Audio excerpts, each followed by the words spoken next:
Hey, happy Saturday. What's going on, everybody? Let's try this again. What we tried to do yesterday. It just didn't work out that way. It was a great show, but that's not what the point was. So we're going to try it again today. I hope you're all having a great weekend on this August 5th of 2023. Let's get this show on the road.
What it do? What it do? What it do? What's up? What's up? What's going on, everybody?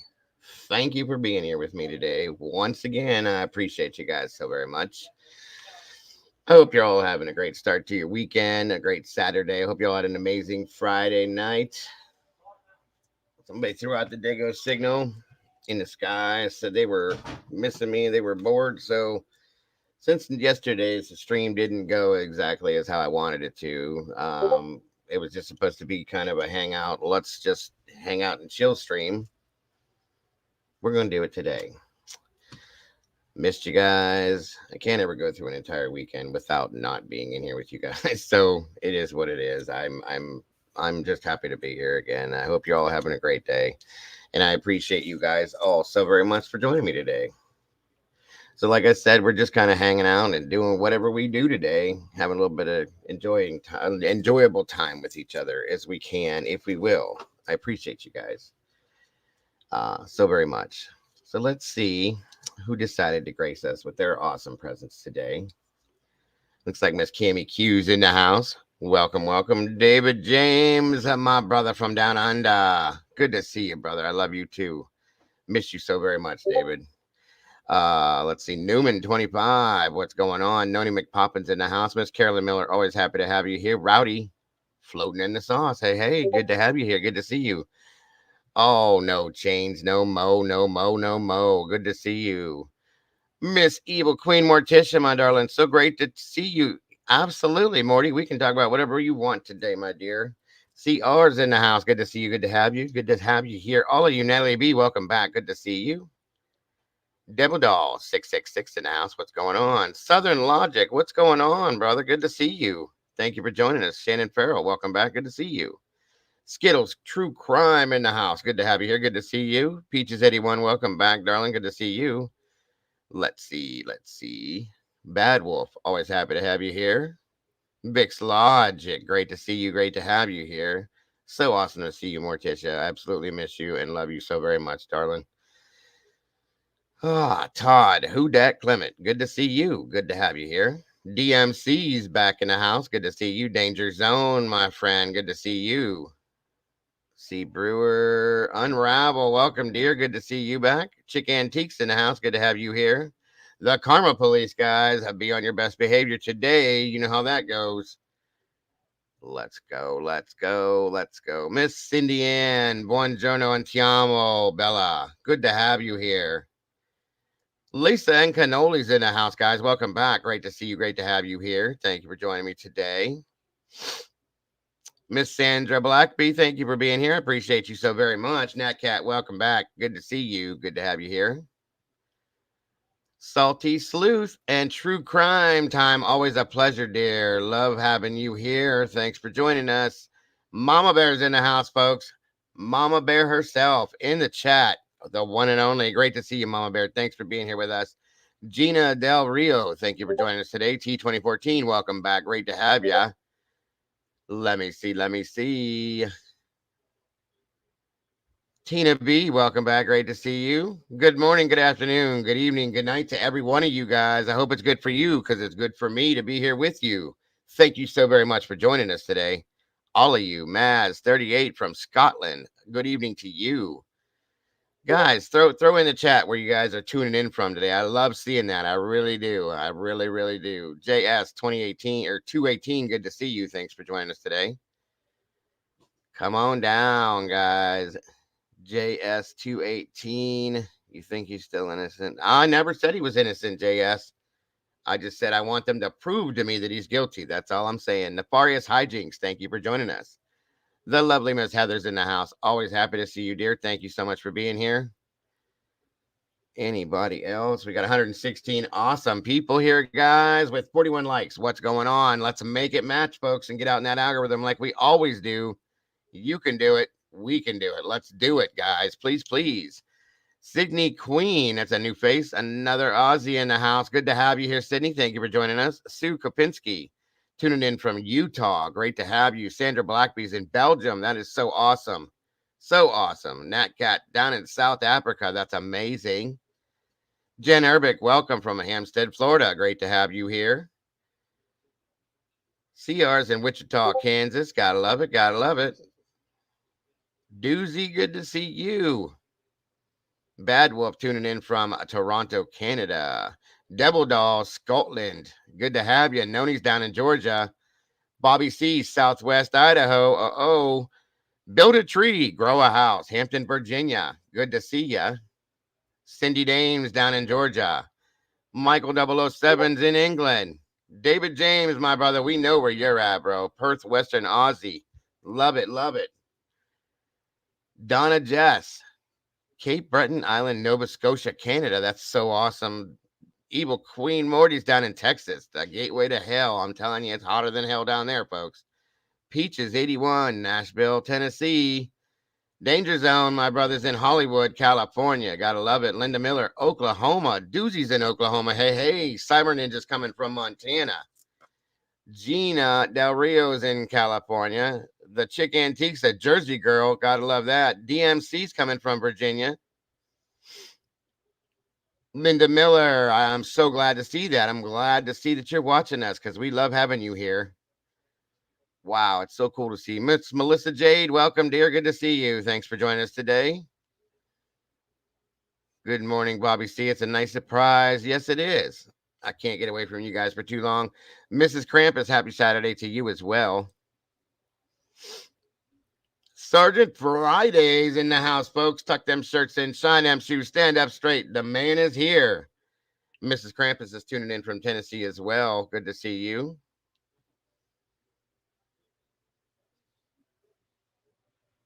All right, all right. Baby Boop, great to see you from Georgia. Georgia Peach in the house. Hi, all Dago hit a jackpot yesterday. I think he missed it. Oh, I'm not sure, my friend. We'll talk about it a little bit. Go Dogs. That's right. That's right. Dog pound, baby. Go Browns. And we won. Our whip. Good to see you. Miss Casey, darling. Good to have you here. Always happy to see you. Dagburn, Johnny Gobble's dead floozy mother. Mooresville, Indiana. Thank you for joining us today. Nicole Gray, great to see you. Cyber Ninja already with a super sticker. That is so awesome. Sunny Days, another Buckeye. We're neighbors. Good to have you here. Dre, great to see you. Thank you so much, Cyber Ninja. That is so very much appreciated. Uno momento. Let me get this thing set up. I'm great to see you guys. So great to see you guys. I am so happy to see you guys today. I hope I didn't disturb anybody's Saturday afternoon plans. And I hope you're having a wonderful Saturday. 133 people in here, guys. We still got only 58 people liking me. That's okay. You don't have to like me. You could pretend, though. That way we can get out there and everybody can see this. Skittles, Taste of Rainbows in the house. Good to see you, Star Meadows. Welcome, dear. T2014, always happy to see you. I'm making sure I didn't miss anybody here. Salty Sleuths, I got you there. Randy Furr, what's up, brother? Good to see you. Let me see. Miss Heather's tuning in from outer space. Thank you, Miss Heather. We appreciate you for not invading us. The lovely Miss Kara Willis is joining us today. It's great to see you, Kara. Thank you for being here.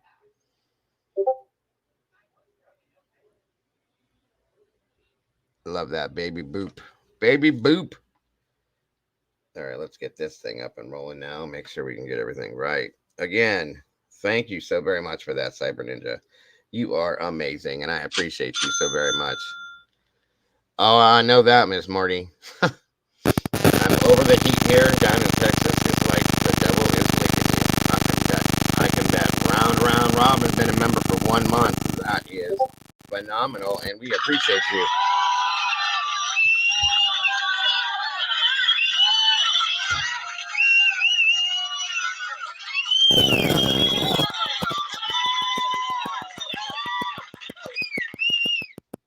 All right. Sorry about the microphone, folks. Gotcha. That will be fixed soon, I promise. Heavy Metal Rehab's in the house. What's going on? Good to have you here. Good to see you, Linda Miller. Oh, the mic. Yeah, it probably got all fuzzy and crazy again. I'm sorry, folks. Sorry. CR gifted a membership. That's so awesome. Miss Jessica was gifted a membership from CR. That's great.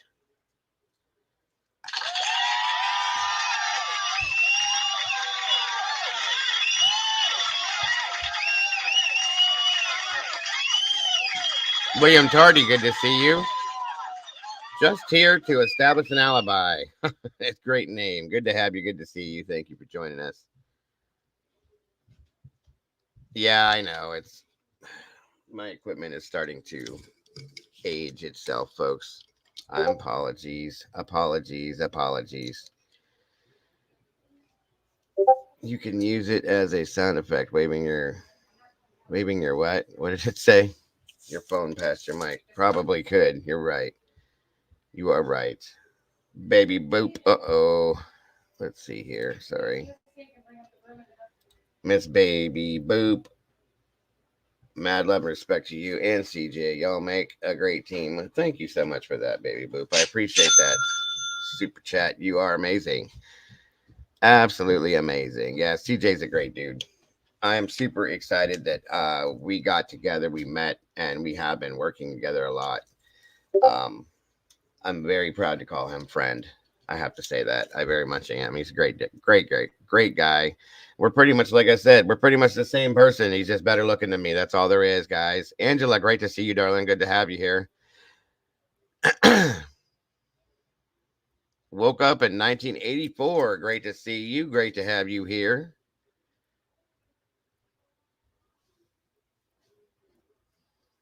How about the trucking game, Rubber Ducky? Yep.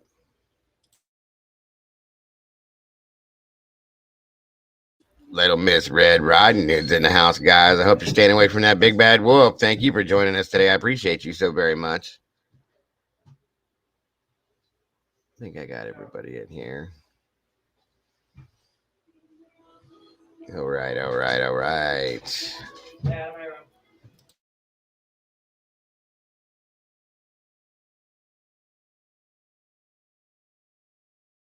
Miss Debbie Henderson, thank you for joining us today. I appreciate you so very much.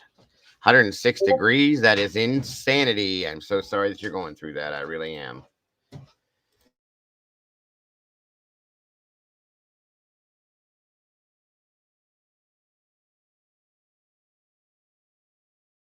All right, all right, all right, all right.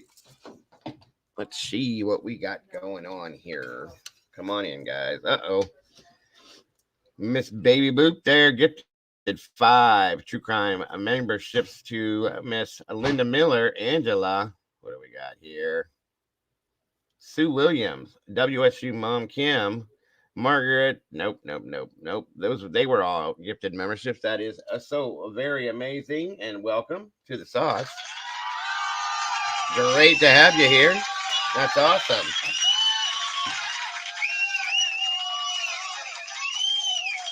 Can't ever be enough meatballs here, guys. Never enough. Never enough meatballs in this channel at all. I love you guys so very much. Thank you for that, baby boop. You are amazing.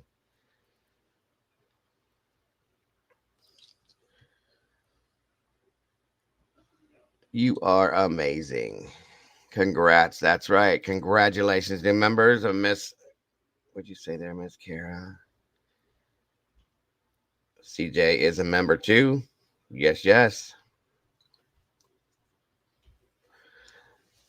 You are such a wonderful friend, CJ too. Thank you so very much, Kara. I appreciate you very much. Would anybody feel like joining me up here today? That way I'm not so alone. We can talk together. We can talk about whatever we're talking about together.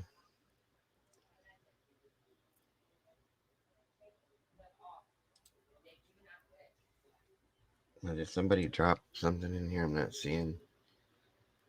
What is going on here? Thank you, Miss Kara, for that once again. I appreciate you very much. Oh, there. Thank you, Miss Heather, for that. Again, guys, this channel is 100% crowdfunded. That's what keeps me coming to you guys every single solitary day. We post up the Venmo, PayPal, and the Cash App links. I do appreciate the super stickers and super chats. Those don't go through for a month or so. I will get those next month after they take the percentage out. So I put these links up as well for anybody that would like to donate to support the channel in that sense this way. So I do appreciate you all for that. Sergeant Friday. Might I drop what I think you missed? You can talk up. Yeah, we're not doing a whole lot of crime today, but yes, sir. Absolutely, Sarge. You are welcome to do that. I'm going to go ahead and put a link down here in the chat. Anybody that would like to join me today, come on up here and join me. I'm sure everybody would love to hear other people's voices than mine. Again, guys, we're just hanging and doing our thing today. Come on up, Sarge, if you'd like to.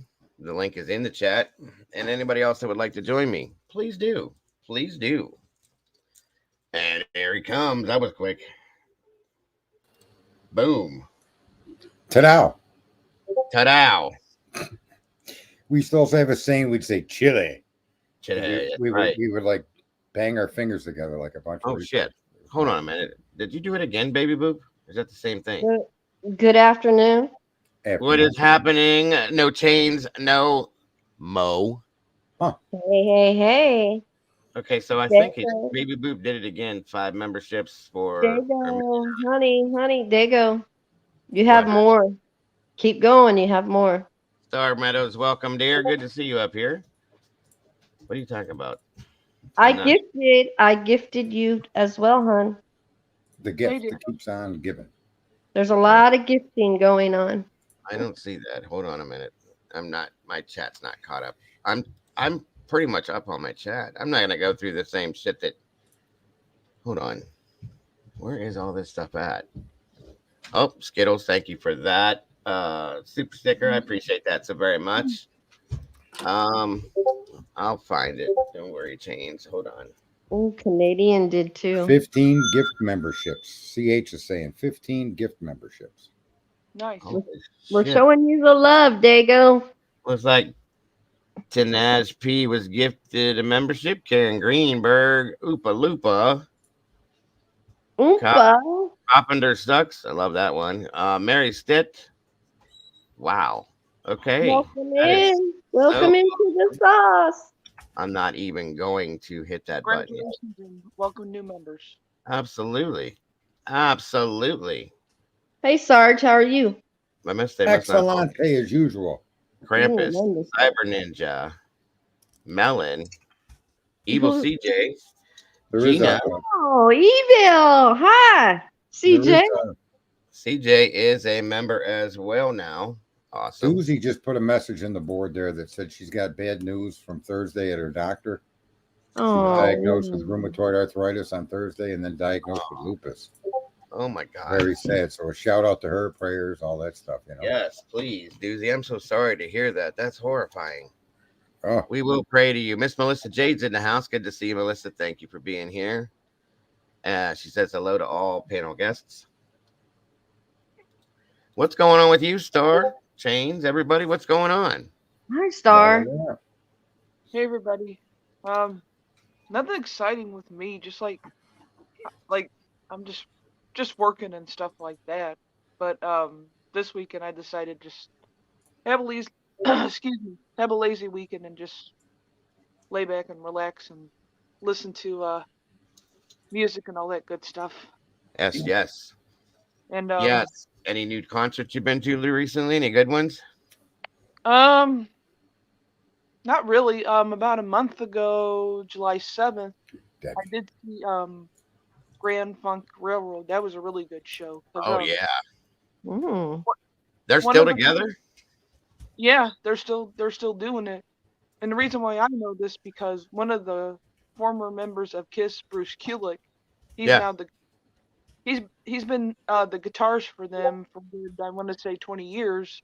Okay.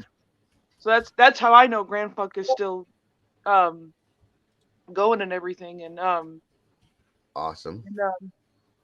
I actually know Bruce's guitar tech, and I also know Bruce a bit because throughout like the Kiss expos and stuff like that, we kind of became friends over the years. So I always met good. Bruce.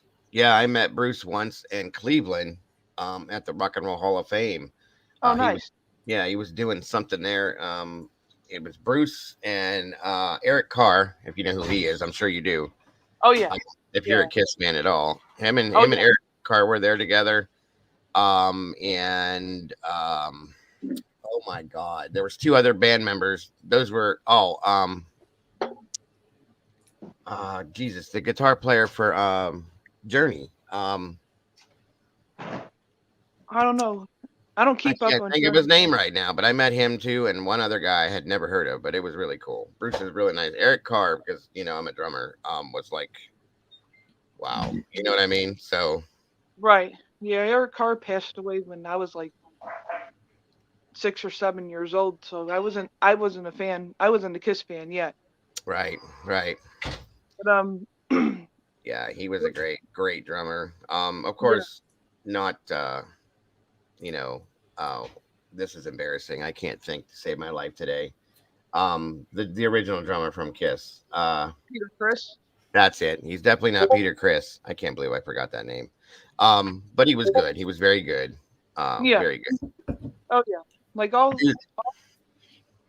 three drummers of Kiss, like from Peter Criss, Eric Carr to Eric Singer, they're all three of them contributed, Mhm. to the band in spite of, whatever personal stuff Peter was going through and whatever else, because he had his issues and all that yeah. stuff. Anybody else, but he's still part of The music scene is nothing but issues. Even if it's not, super popular, even in local music scene, it's all the same every which way you go. It just it's always drama, always. Yeah, you're gonna have drama no matter what. So that's just Neil how it is. Sean. Thank you, Kristen. Sorry, I didn't mean to interrupt you. That's right, Neil Sean. you're good. He was also the guitar player in oh my God. He played guitar for a couple other bands as well, but Neil Sean, of course, his claim to fame is Journey. Great stuff. My wife met him a long time ago too. She had a thing. What is going on with this? Is not caught up or what? Let me try something here, folks. I don't understand this. Give it a whirl.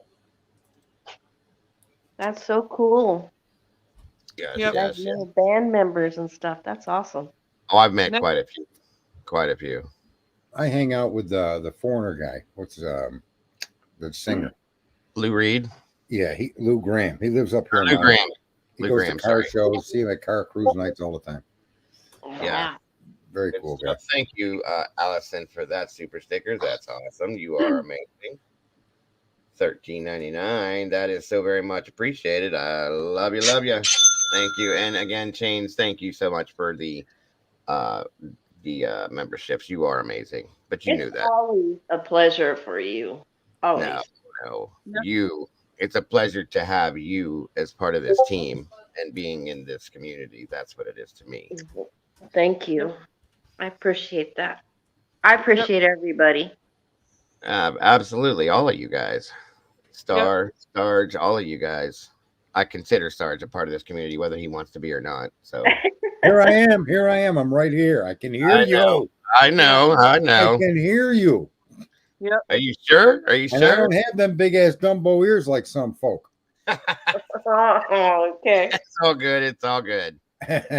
Look, I want to hit you up with what I saw yesterday. Yeah, go ahead and do that. I know it's gonna. Here's what I saw yesterday, and you guys, I tried to listen to the rest of your stream, and you did. I don't believe you caught this, Okay. but you identified the location of other male DNA at the scene when you pointed out they found DNA inside the sheath. You see, when they say there were two other male DNAs at the scene affiliated with the crime scene, that DNA inside the sheath is one or more of the other two men. Oh, really? Well, when you go back and read your document, it says request number 3 from the defense, profiles uploaded to a DNA database. The state said this. The state has provided information related to this request for the seized item of the knife sheath only. So the only thing they sent for testing for DNA was the knife sheath. Therefore, you have to conclude that there's 3 separate DNA samples on that sheath. And in fact, it's always been the button. You know how you've been going around saying it's the snap? It's Right. not the snap. It was found on the button in the state's report. So Kohlberger's DNA was on the snap, the surface of the snap, not inside the button as you've been thinking.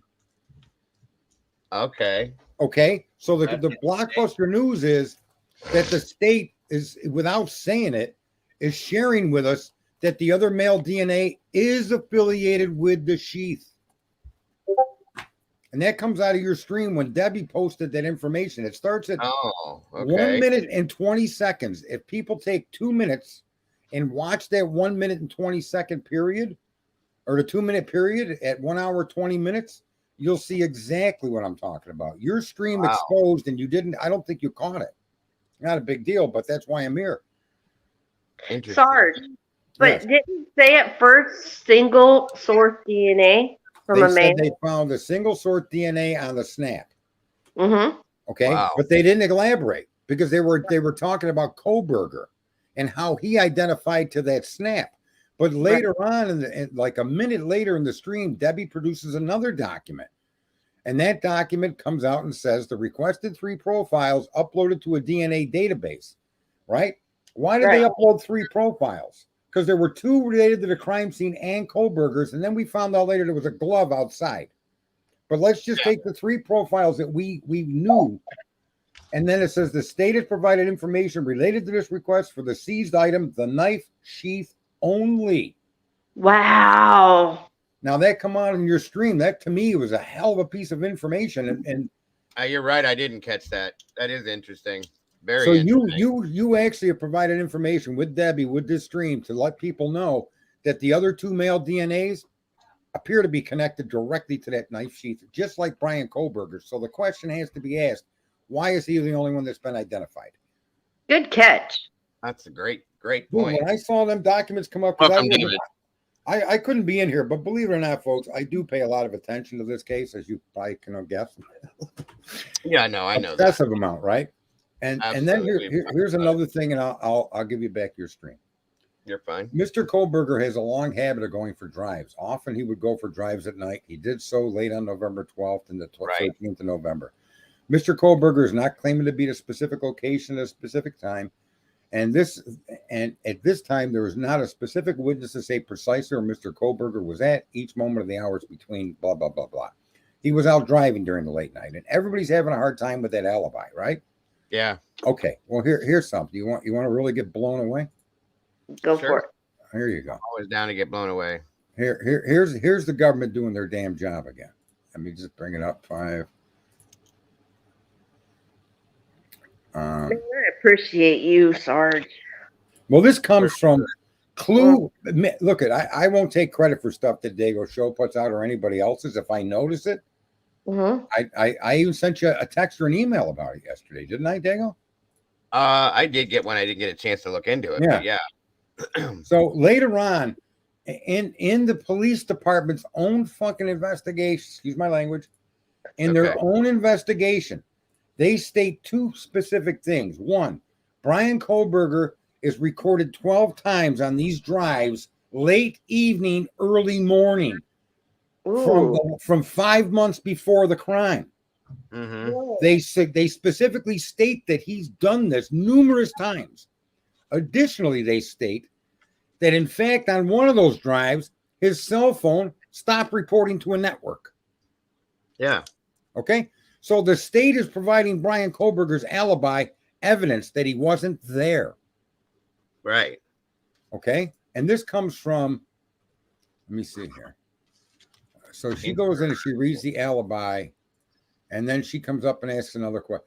June 22nd to present, the time period authorized by the court. Someone asked in your stream yesterday, do they know about any of the times after? Was he still driving around after? But the reason you won't get that information is because the court gave a limit to the amount of period of time they could actually subpoena his records, and they couldn't go past the crime, right? Because they were trying to establish information to justify what they were going to do. So the information we have is that their information tells us from June 22nd, 2022 to present, the time period authorized by the reports, the 8458 phone was shown utilizing cellular resources that provide coverage to the area 1122 King Road on at least 12 prior to November 13th. Mm-hmm. On 12 prior occasions, his phone pinged at being at 1122 King Road. On all of those occasions, except for one, occurred in the late evening and early morning hours of their respective days. Right. So that date. They provide Mr. Kohlberger with a rock-solid alibi to support his statement, I was out driving around. Mm-hmm. Okay? And there's no ambiguity here. This isn't a guess or me, putting things together. These are their freaking words. Right. Right. And so Mr. Kohlberger's alibi, if people are nervous or think that he should have had some bombshell, this is a bombshell. What Brian Kohlberger said is an absolute bombshell.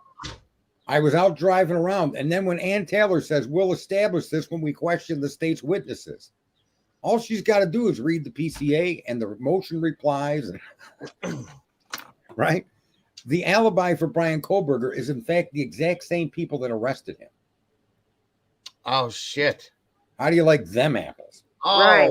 Wow. Okay. Do you understand now? Yes, I do. Oh, my And God. That's why the ex parte is coming into play now. There you go. Oh, Mr. my Kohlberger's God. alibi Why did is that just now click? Why did the... Jesus. Dude, I've been trying to say this for quite a while, that the police give the PCA is his alibi, and the PCA is Dylan's alibi. Right. It's full of alibis, the entire document. It's insanity. Wow. And that verbiage, remember, Dago? Yep. That's exactly it. Holy shit, Sarge. But this game's just listen. Where When am I? I'm Where putting am I together- been? That didn't register to my mind. Like maybe I'm just got too much shit going on in my head. But damn, where'd you go? Oh no, he dropped off. What's Come up, back, David? Sarge. David James, what's up, brother? Can you hear me? Maybe not. Thank you so very much, Miss Sandy. $10 super sticker there. That's awesome. Appreciate you. Hi, David. Morty, have a wonderful day, darling. Thank you for jumping in here. We're not going to stick to the crime stuff here. That was just something he wanted to get out.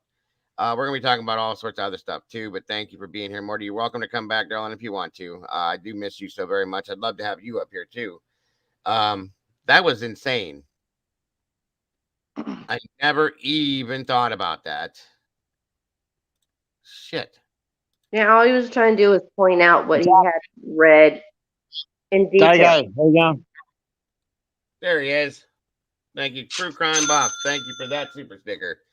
David, I heard you there for a second, my friend. Yeah, here you go. There we go. What's going on, David?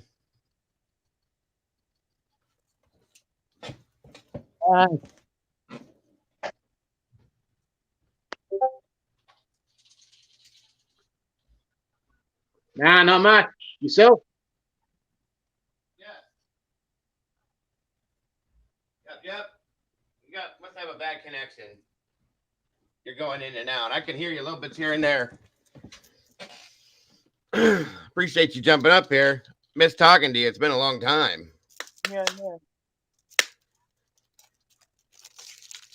That was good stuff, by the way, if you can still hear me, Sarge. Very interesting. 300 awesome people in here. We did break the algorithm, and we're out there. So thank you all. I'll drop off. I'll drop off. Drop off. It's not going through. Yeah, I think he's got a bad connection. Did he say I drop off? He said he's going to drop off. Okay. Yeah. Yeah, fucking junkyards is no fucking good, mate. Oh, There we go. I'll come back. I understand. It's good to hear your voice, though, brother. Thank you, Kip Kitty, for that. I appreciate you so very much, darling. Happy Saturday to you, Jesse Lynn, Thomas Jaraz. Thank you for jumping in here. Sorry. You guys are amazing. Thank you so very much for everything, guys. Kate Oz, good to see you.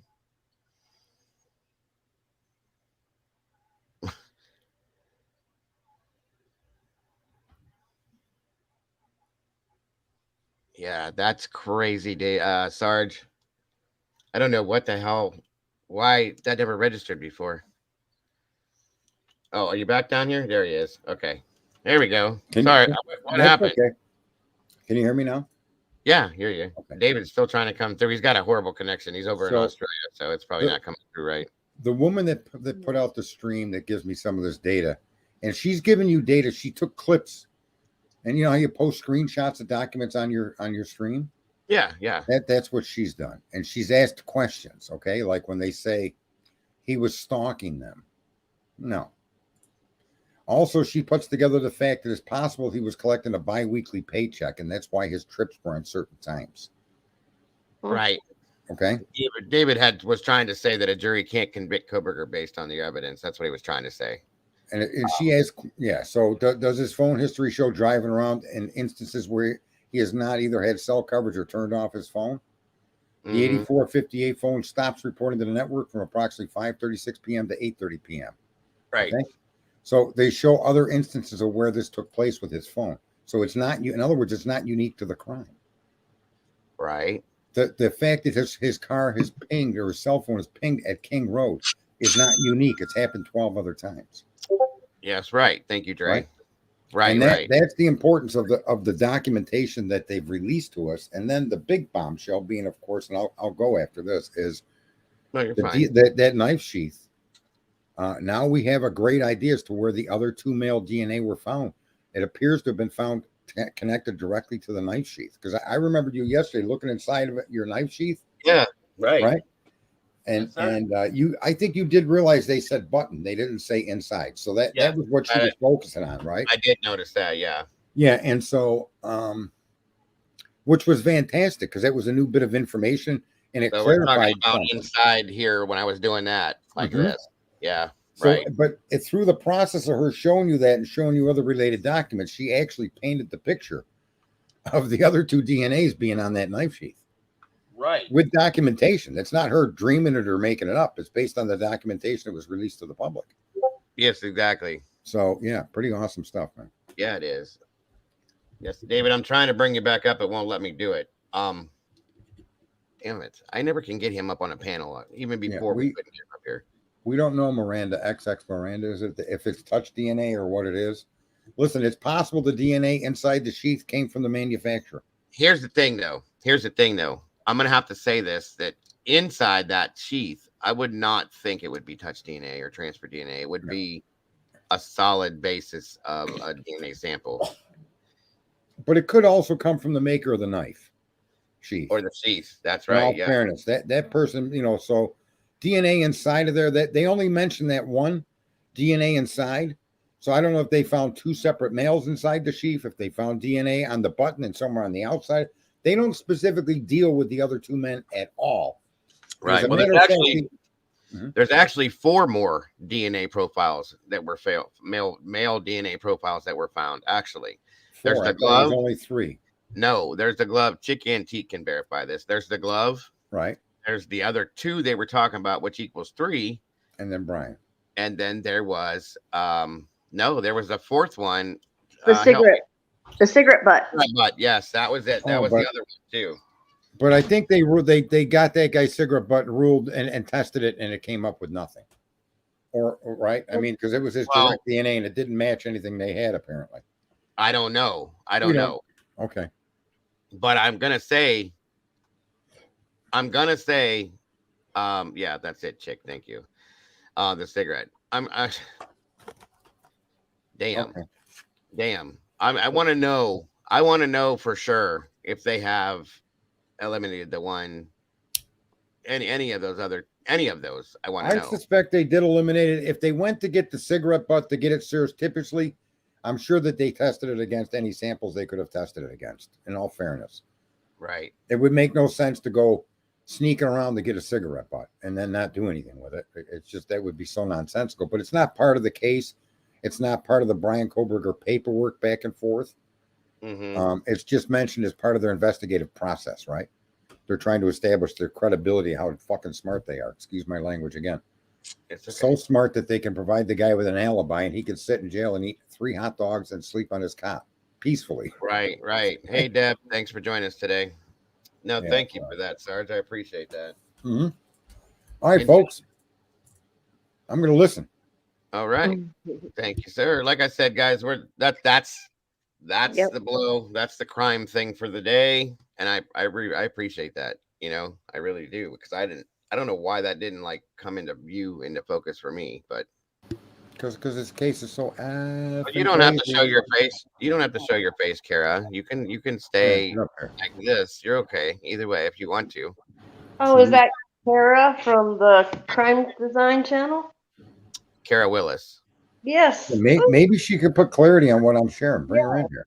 That's true. Maybe she could read it and see something different than I'm seeing in it. But I've shared it with a few other people, and they seem to think that the analysis of that data is accurate. Mm-hmm. The 3 DNAs are associated with that knife sheath. Mm-hmm. Right? So the button and the inside are not a mistake. Those are factual bits of, those are words that we read that mean what they mean, right? Yes, Okay, sir. I have a question. Real quick, Yeah. guys. I'm not trying to be rude. Everybody's entitled to their opinions and stuff, but let's try to keep the sexual innuendos and stuff like that out of the chat, guys, just because it may offend somebody else. That's all I'm saying. All I would like to add on that is he enters the house, correct? Whoever this was enters the house. Where's the fingerprints on the door? How did he Well, gloves. Okay, then why is there DNA on a knife sheath? Prior to dressing up in his outfit. Yeah, they could have that could have happened days, weeks, months before. You know what I mean? I mean, you could you could take the argument that the state is presenting it and see a guilty man. There's no question about that. And I think that's possible, but I also think that the main reason that's possible is that you haven't read anything.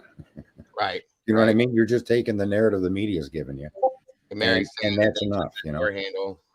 Mary said they took the door handle off the sliding door, so they're probably using that for a reason too. So, but they didn't turn it over to the defense for any DNA sample. So apparently, whatever come off that door, they don't have any interest in. No, that's right. Fluterone, good to see you. And I said a long time ago that if I was Ann, and I should probably send her a note, I would subpoena the records for the police department's evidence rooms to see if any of those evidence rooms contained a cane bar knife that is now missing. Mm-hmm. I want to know that. Right, because they said the K-bar sheath was placed under the victim. Right, that's a good point. That is something that somebody else brought up the other day. That where did that come from, and that it could have been Yeah. planted there, and this and that, and that would Somebody be had said, was it part of a crime reenactment during the criminology courses? right. Right. Good point. Very well Oh. could be. That's an excellent point. But why aren't these other two guys or two males on that DNA on that sheath being made to answer why their DNA is there? That's a great point You know? right there. Why? Who are they? Why is that not allowed to be? Well, I mean, I know why they won't put it out. Margaret Hofer, a member for 2 months. That's awesome. Don't ever ride in a car, Dago. That's only in the video game, dear. But that's I honestly think what happened here is the other two DNAs did not get treated like Brian's because Brian should never have been handled that way. right.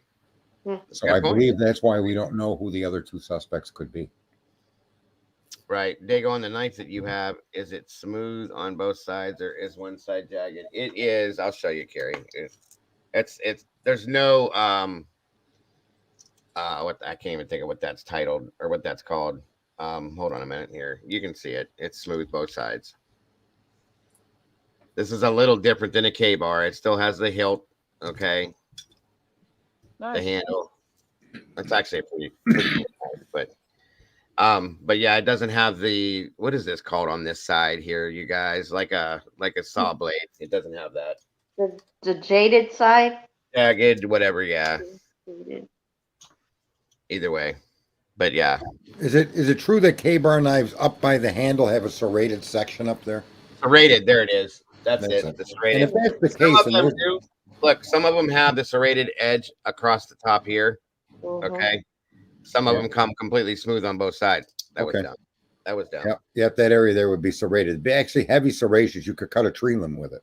Right. Right. David, I've been trying to bring you up here, bro. I don't know why it won't bring me up. It won't let me add you for some reason. But thank you for trying and thank you for being here, brother. I appreciate you. Much love to you. Yep. Thank you. Right. David. And here's the last thing I really want to say, and I swear to God I'm going to leave.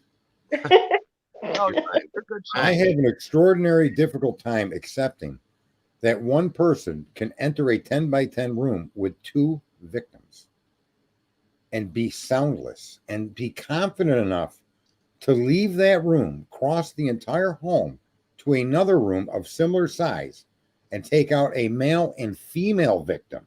Now, I have no problem with that scenario if you used a firearm, nor do I have any problem with that as if your puncture went right to their head and you stabbed each person once. But when every single person has multiple stab wounds, that indicates to me somebody that is not professionally trained with a knife, somebody that's lashing out in anger, right? Thank you, Deb. And Right. so how is it that one person can subdue two people in two separate rooms and get out of there? And here's the best part, and get out of there walking by a woman standing in an open doorway observing them and never touch that woman. That's my point. That's Right. been my point. That's It's been my funny. point. And if you would please, I got 4 or 5 people that are a little confused as to what you were explaining with the DNA being on the knife sheath. I want them to understand. Okay. Okay. If you don't mind, re-explain that the way you did. Okay. Okay. In the documents from the government, we're told that there was DNA that was found on the button snap and inside the knife sheath. Here, guys, I'm going to show Okay. you. And then also they released a document that in response to the defense's request for discovery, Okay. they responded, the state stated, request 3 profiles uploaded to a DNA database. The state has provided information related to this request for the seized item, the knife sheath only. So that to me appears to show that the knife sheath had 3 DNA samples on it, one of them belonging possibly to Brian Kohberger. Okay. And Right. that is very chaotic. Now, we knew there was other DNA affiliated with the crime scene. We've talked about it. We've all said we don't know how it was affiliated, where it was. Now we can really look and say it clearly appears to have been connected to the knife sheath. Where did it state that? It stated that in a reply to a motion to compel. Request number 3, profile. If you go to this, can I put the link of a different streamer in here? Yeah, put it in the private no, chat. actually, go right here. This is your stream. Yeah. Go to 1 minute and 22 1 hour, 22 minutes, and 10 seconds, and that document shows up. If you put the link in my private chat, I'll go right to that part real quick, and then I can show them what you're saying. That's fine. No, that's good. I want people should see this, because again, I could be interpreting this information wrong. I don't think I am. Real quick though, before I do that, thank you, Kip Kitty, gifted 5 memberships again. Woo-woo, Thank you Kip. very much. Fluderone, Kelly King, Keith A, Denny. Thank you all are now members of the sauce. Appreciate that so very much. Okay, Sarge, did you? Okay, there it is. 1 second, folks. Welcome, new member.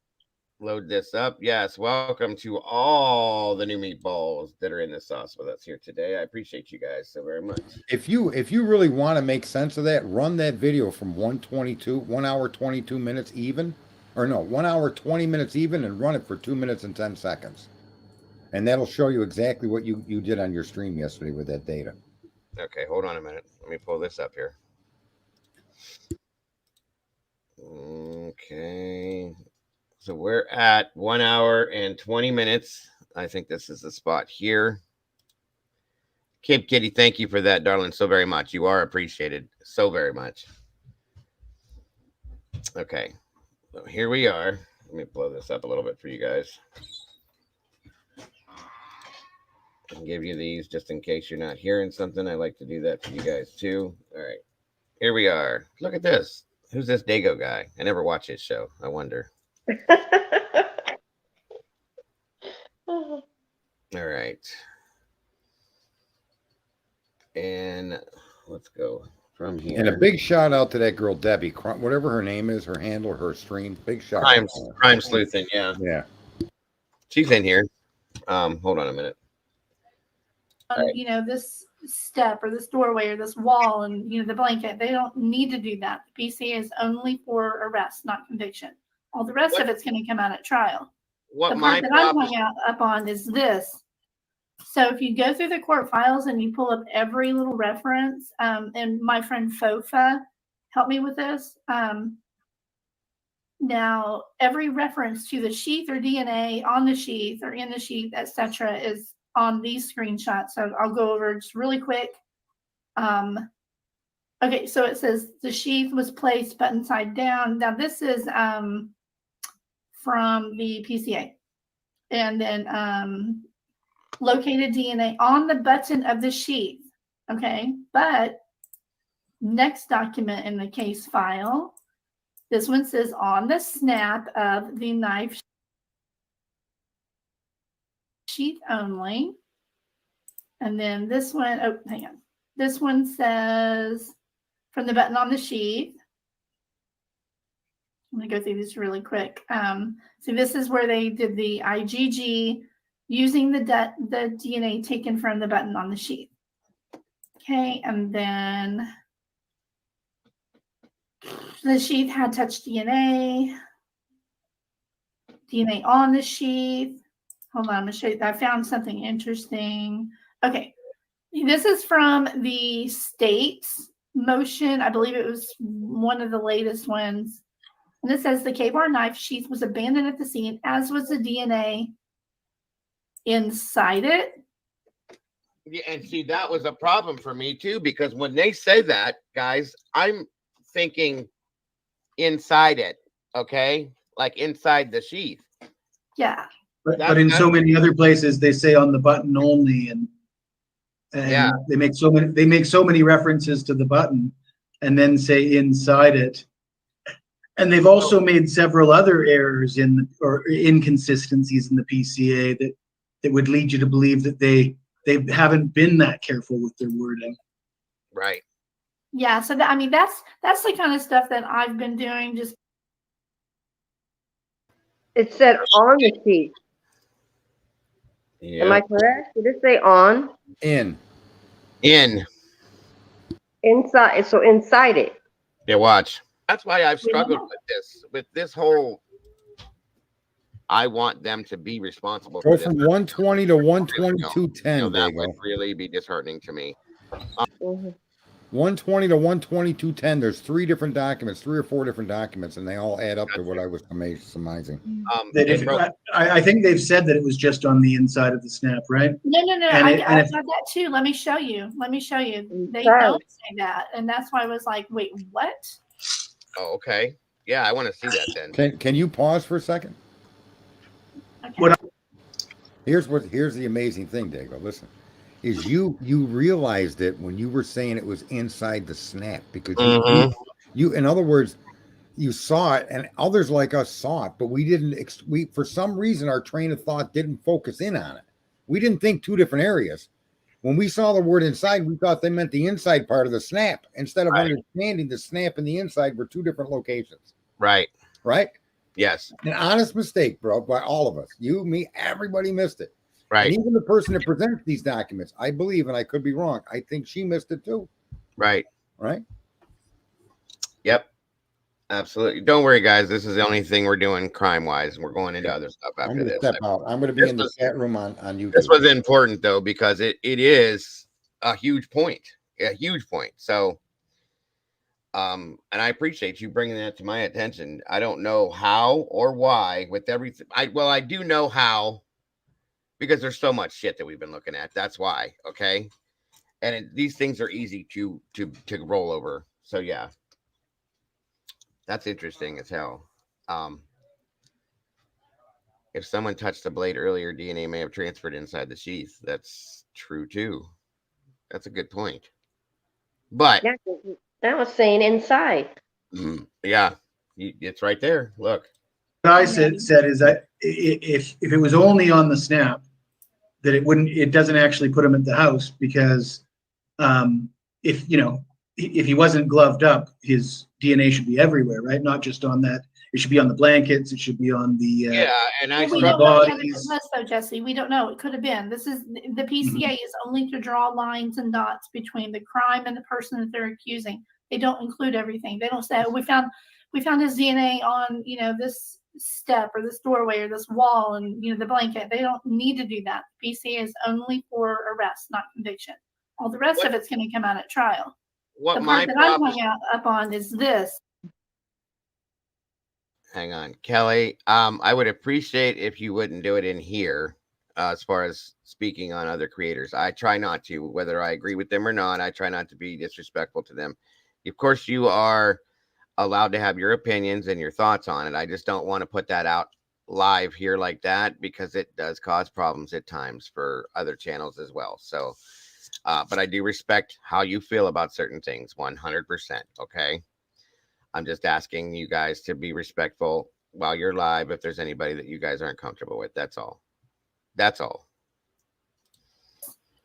So if you go through the court files and you pull up every little reference, and my friend Fofa helped me with this. Now, every reference to the sheath or DNA on the sheath or in the sheath, etc., is on these screenshots. So I'll go over just really quick.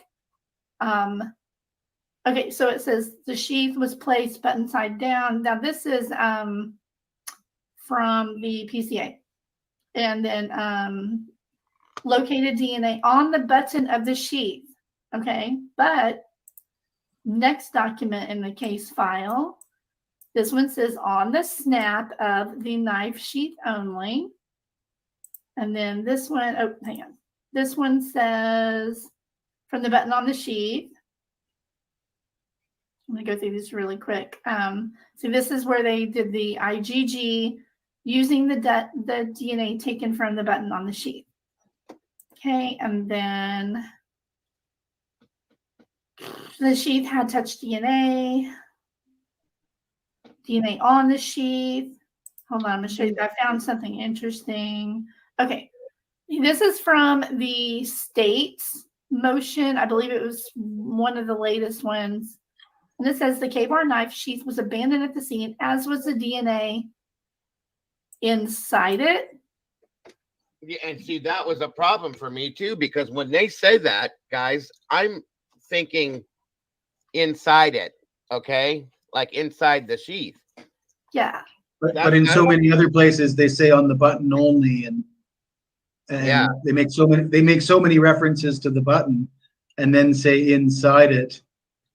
And they've also made several other errors or inconsistencies in the PCA that would lead you to believe that they haven't been that careful with their wording. Right. Yeah, so I mean that's the kind of stuff that I've been doing, just picking apart specific things and trying to really dig And on verbiage. what we know. All right, and there it is. And there it is. That's wow. What the hell's wrong with me? Ain't nothing wrong with nobody. I mean, it's you guys, the good intentions, all the minds and brains melding into a situation. We're bound to miss something, and just consider all the distractions that you've had for the last couple of weeks. It's been horrific. Ain't that true?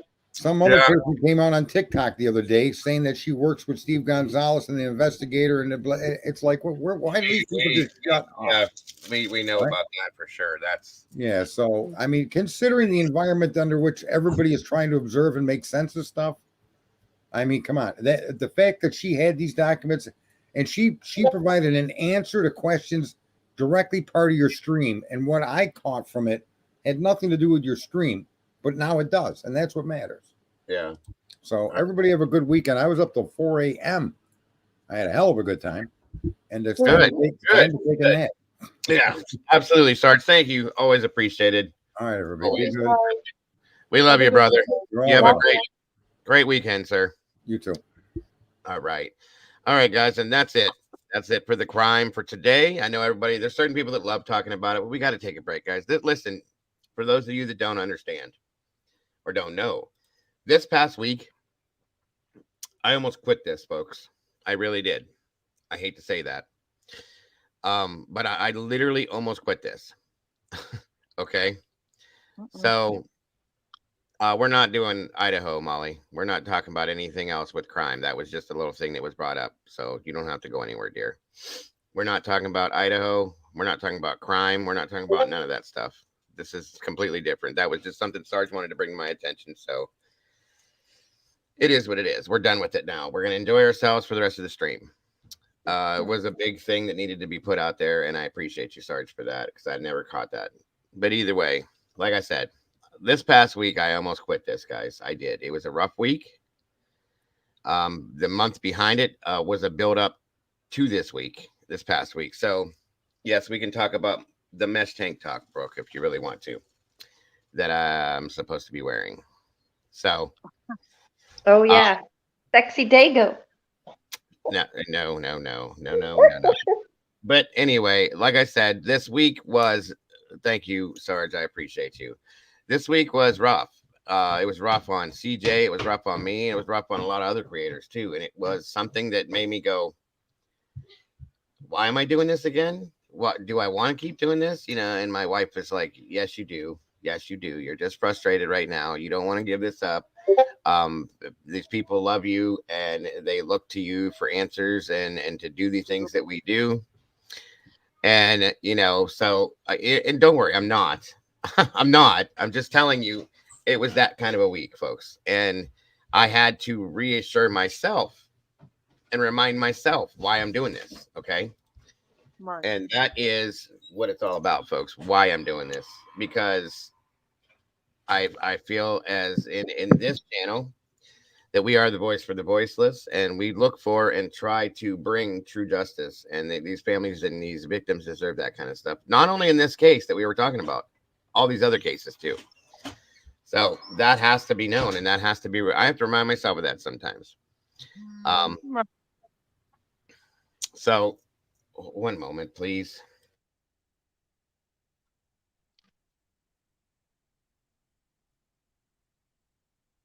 Sorry about that. Okay. You're good. Morty, yes, I have. I actually did we did a story on that not too long ago. Crazy. And I know that, Michelle. And I really do know that. That's the thing. All of you guys make me not want to do that. Okay. I'm trying to read something. Sorry, guys. Thank you, Deb. I appreciate that very much. Very much so. I appreciate that very, very much. So that is not something that's going to happen. Don't worry about that. Don't worry about that. Don't worry about it at all. It's not going to happen. But today, again, I know we already did it, but we're gonna change the vibe right now. Don't again. I'm not doing it, guys. I'm just telling you. I thought about it. Thank you, CH. It was rough, guys. You don't understand. Like the things that we do, as hard as it is, okay, and that whole crap that happened. All right, Marty. I love you, dear. Love you so very much. I hope you stay cool, and I hope you have a wonderful weekend, darling, and hope to see you again soon. Have a good day, Martin. Yeah, that's what it is, and that's why I'm not going anywhere. Like I said, there's a lot of stuff that goes on in the background with this. There's a lot of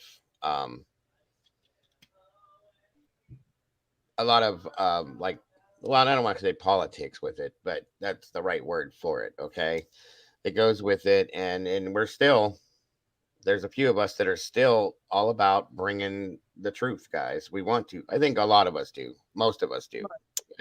I like to believe that most of us have the same end goal with this. But things get crazy. They do. And this week itself, I was laying in bed and I'm going, do I want to get up and do this tomorrow? But I do, because I know what I want with this, what my goal is. I know I sound like I'm rambling right now. I'm trying to get my head square on this, but anyway, that's why we're not doing this today. That's why the vibe needs to be changed. It's because I have these. Hold on, folks. I'm sorry. 1 second.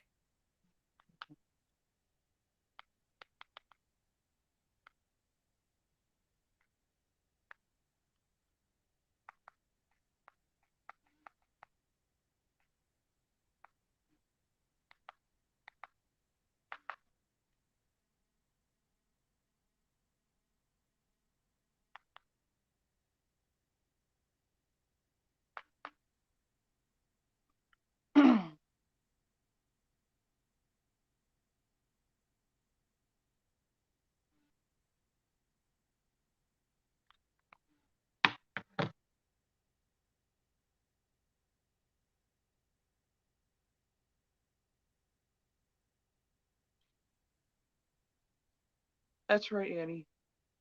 Can't let the trolls drag you down.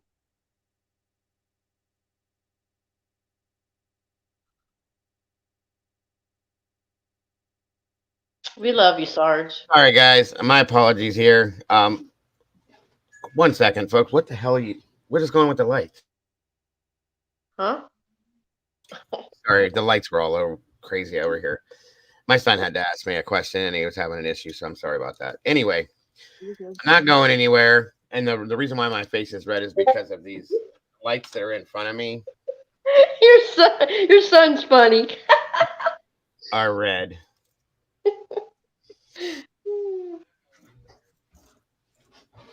Okay.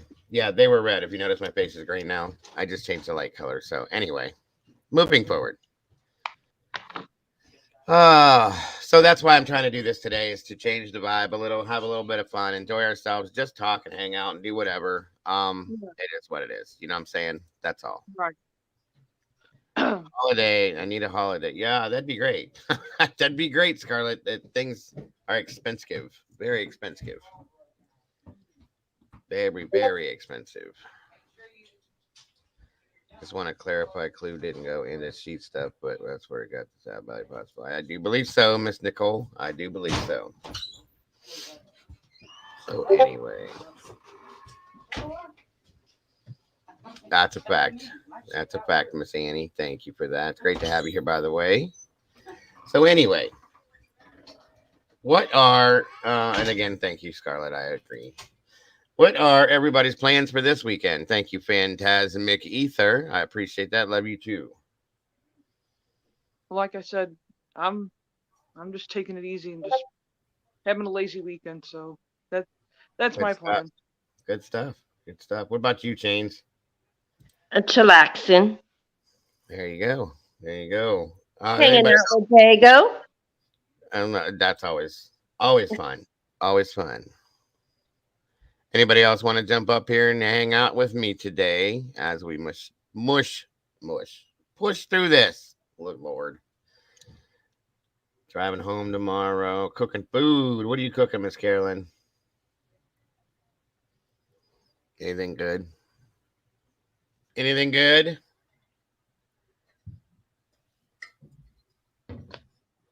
Yeah, that's a good point, Deb.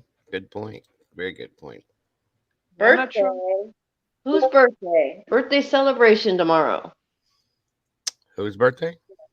Heather just posted birthday. Where's it at? Where's it at? Where's it at? I gotta catch it. Fallon. Birthday celebration. Chicken and blackberry pie. Oh my God. Ooh, that sounds yummy. Oof. Yes. Buy it does. dog food, laundry, Crazy. everyday life stuff, huh? Birthday Birthday celebration cel- tomorrow. I'm free the little one today. I got it now. I see it. Good. Yeah. Do something for you, Heather. Please. Yeah. You're And happy always. birthday. Yeah. Absolutely. I'm sorry that I won't be live tomorrow too, but I will do it on Monday. You know I will. For sure. Miss Heather's turning 21 tomorrow. How about that? Oh, nice. Whoa. Big 21. Young blood. That's obviously not true, but I'm going to say that it is. I'm going to say that it is. I wish I was 21 again, guys. 21. You guys remember when we turned 21? Does anybody remember that? I do. Yeah. I was a new mom. Yeah. See, that's my thing too.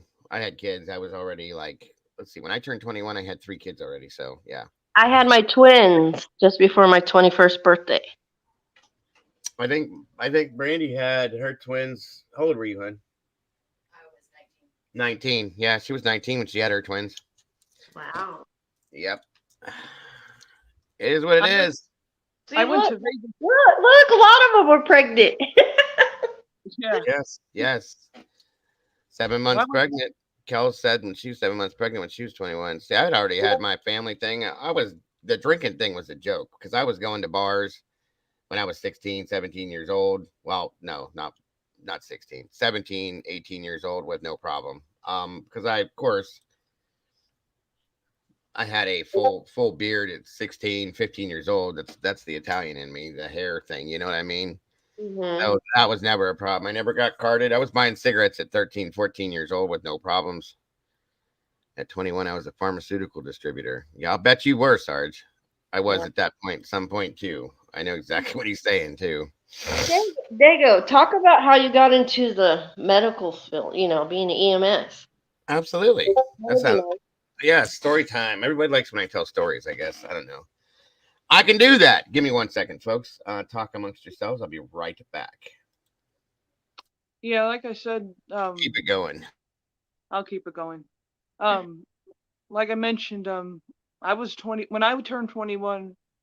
I got to go to Vegas, and I didn't even know I was going to go until my mom surprised me with it was like an early Christmas card saying, "Oh, we're going to go to Vegas for a week," and I was like,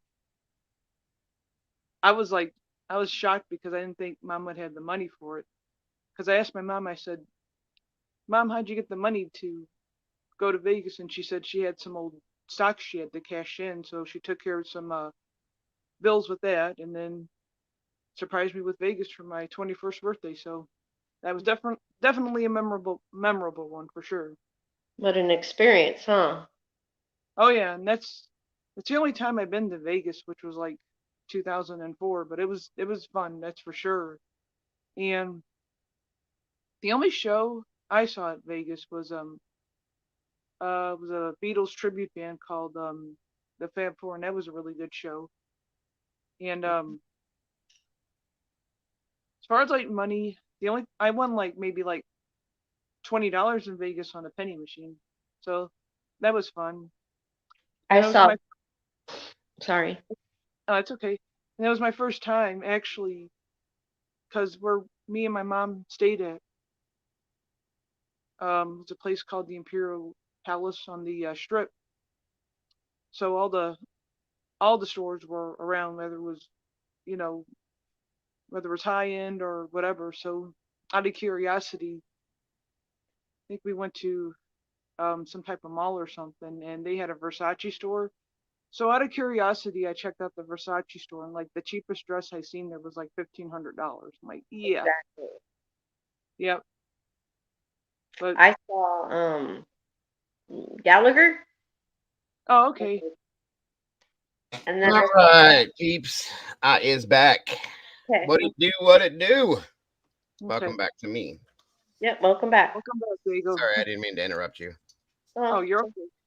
I was trying to think of the comedian the foul comedian who always would say, "You're not in the club." I don't know. I seen him in Vegas. He's You're very not- vulgar. He talks about if you're not in the club, then you're nobody in Hollywood. Is he a black guy or white guy? White guy, older guy. George Carlin? Yes, that's who I Yeah, saw. that's what I was thinking, but I wasn't sure. Yep, he's- that's who I saw. he was funny. I loved him. Him and Oh, Robin he- Williams were two He of my favorites. degraded his wife a lot. Yeah, he did do that. But he also is the same guy I found when my kids were younger.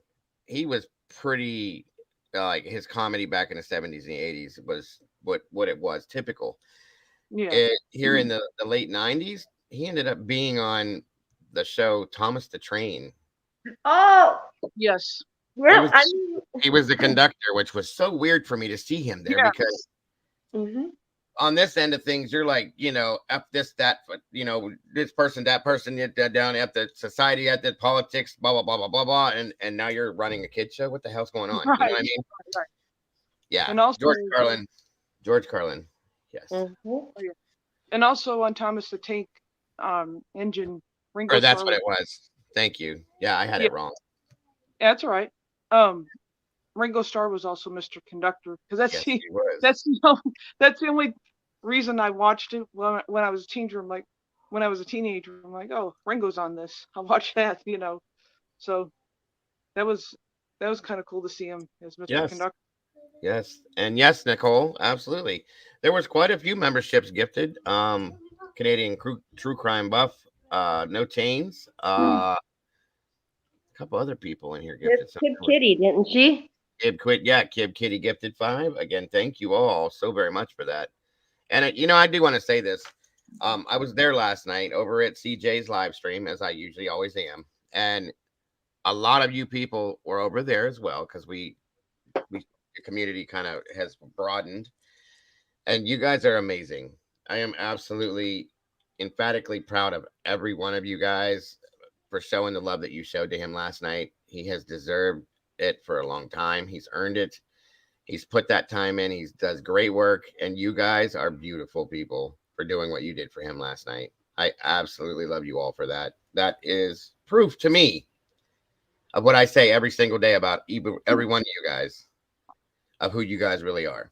And that is why I'm so proud to be in essence the leader of this channel, community, whatever it is on this side of things. I can't say it enough. You guys are just amazing. Absolutely amazing. There's Have a still good day. good Have a great people out weekend. there. There's still good people out there, Dago. Oh, There yeah. is. And that's why I do this in hopes that there are, and you guys are proving that. You guys are making it happen by being who you are. I absolutely love it. All right, story time, Dago. Let's hear your EMS. Let's Okay, hear it. so initially, because my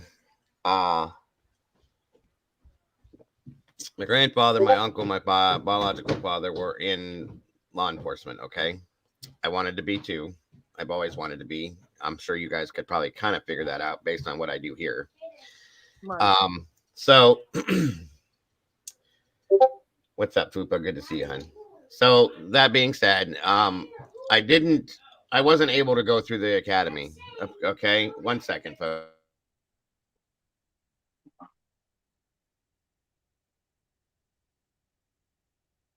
He has a full house there today, doesn't he? Good Yeah. Lord. Sorry. My grandchild and my son are having their own argument. Yes, there was over 200 gifted memberships. That was absolutely beyond amazing. Yes, it Beyond was. amazing. Thank you to all who gifted the memberships to everybody. It was emotional, to be honest. I was emotional. Yeah. Dago channel has grown so much, and he's been doing this like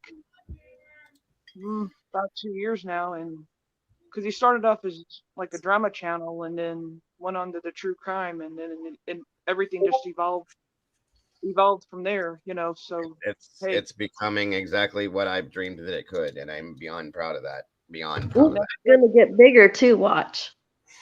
Oh yeah, It's gonna get much bigger. We'll see. I don't know. I'm not banking on it, but I'm grateful for it. Beyond grateful for it. So to get yes. 6,000 subs within like almost 2 years, being on here. It took me. Let me see. I think I hit 1,000 subscribers in October. Yeah. Of this past year. I started the February before that. Okay. Right. And I hit 1,000 in October, and I sat at 1,011. I'll remember that number for the rest of my life. It was 1,011. I sat at that number for October, November, December till January. Okay. Yeah. And I had gotten into true crime at that point. About the end of October, I did. Right. About the middle of January, something started to grow a little bit, and I made it to 11,900 and something. Yeah. And then I hit. I think I was covering the Deborah Collier case, and I broke 2,000, which was amazing to me. Right. And I can't remember. I think that was in March. Yeah, I think so. And then Idaho. I started getting into Idaho. I was covering Idaho, but I wasn't like covering it passionately like I was. Okay. Right. And the end of March, beginning of April, I really started hammering it right, like really hard. Okay. Right. And I went from 2,000 to 3,000 in 2 weeks. I went from 3,000 to 4,000 in a week and a half. And then after that, within, I want to say, I was at 5,000, and I may not be 100% right on these dates and times, folks, but it was like what is this now? August. I hit 5,000 in the middle of July, like right around July 14th. Okay. Mm-hmm. And I just hit 6,000 at the July. Jesus, was it the 1st of August? Something like that. You're right. It is growing quickly and crazily. And I think I'm already at like 6,200 or something like that. In some sense, maybe. I think so. Yeah. I think it's awesome. I'm not like pushing that. It is. If it happens, it happens. I have the people that are in here now. I could be in here with for the rest of my life, and I'd be happy. Of course, I love new people, and I love meeting new people, and I love bringing new people in here. But you guys have always been enough for me. Right. I'm not greedy. I don't have to be a 100,000 subscriber to channel. I'll be okay with that. I've said a long time ago that I could, and Heather should remember this, Star, you should remember this too. Right. That I could stream to 5 or 5,000 people, and I would be absolutely happy that way. And I did stream to 5 people for like a month. 5 people. That was it. And I was okay with that. But so yeah, that's how that goes. And somebody asked me my favorite drummers. John Bonham from Led Zeppelin, Travis Barker from Blink-182, and Neil Peart from Rush are my 3 favorite drummers. Yeah, I have to go with Bonham. Peter Criss is like in there too, but style wise, I like those 3 better. Oh yeah. Slipknot's drummer's good too. Who? Slipknot's drummer. He passed away. Joey Jordison was my favorite. The guy. Did. No, he did? Joey Jordison died, yeah. I didn't know that. Yeah, he passed away 2 years ago. Wow. Now the drummer they have now is the son of the Max the Tonight Show's no, not the Tonight Show. He's one of the Late Show band leaders. Is his father. Max Hold on. Weinberg? Yeah, Weinberg, I think. Okay. Oh. Okay. Wow, I'm in shock. I didn't know that. Yeah. Jay Weinberg, yeah. Max Weinberg was his father. That's right. Caden's like obsessed with him too. So Right. and of course, oh God, there was a drummer from the There's a lot of them up there in chat. They're putting up some good ones. Oh yeah, Dave Lombardo, Ben Johnston, yes. Evan G. Novikov from Slaughter, yeah. Godsmack's drummer. I don't know if you guys know that Sully from Godsmack is actually started off. He is a drummer, ended up being the vocalist, and he did initially in the beginning. He was drumming and vocalizing at the same time. Dave Grohl, yes, is amazing. I think Dave Grohl is amazing. Taylor Hawkins, rest in peace, was amazing.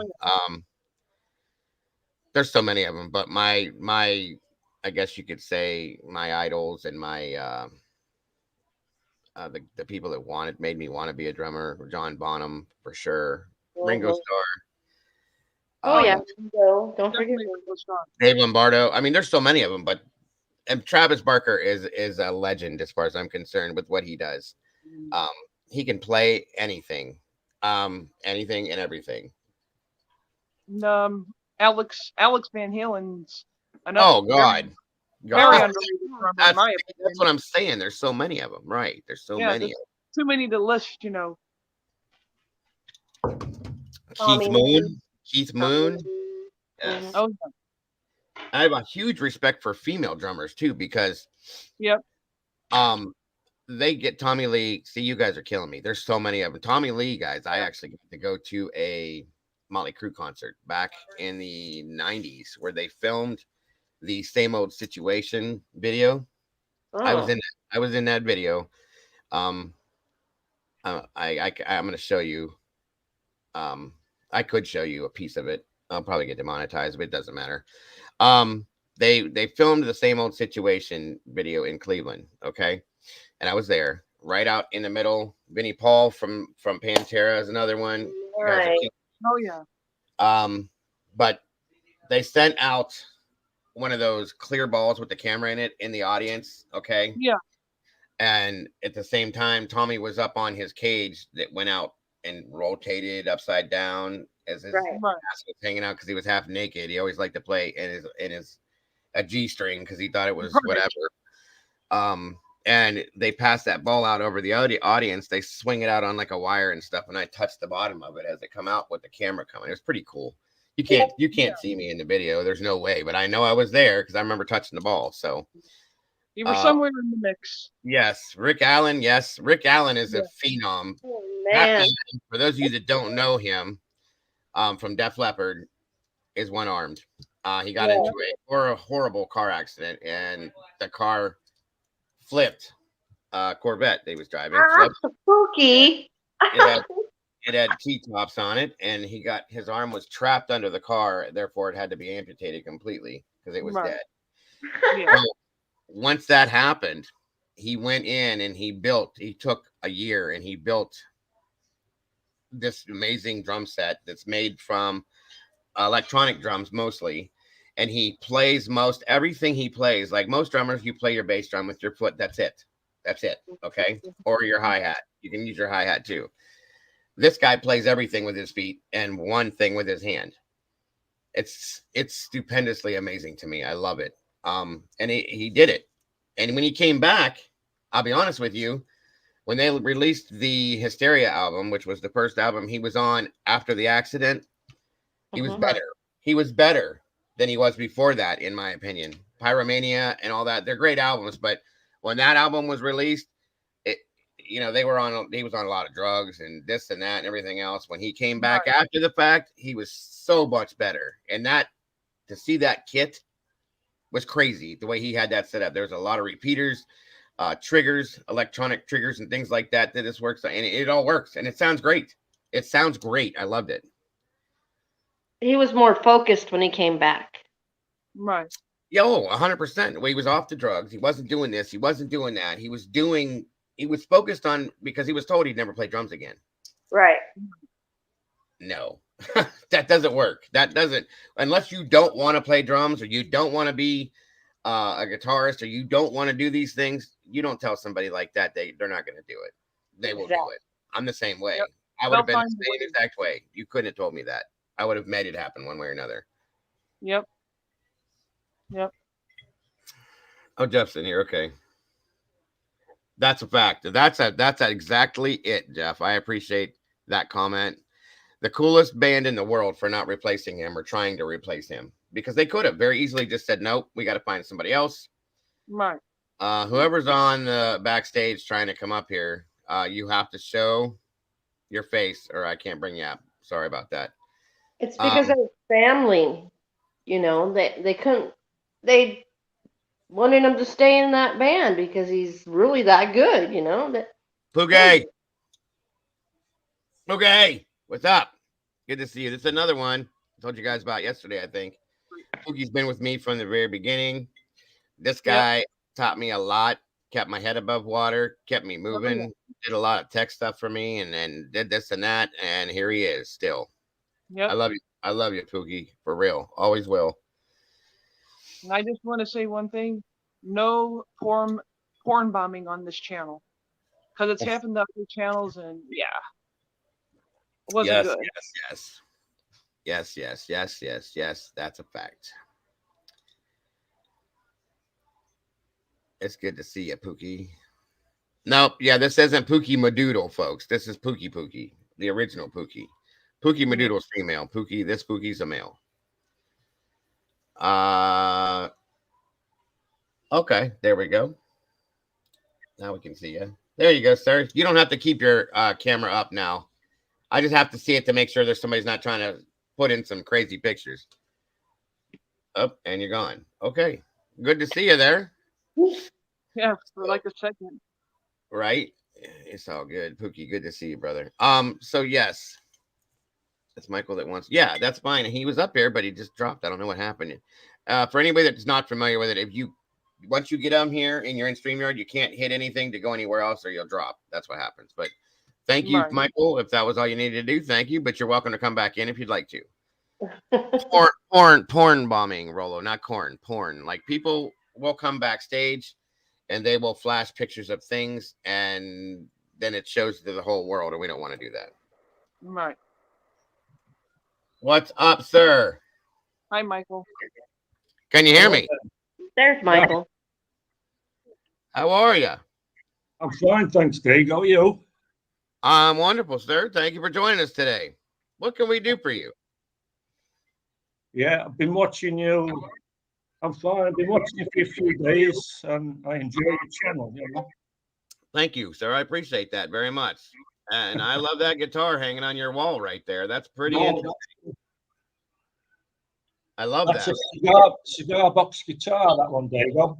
Yes, it is. Yes, it is. I've always wanted one of those. I always thought those were really cool. Nice. Oh, there you go. You're a bass player. Very nice. Oh, wow. Here we go. Yes, sir. Oh, nice. All right. Wow. He's got a lot. Yeah. What make, Dago? What make? What's that? What make is your acoustic? It is a R.W. Johnson. I'm gonna, Dago, I'm getting a bit of an echo. Do you still have me up on your background? Wait. Oh, there he goes. And then this is my baby here. Nice. Yep. Epiphone Les Paul. You can never go wrong with the Les Paul. Yeah, it's the one I love. Caden has two acoustics, and yes, Dago was holding the Johnson. That's right, Pookie. And this is, of course, an electric acoustic. I love the way this thing sounds. And I'm not even a guitar player, folks, but I love playing guitar, if that makes any sense. Yeah. There we go. You might get an echo if you have the YouTube stream up while you're in here, Michael. That could be the problem. Yeah, I do, there you go. But when I turn the YouTube,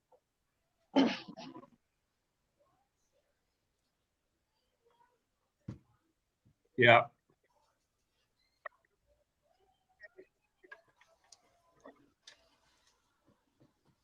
So how long have you been playing, Michael? On and off, 20 odd years. Thank you, Natalie B. Good stuff. Good stuff. Oh, thank you so very much, Natalie. I appreciate you very much. Very, very much. Yeah, I played drums since I was 10.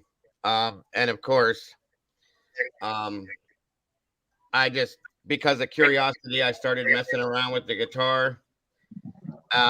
I'm okay with it. I'm not, I'm not like probably like you or Jeff or anybody like that. I'm not that great at it, but I'm learning little by little. The pandemic, yeah, commercial. Hold on a second. The pandemic is actually what made me decide I started doing guitar lessons online. I messed with it for years, but I started doing it online and picked up a lot more. Well, I'm more of a rhythm player, Dago. Okay. Absolutely. Same here. If I were to say that, I definitely can't do any kind of leads or anything real well. Here you go, commercial. Okay. Yeah. Where are you from, Michael? England. Nice. Born near Liverpool. Awesome. Isn't that where Ozzy was from? No, he was down south further. Okay. Birmingham, England. Oh, yes. That's an hour's drive from me now. I don't live in Liverpool now. I live in a county called Derbyshire. Okay. There we go. Gotcha. Near Sheffield. Yes, sir. I've heard of both. Yeah. Great music came out of Liverpool. The Beatles came out of Liverpool. Oh yeah. Yeah. John Lennon, before he was famous, he used to come to one of his aunties about quarter of a mile from where I lived. Okay. Nice. Okay. He was just a young lad then. I found all this out later, Sure. He'd come and visit with his mother, and it was a quarter of a mile from where I was born, So that's my claim to fame. There you go. There you go. Thank you, Natalie. I got to tell you, Michael, you sound like an actor when you speak, and I'm trying to put a face. Michael Caine. Michael Caine. That's who you sound like when you speak to me. Yes. Nice. Really? You remind me of Michael Caine. Absolutely. That's amazing. I don't know where I'm glad I remembered that. Anyway. Not a lot of people know that. Oh, yeah. Yeah. That's what I used to say. It's a bit of a tag with Michael Caine, because he said it in a film, I think. Not a lot of people know that, Yes. Yes, exactly. Michael Caine. Yeah, Dusty. That's what I said. It reminds me of Michael Caine. It's crazy. I love it. And it's great to have you here, Michael. It's great to have you here. I appreciate it. I love the fact that we reach out and that there's people everywhere that are watching us from all over the world. I absolutely love that. It makes this so much more special to me. Yeah. Yeah. Well, I was watching your shows, and I don't want to bring the Koberger thing up, but I was watching your breakdown of that case, and at first, I thought, oh, he's guilty. But after listening to you and your guests and the way they broke it down and analyzed it, it's been fantastic, and that's why I thought, well, that's a really open view of things. It's not pigeonholing and it's stereotyping. Right. And it's been really open-minded, and that's why I've been watching, and this is why I wanted to come up to say hi, say hello, and appreciate, the way you do it. Thank you. Thank you for that. That makes me feel wonderful. It really does. Because that's what I'm all about. That's what I want to see and what I want to hear. I want everybody to be able to have their own feelings about this and not just to say, you know, the tunnel vision thing, it's not right, you know. So thank you for that. I appreciate that very much. No, you're welcome. Oh, I meant to say hello to your two other guests. I'm sorry, Ray and Star Meadows. And actually her name, she goes by No Chains No More, but that's her name. Oh, okay. Well, nice to meet you. hi, anyway, sorry, I didn't mean to. No, it's okay. It's quite all right. She does that all the time. These are actually, both of these people up here are part of my team. They're both moderators, and No Chains is a hardcore researcher and all that. So she helps out with a lot of the stuff that we do. Oh, okay. Thank you. Yeah. So, sorry, Ray. Storm, go on. Sorry. Oh, it's okay. I've been with Dago since he started his channel, so I'm kind of like one of the OGs, if you will. One of the first 13, as I call them. Right. Yes, and because Dago started out as a drama channel, and then he went on to true crime from there. So. Yes, sir. Oh, okay. So, how long has the channel been existing then? In February, it will be a full 2 years. I came out starting off standing up against cyberbullying, internet bullies, so on and so forth. Oh, wow. And it became immediately drama. But that was my whole goal. I watched YouTube for 5 to 6 years before this and got involved in a lot of different things watching that way. My kids got me involved in it because I never would look at it before that. And it became very entertaining on some aspects, and then I saw some very disturbing things in other aspects, and I couldn't watch it anymore. I couldn't sit and watch it happen anymore. So I decided looked into how easy it would be to make a channel, to become a YouTuber, I guess you call it. And I started my channel. I had no idea what I was doing. I had one person that came in, which is still with me, one of my best friends on the whole planet. He goes by the name Faux Popper in here. Thank you, Miss Heather.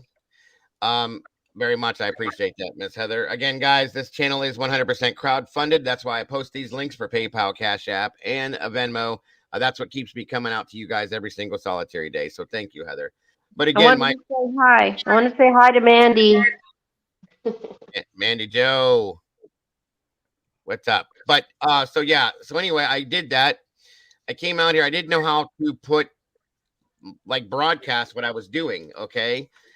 With Twitter and stuff like that. So I sat here for about 3 days with one person in here talking to me for 8-9 hours and about nothing other than ourselves.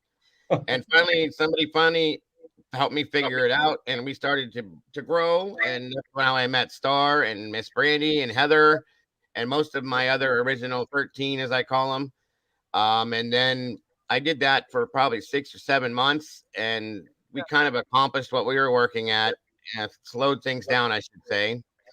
And then, I told my wife that I was just really burnt out on that kind of stuff. And she said, why don't you do something that you like to do or want to do? And I said, that's a good point. Right. So I started looking into the crime scenario, and here we are today. The rest is history. So. Oh, that's great. Natalie, thank you again, honey. Thank you, Miss Natalie. Again, Natalie, thank you so very much. I appreciate that. So, if I can ask, Dago, where are you based? What state are you in? What states? Yeah. Everywhere. From what I can understand, I have people everywhere that are watching. No, I mean, where are you based? Where do you live? Oh, I live in Ohio. I'm sorry, Ohio. I'm in Atlanta, or Georgia. Oh, Georgia. Oh, okay. Miss Brady B. I'm in St. Louis, Missouri, so. Missouri. Oh, okay. Wow. I noticed today, that's why I like to throw that in there occasionally. Today, we're not doing anything, just kind of hanging out, talking, doing a little bit of everything. It's great that you jumped in, Michael, for that. I love it. Thank you. Thank you. And I will ask occasionally, time to time, where everybody's tuning in from, because I like to see that. And today, they put out there a lot of other days they do too, but we have people in every state in the union here. We have, of course, where you're at in the UK, quite a bit of it. Thailand, Australia. Australia. We have a lot of Aussies in here. Great Britain, New Zealand, South Africa. It's Good amazing Lord. how the internet has made the world an even smaller place. Isn't Yes, it? yes. Yes. It connects. It's amazing that it can connect us all together from all over the world. It blows my mind. Yeah, it's an incredible thing. It really is. Yeah. Yeah. I agree. I do agree. Very much know, so. you chat to people that you'd never normally chat to. You know, you'd never meet them, would you? You know. Right. Yes. That's why I think it's so amazing, because we can be having a conversation about something and you've never met anybody ever in your life like you today. And you jump in here and you're on the other side of the world, and we're having a conversation as if we're right next door to each other. I absolutely love that. Yeah. It is. Yeah, it just fascinates me. I know it's been around for a few years, but it still fascinates me. You know. Absolutely, I agree. That's awesome, Elbow. Blossom Music Center. I've been there multiple times. That is absolutely correct. Great shows there. Great shows. I think that's where I was at my first concert was there. Guns N' Roses and Metallica. But yeah, go ahead, Michael. Sorry. I'm sorry about that. I was going to ask you, did you ever play in a band in the past? Oh, yes, multiple. I've played, let me see, six different bands, and then I've filled in for a few other people in different bands too. So yes, I have. I started off in a band called, now this is when I was way younger, so excuse some of the names. The first one I ever played in was called the Anarchy Punks, and it was a punk rock band. Kind of like what the Sex Pistols would be. It was a lot like. Okay. What's up, Willie? Good to see you. I played in another group called Spiritual Leader. Was kind of a heavy metal, like Megadeth, Slayer, Pantera type stuff. Okay. Yeah. Sid Jangles was kind of a progressive alternative type band. Jigsaw was the last one I played in with. We were older guys at that point, and we played nothing but like classic rock, the Eagles. Middle of the road type stuff. Yeah, that kind of stuff. Because as I got older, being a drummer, I had to slow down because my knees and elbows just weren't taking it no more. You know. Oh, you're a drummer. Oh yeah, yes, sir. I'm a drummer. Completely love it. Since I was 10 years old. Oh wow. When you were talking earlier on about Rick Allen, you know, the Def Leppard drummer. Yes, sir. Well, I live about 22 miles from where he had the accident. Oh, really? Wow. Amazing. Yeah. It's I know the road like the back of my hand, where he actually crashed his car, and it's a road that goes from a place called Glossop to Sheffield. See the sticks. There you go. Yeah, I see the sticks. Yeah, I gotta have them around me all the time. Yeah, and from this little town called Glossop to Sheffield, and I think he was heading towards Sheffield, which would be his home city, his hometown. Yeah. Yes. And ironically, it's a beautiful area. It's called Ladybower. Okay. Ladybower. And it's a beautiful area, you know, but there's some very, very, very sharp bends, and you've got to concentrate when you're behind the wheel. You know, when you're behind the wheel, you've got to watch what you're doing. So I don't know exactly what happened. Based on the documentary, because I've watched all of those because I'm such a music freak. The documentary, from what I understand, he was drinking that night, as he did a lot. It was his thing, you know. They all did at that point, and pretty heavily. And he had a fight with somebody that night as well, and was speeding in that area. Of course, he had a very fast car, and he went off the road, rolled the car landed on top of him and his shoulder. Yeah, Luckily, yeah. and that's why they had to amputate it. So that's the story I know. But he did, when he had that adapted drum kit, he did very well. I don't, Oh, absolutely, yes. I mean, if you didn't see him and you just heard his drumming, you wouldn't know any difference unless you spotted a difference, Dago, being a drummer. Honestly, I'll be honest with you. As I got older, listening to, like I said earlier, the Pyromania album that was before Hysteria, and Hysteria was the first album that he came out with without his arm. It was better, in my opinion. It was better. Really? Yes, it seemed better to me. And he was using an electronic drum kit at that point. He wasn't using an acoustic set anymore. Right. And I just, like I said, when I was younger, because when that happened, I was probably 12 or 13, I think.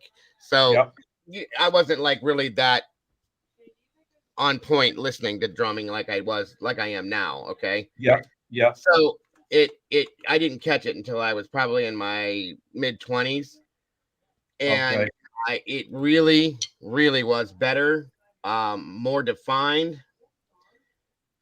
It was it was great. It really was so much better. Let me see here.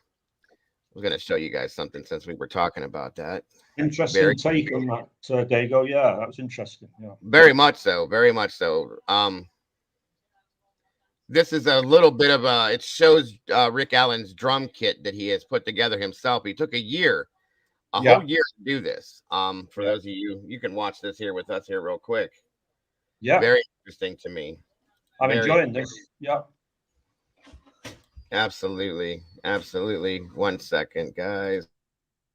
Okay. I want to say hi to Sleuthy Goosey in the house.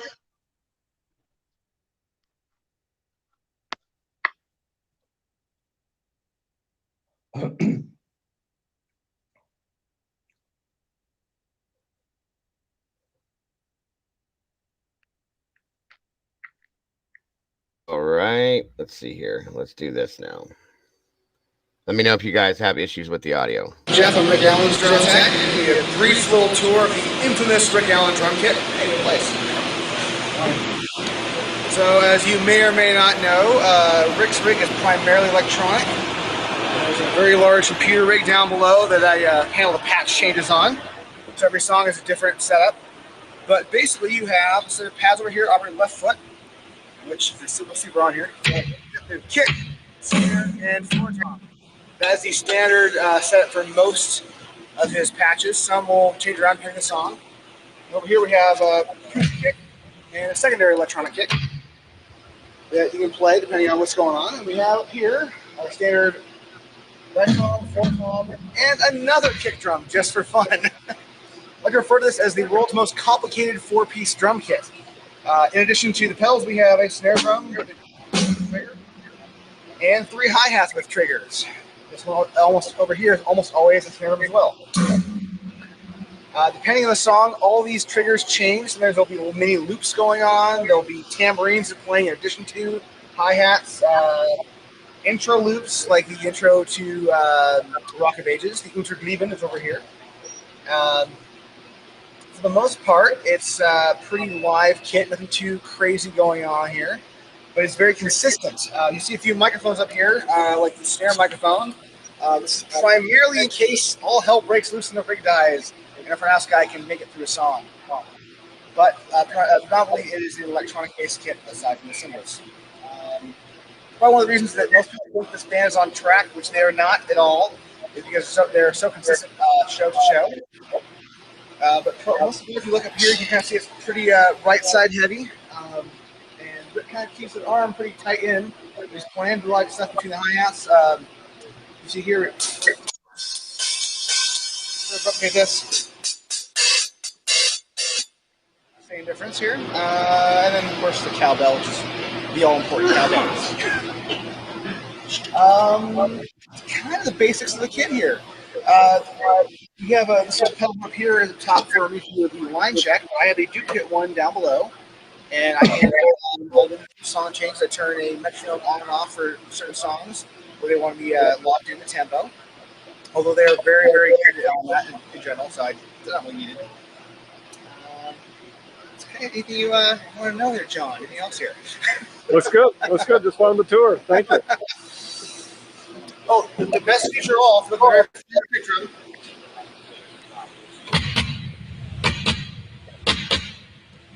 the all-seeing eye.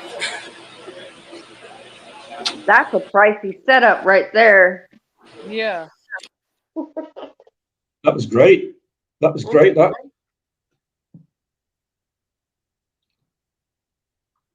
There you go. 1, 2, go. Yes, absolutely amazing. Love it. I love it. That was his drum tech, of course, his number one drum tech. He's got 3 of them, but that one right there is the guy that sets everything up, tests everything out for him, fixes everything when there's problems. Hold on a second.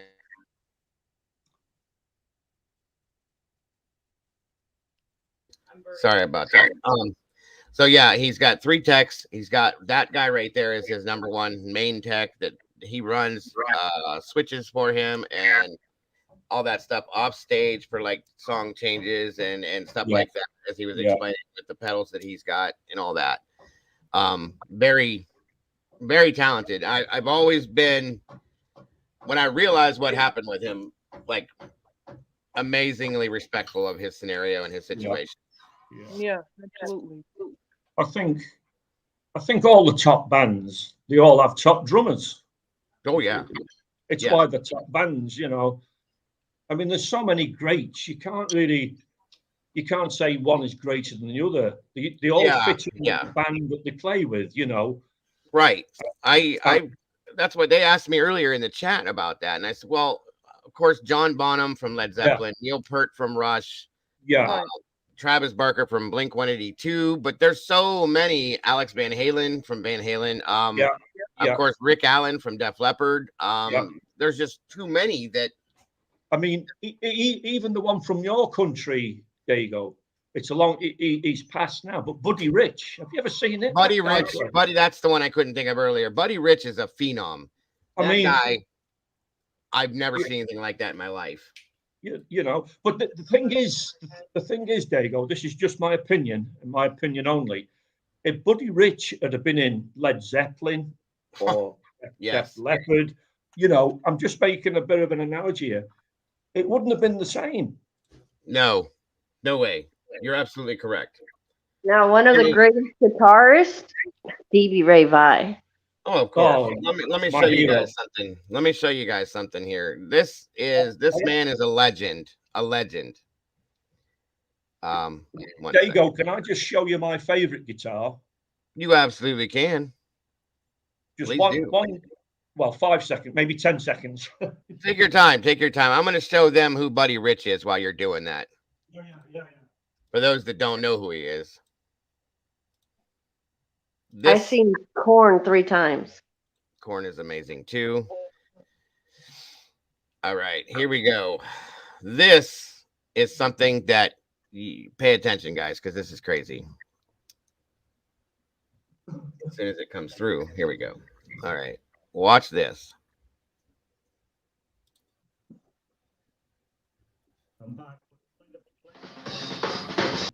Amazing. How old was he when he did that? 68 years old. Wow.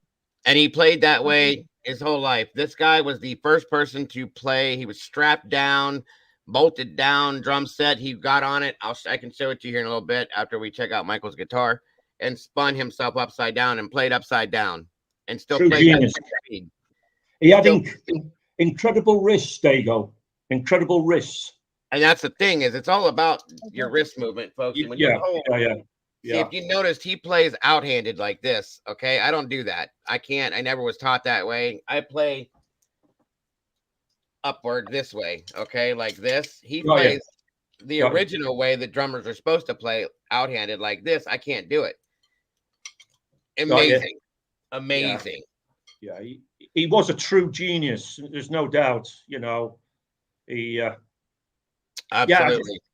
I just wanted to show. This is my This is my baby. This one, Dago. This is Absolutely. Please share. Oh wow. it's a true Fender, Fender USA. Sunburst. USA. That's a Telecaster from the US, isn't it? From the US of A. Yeah. Yes. I had a Mexican one time. It was red and white. Not a bad guitar. Those are beautiful, what you have there with the Starburst and everything. I love that. I got this recently. This is my little baby. It's just a ukulele. I have two of those. I have smaller ones. Yeah, that's nice. Very nice. Just off eBay, you know. Yeah, right. I like the one on his wall. Oh, I know. The cigar box guitar. I've always wanted one of those. Right?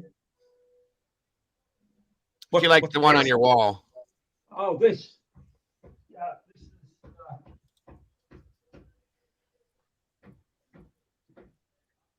You see, I'm left-handed, Dago. I play left-handed. But this is a true guitar box guitar. Awesome. That's pretty. Awesome. I love it. Yeah. I love it. That was made by a proper. I think they call them luthiers. You know, Luthiers. Yes, luthiers. Yeah. For those of you that are questioning, this gentleman's name is Michael Collins. He's from England. He's just our guest today. Just decided to jump up and talk to us. Thank you. Yeah, nice to meet you all. Anyway, it's great. You know, nice to meet you too. I was hovering last night, Dago, whether to jump in, but you know, it was quite heavy on the Kohlberger, which is no. I'm not criticizing that, but you know, I couldn't have entered into that. I wouldn't have known what to said, you know. But no, understandable. Absolutely. Now you've got this night, which is like free and easy, if you know what I'm saying. Yes, you know, that's absolutely. And that's why we're doing it today. We're just kind of taking a break from. Yeah, you need it. Yeah. Yes. Yeah. It's been a rough week, right? He can play that guitar, right? Oh yeah, I'm sure he can. Yeah, but not tonight. I've had too much whiskey. Oh, okay. Absolutely. What are you drinking? Where's the bottle?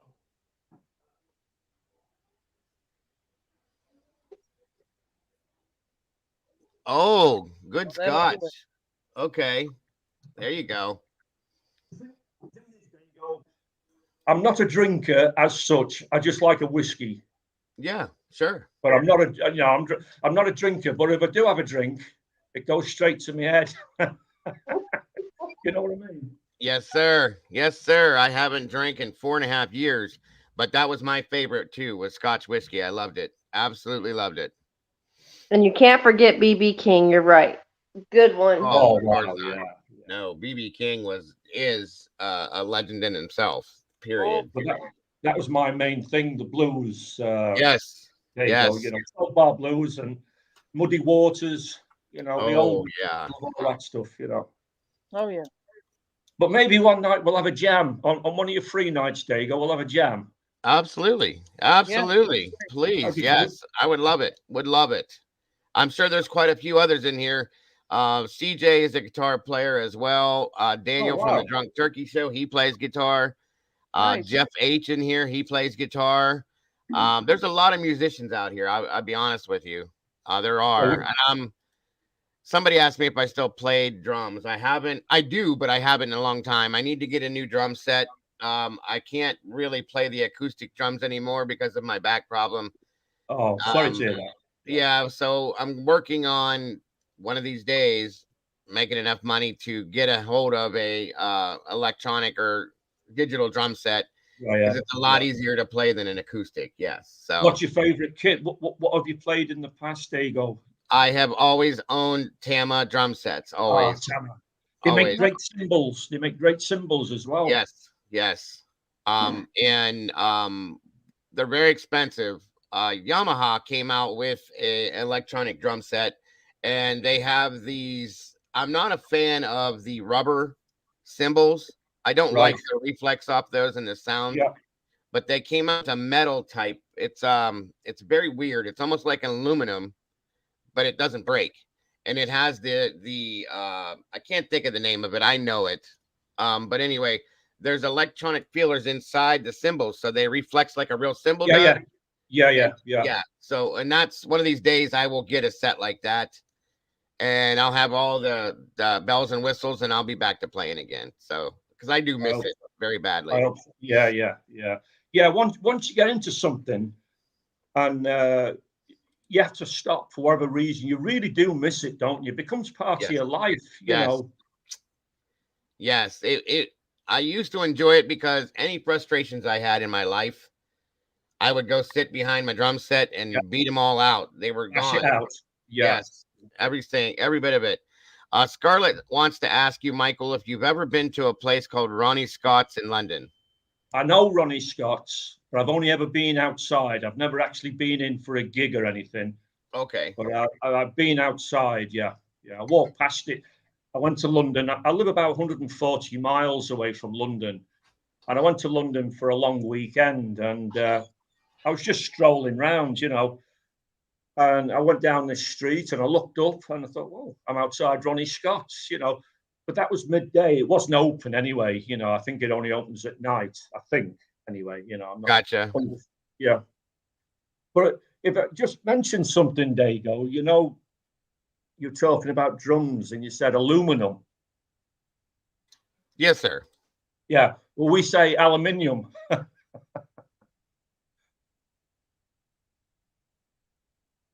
You know, the Americans say aluminum. We say aluminium. Dago? Dago? It's gone quiet all of a sudden. I'm sorry, I'm here. Sorry. I was having a technical issue for a second. Moon, how did you say that again, Michael? Repronounce that? Yeah, you say aluminum. Yes? Yes, sir. Well, we, us here in little old England, we say aluminium. Aluminium, okay. There was that's the way it looks like it's spelled, though. You know what I mean? Yeah. Mm-hmm. So I guess you're being true to the word itself. Yeah. It just fascinates me. We share a common language, but there's so many differences at times, you know. Yes, sir. Yes, sir. No, it's great. It's great. You know, I love it, you know. Absolutely. One of my best friends, he was in here earlier. He lives in Australia. And we were talking about the language barriers and how close they are, you know, but how different they are at the same time. One time we had a whole conversation about it. It was amazing. Yeah. It just, I mean, even the South African, sometimes South African language can be mistaken for the Australian language, you know. Yeah. It's just fascinating. I don't know. I'm rambling on a bit. I'm sorry. I'm rambling on, you know. No, you're good. There was another question for Michael about Manchester. Yeah. Can you ask again, Ray? I didn't quite catch. I heard Manchester. We're scrolling, but it's off of the screen now, so I can't see it. Sorry. What's the matter, hon? I live about 40 miles from Manchester. I'm right in the middle of England, really, called the East Midlands. I've got Sheffield, there's Nottingham, and there's Manchester, and I'm kind of in the middle, you know. Yeah. Mm-hmm. It was Commercial Zone asking the question, but it's already. Everybody here get all nostalgic when you hear songs that remind you of people who. Oh yes, 100% commercial. Well, I think Commercial Zone asked me last night when I introduced myself as a new subscriber. And then Commercial Zone, he or she, I don't know, you know, he or she said, oh, I can see that. Did you ask Michael if he ever gets over to Manchester to check out this thing? I used to Commercial Zone. I used to go to Manchester a lot. But I know last night you asked me, because you said you lived in England for a short time. And I replied back, whereabouts did you live in England? But I don't know if you've seen my message. If that makes sense. So he or she may see that. Maybe. I found a video. I showed Mama Bear, Mikey, and Molly a while back. I think I showed some of you guys. Life, Love, and True Crime. Good to see you. Thanks for joining us. This was a set. Probably one of the last times I played, I sat in and filled in on drums for somebody for this band. The band wasn't very good, but so this is a song that this guy wrote. I'm going to show you guys a little bit of it. It's kind of embarrassing, but whatever. Okay, Commercial Zone, London. I seen your message, Commercial Zone, London. Yeah, great. Yeah, London's a great place. Yeah, I've always wanted to go there. Dago, ask him if he has been to the Tower Mansion, Jimmy Page's place. Yes. Never been to the Tower Mansion? Okay, gotcha. Yeah. Luckily, I kept my head. That's where they used to chop people's heads, but I got away with it this time. Right. All right, yeah. So this little video here we're gonna look at is, like I said, this was 14 years ago. I was filling in at a bar that I went to. Their drummer got too drunk, couldn't play. Does happen. And so I filled in for him and played this song that they wrote. The bass player he was really trashed that night too. I don't even know how he played, but the lead singer and the guitar player, we always called him Kurt, because he always thought he was like Kurt Cobain the way he played and acted. But here we go. Let me see.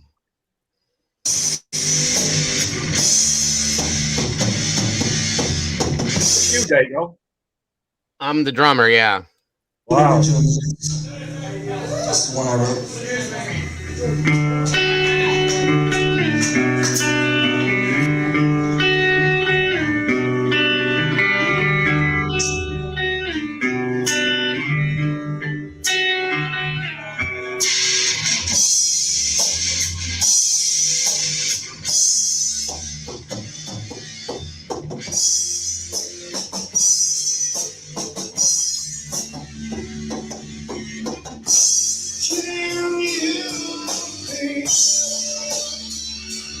The sound is horrible. So is the video. Drumming's good though.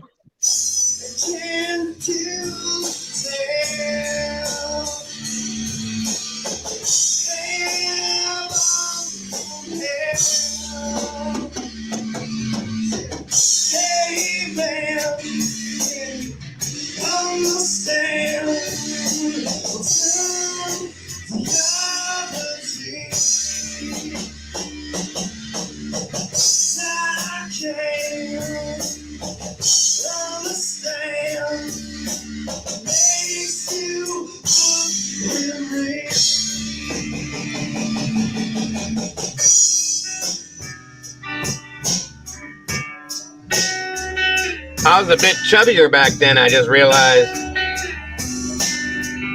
Keeping a good beat, there you go. I'm trying to. I never played with this guy before this. Oh, you did well then. You did good.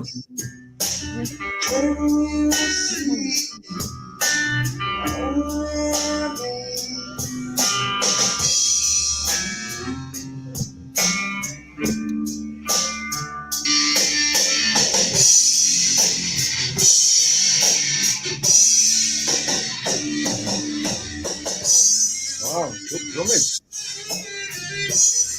Good drumming. Nice fills, Dago. Nice fills. Thank you.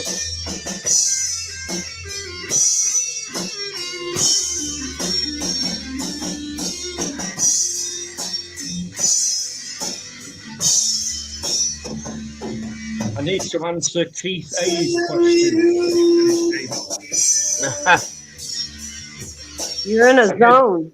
I gave the wrong answer to Keith A's question. No, seriously.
I don't know. No, don't either. Nice. I don't know, Ralphie. Nice one, Dago. Yep. Nice one. Good drumming, standing. Good drumming. Oh yeah, audio played good too. Yeah, yeah. Thank you. That was horrible. The sound was horrible in there because, like I said, it was filmed with just a camcorder. Somebody had a camcorder and they filmed it there that night. And then yeah, but you could still hear the content though, Dago. You know what I'm saying? You know, yeah. The sound could have been better, I thought, but you know, it is what it is. Could I just answer Keith A? There's a question that you asked me, Dago. Did I ever visit the tower? Yes. No, I thought the question was London Tower, but he meant Jimmy Page's tower. Oh yeah. Well, I didn't. No, I didn't visit Jimmy Page. I mean, he's my hero, Jimmy Page. You know? Oh, of course. John Bonham, Jimmy Page. They're just, you know, beyond everything. But I didn't visit his place. No. That would be, Jimmy Page is just a legend within himself. You know, there's some people out there that will ever be right. Commercial. It was the acoustics in the room. It was horrible. But Jimi Hendrix, Jimmy Page, Janis Joplin, Keith Moon, John Bonham. I mean, there's so many that will never, ever be able to be replicated. You know what I mean? Yeah. Well, yeah, because they were so original. Yeah, I mean, we've had some great musicians here from the UK. You know. Oh, I mean, yeah, God, yes. There's one. He never made his full potential, in my opinion, and his name was Peter Green from Fleetwood Mac. Oh, okay, yeah. Now, oh my God, yes.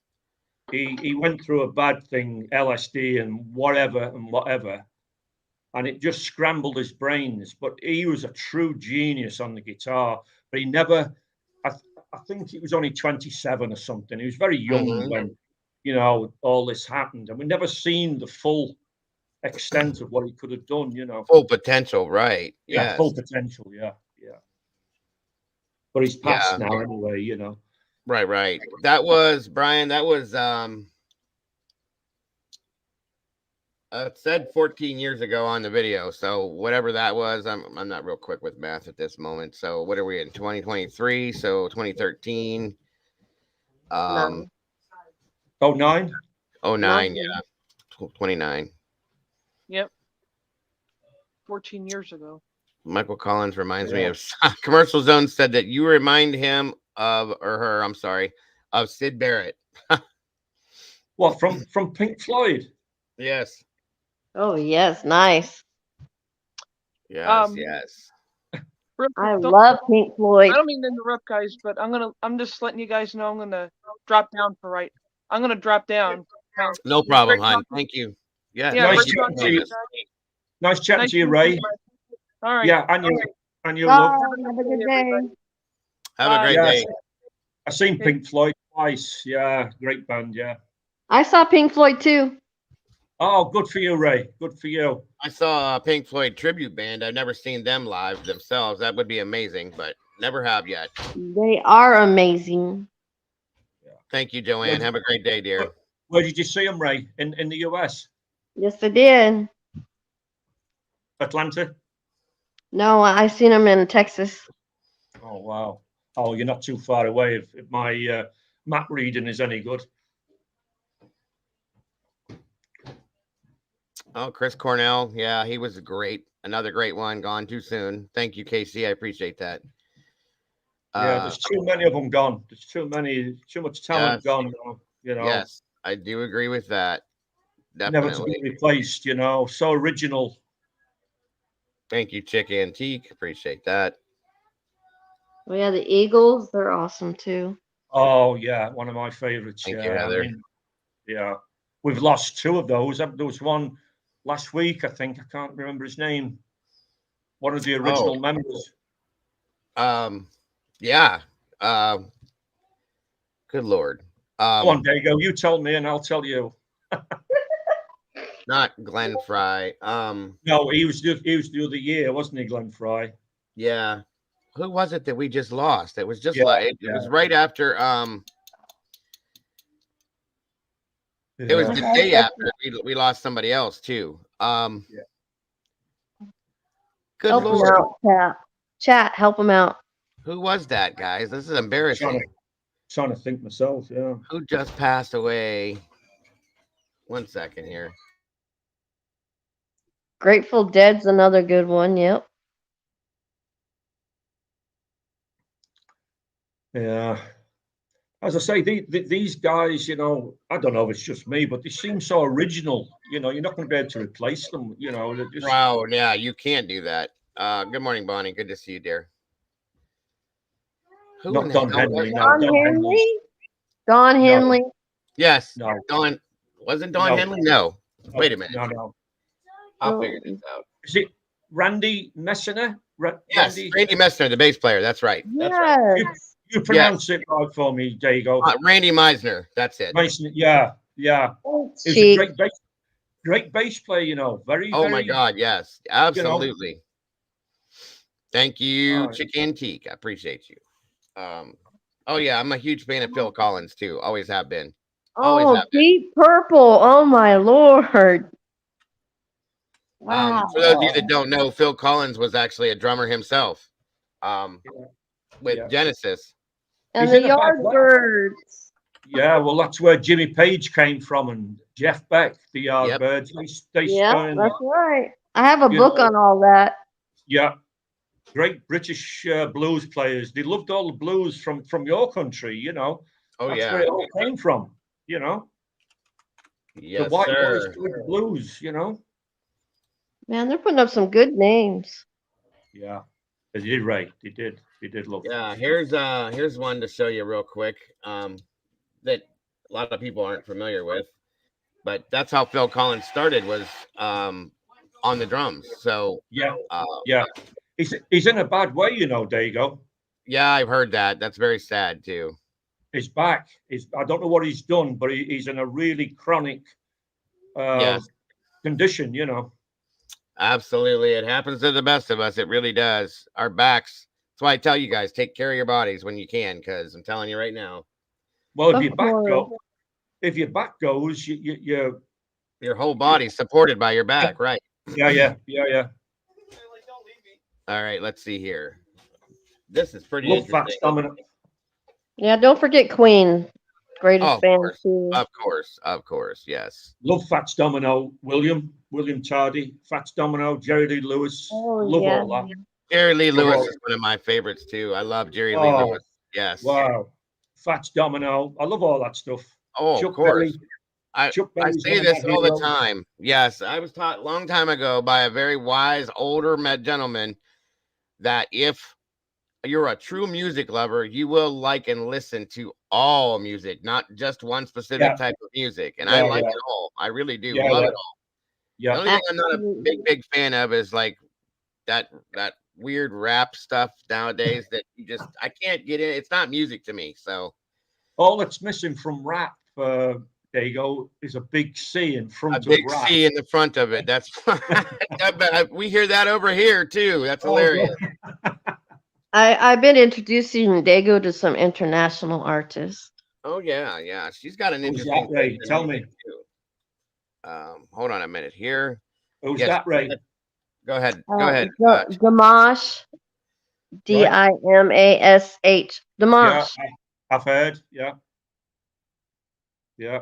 Is that what you're into? Is that the type of stuff you're into? I like all music other than rap. I mean, some rap I like, but the majority I don't. But Zhou Shin is another one from China. Porcella is another. They're from Korea. And Dimash is from Kazakhstan, which is Russian. Yeah, yeah. Tell me, Ray, you know the China and South Korea.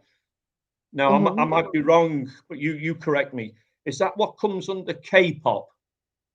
Oh, yes, that's the K-pop. Yes. Right, right. That's great. That's great. It's nice to have this diversity. You know, you've got to have this across the board. You can't be just stuck in one. You know. I agree. I do agree. Well, the three that I follow, those three, they speak many languages. They sing in many languages. Oh, okay. Oh, that's interesting. Oh, that's interesting. Yeah. That's now that's a question I'll put to you, Dago or Ray, if I may, if you don't mind. If somebody sings, absolutely. If somebody is a singer from the UK, or if somebody is a singer from your country, can you tell the difference? Sometimes no. Right. It's amazing to me. It always has been. Excuse me. I'm sorry.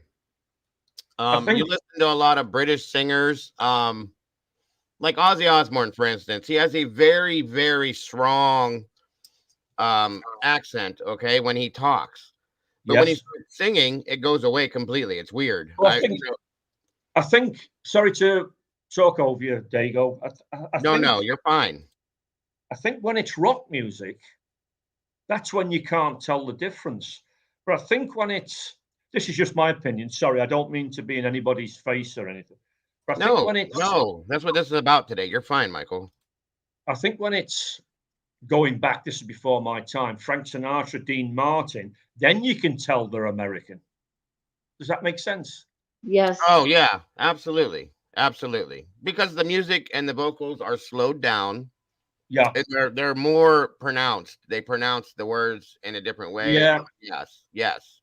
That's a good description. Yeah, I like that. Yeah, that's good. But rock music, I think it doesn't matter if you're China or South Korean or UK or USA. Yeah, you get those bass riffs blasting out. You can't tell the difference, right? Right. Exactly. Yep. Great All right, guys. Okay. Well, let's. Yeah, go on. Let me show you this here real quick. Again, Phil Collins is my uncle, by the way. Oh, really? No, I'm joking. Oh, okay. The same surname. Gotcha. That was good. That was funny. But this is him playing on the drums, folks, which is where he started, and he's absolutely still at this point very good at it. Yeah.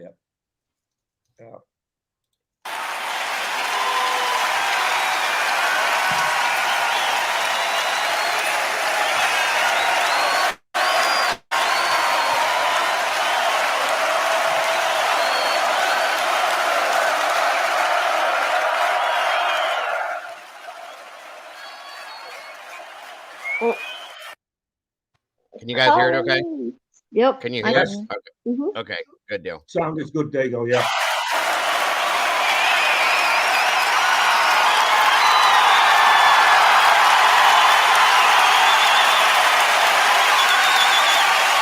Ray, automatically they know where the skins are. When you play for so long, I play with my eyes closed all the time because you know what you have your setup is, okay? Yeah. And the reason why I close it's just an automatic. I make all sorts of weird faces too. It's a drummer thing. My wife told me she's watched multiple drummers.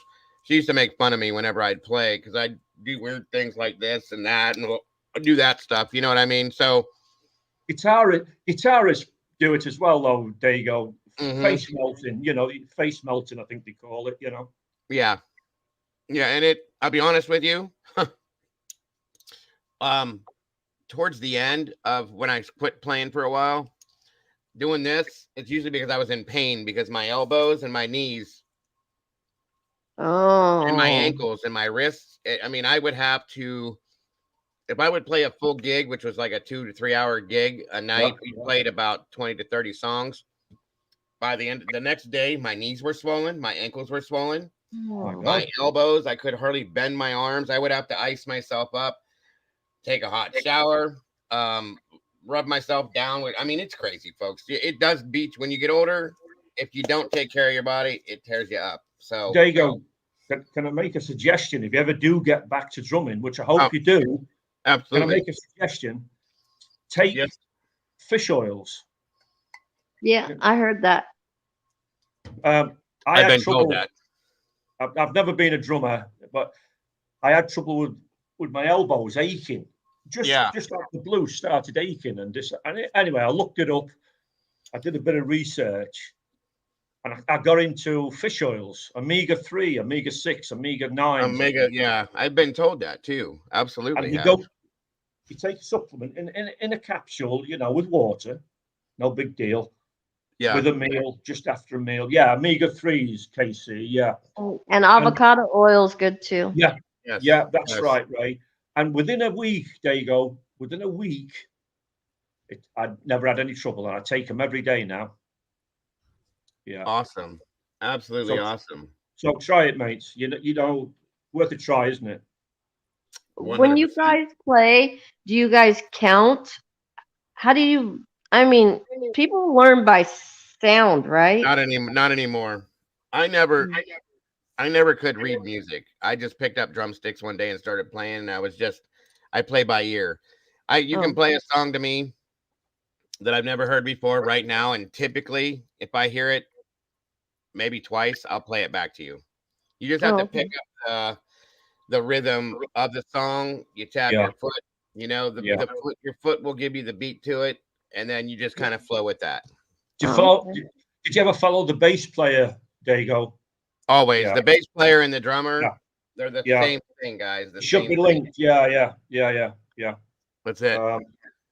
That's who I would listen to, is I would follow, because when you're in the back like that, especially if you're loud, which we usually were, most bands are.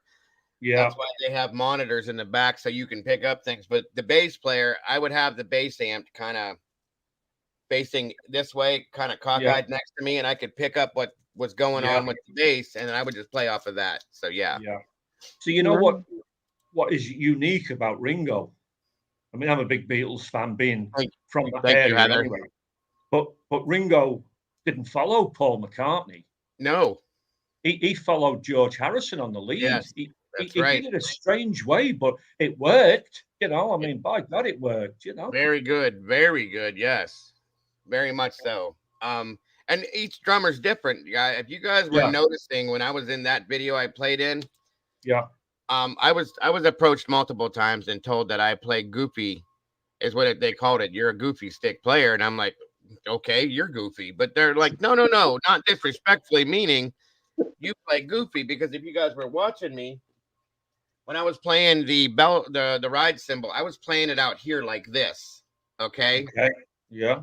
Most drummers will play cross-armed over here and play the ride this way, and the hi-hat this way, and so on and so forth. I play it out like this, or over here like this, or the remote cymbals that I had, I would play it. Is that what way I was comfortable? Is that what they meant about goofy? Your actual action? Yes. Is that what they meant? Oh, yes. I've never heard that before. Yeah. And I play backward. I'm a right-handed person. A right-handed drummer, but I play backwards from a typical right-handed person. Okay. That's what they call it, goofy. Okay. But I thought, I'm not just saying this, Dago, I thought your fills were quite good. You just sat in with that band. Yeah. But your fills were great. I mean, the original drummer may not have done them same fills as what you did. Right? He didn't. We were told, the guitar player told me, he was like, he actually liked what I did compared to what the other drummer did. Now, if that was my song, there would have been a whole lot more fills and a lot more variety as to what I did, but I just played a basic 4-beat to it to try to keep up with what he was doing. I'd never played that song before, so you did well, definitely. Man. It's a picture the sound was iffy, but that wasn't your fault. That was the venue, the equipment that it was recorded. Right. Yes.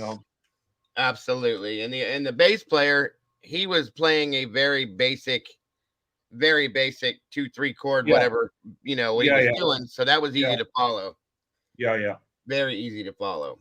Yeah, that's true commercials.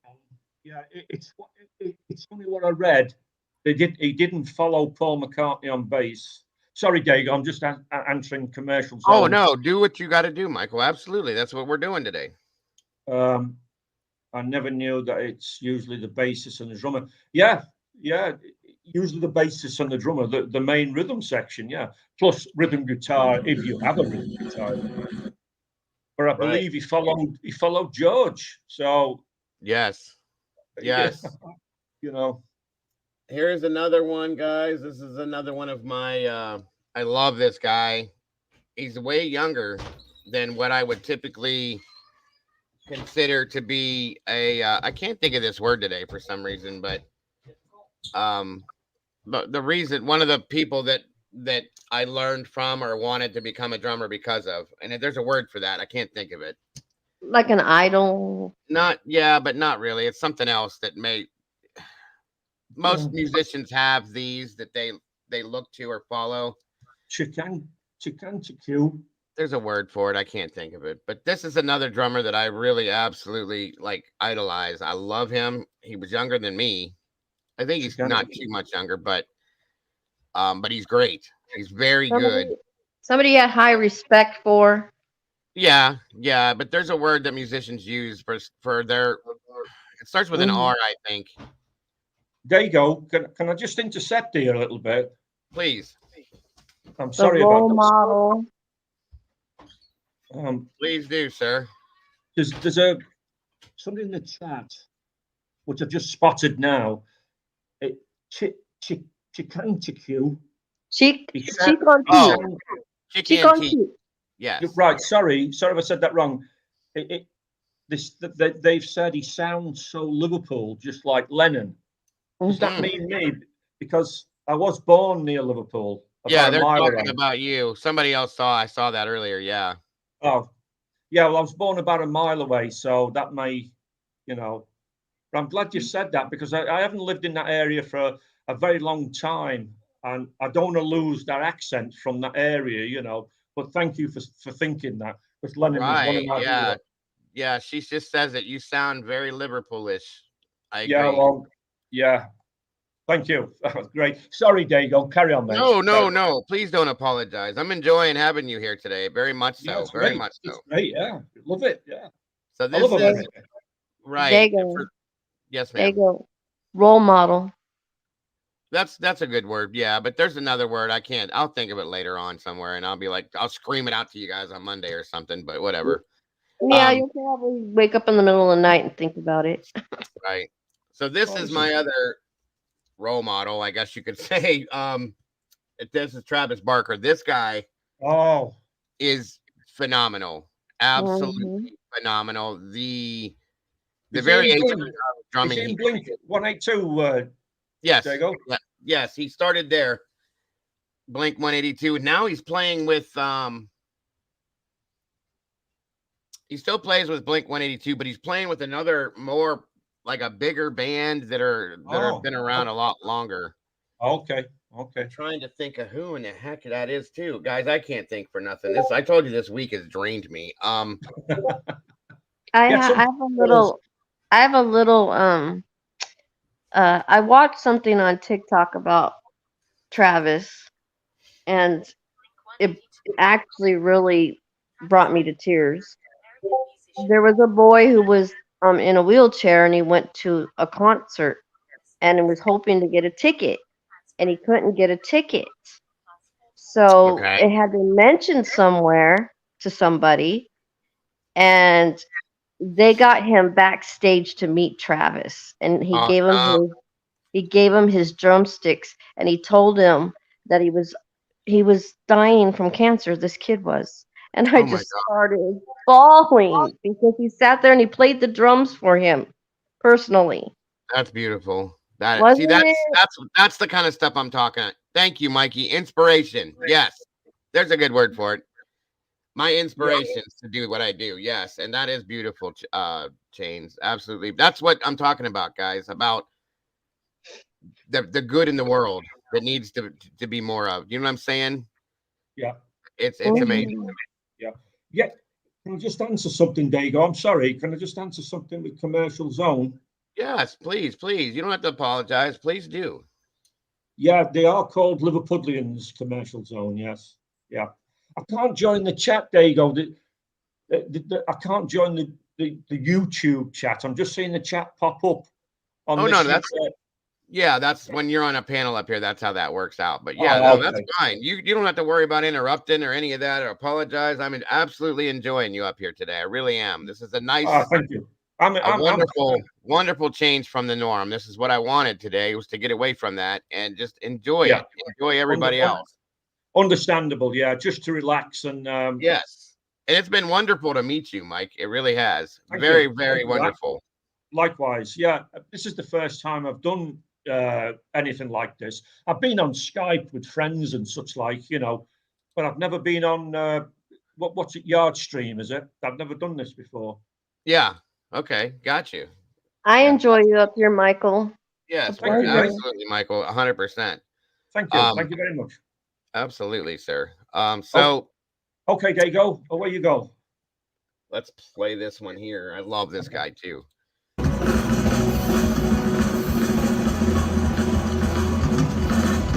Wow.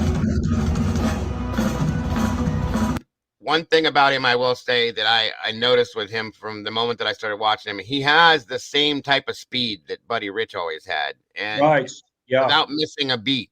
He doesn't even miss a beat. It's insane. How did he do it? How did he do it? Right, I agree.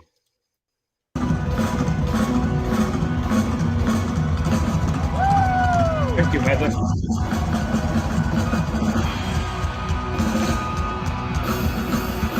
Good deal, Heather, too.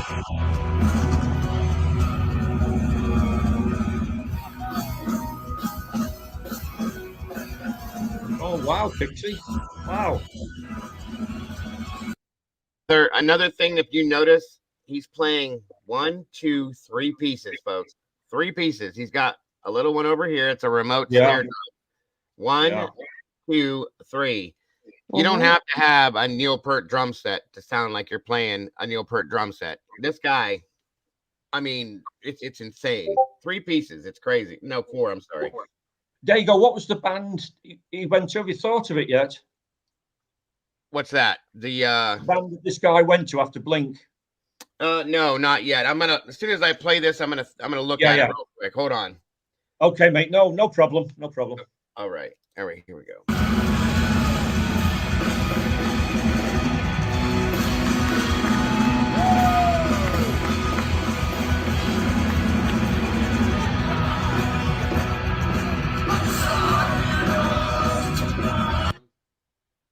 Wow. Hold on. This is my daughter's favorite band. She just went to the concert. Yeah, it's normally the younger end, isn't it? The younger kids who like them, but they're still talented, you know. But it's just not my type of music. I mean, that's the thing. Oh, sure. Mm-hmm. No, Shelley. No, I live about 80 miles from Liverpool now. But it's a great place. Liverpool is a great place. Welcome in, CJ. Good afternoon. Yeah, Shelley.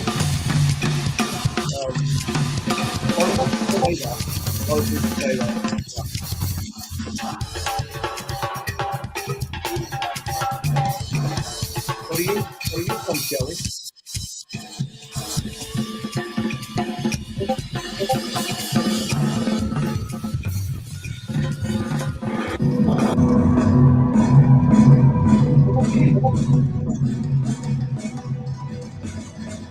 Wow.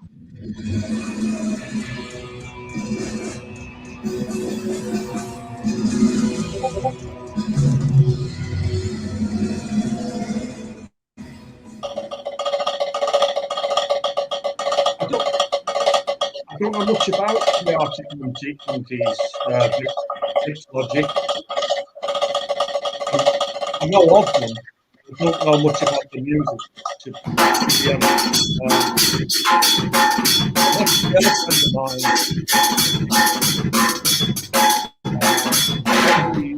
Arctic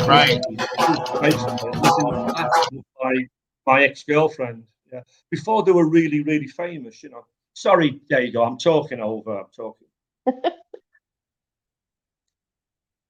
I'm trying to answer some of the questions here. I'm just flattered that people are asking me questions, to be honest. Sorry, Dago. No, absolutely, and that's what it's about. I'm telling you, you don't apologize, and that's what it's about. Is people love each other in here. We'd like to meet people. We like to talk to people. All of that. I'm glad. I'm glad I came here. I was a little bit nervous about coming on, but we're all human. I mean, what the hell, Oh yeah, no, I understand that. Neil Peart, yes, he still is. Or I'm sorry, Buddy Rich is still the GOAT. I agree with you on that one, Willie. Did you say CJ was it? There he is. Yeah, he is. You can come up here, buddy. The link is Yeah, come on up, CJ. It is Scarlett. It is. There's the link. Liverpool will always be buzzing, Scarlett. It's that type. It'll always be a vibrant city. It always will be, Oh yeah, I can agree with that one. I like that they're asking him questions. That is so cool. Oh, I love it. Yeah, that's what it's all about. Sorry, Vic's Logic. You asked about the Arctic Monkeys. Well, I don't know much about them. I know of them, but I don't know much about the music. But a girl I used to go out with several years ago, one of the Arctic Monkeys lived in a flat above her. She lived in an apartment place, and before they were really, really famous, but he had this flat above her, but he's very rarely there. They were building the name, so they'd be gigging all over the place. Mm-hmm. But thanks for calling me darling, Vix. I like that. I haven't been called darling for a long time. Vix, I think Vix lives in over there somewhere around near you, I do believe. If I'm wrong, please correct me, but I do believe. What's up, buddy? Thank you for joining me today. Good morning or afternoon, whichever. Yes, sir. Did you get some good rest? This guy has an amazing voice. This CJ has an amazing voice. Oh, yeah. Thank you, buddy. This is Michael Collins, CJ. He just come up here today for the first time. We just met him. So what's up, buddy? And he's from where? Where's he from, Dago? He is from outside of Liverpool in England, my friend. Nice. What's up, buddy? Thank you for the kind words too. That's okay, CJ. I enjoyed your breakdown the other night on the main case. I don't want to bring it up too much. We're having a change tonight. Well, it's night time for me anyway. But I listened to your breakdown of things, and wow, you impressed me. Wow, thank you, sir. I appreciate that. Yeah, you had a very good insight to things. I thought you were an ex-LE, law enforcement. How you doing, yo? What's up, Willie? What's up, buddy? How you guys doing? Good. How are you? We're doing wonderful. We're doing. Yeah, you know what? That's funny that you said that, Michael. I was asked that about myself, and people have asked me if CJ was too. And I obviously know that I'm not, and that he wasn't either. So just on the video game. Yeah. CJ, I was asking earlier what's your channel's what's your channel name? Mine? You can just my handle's Evil CJ, but the Evil CJ show. But if you just type in Evil CJ, it'll pop up. Okay, cool. Yeah, we were talking about earlier, but I didn't catch the name. Thanks. Mm-hmm. Nice, Scarlett. Yeah, it's a great university there in Liverpool. Sorry, guys. Carry on. No, you're fine. And yeah, like I was saying earlier, CJ's a guitar player as well. Oh wow. Okay. What style, CJ? Can I ask?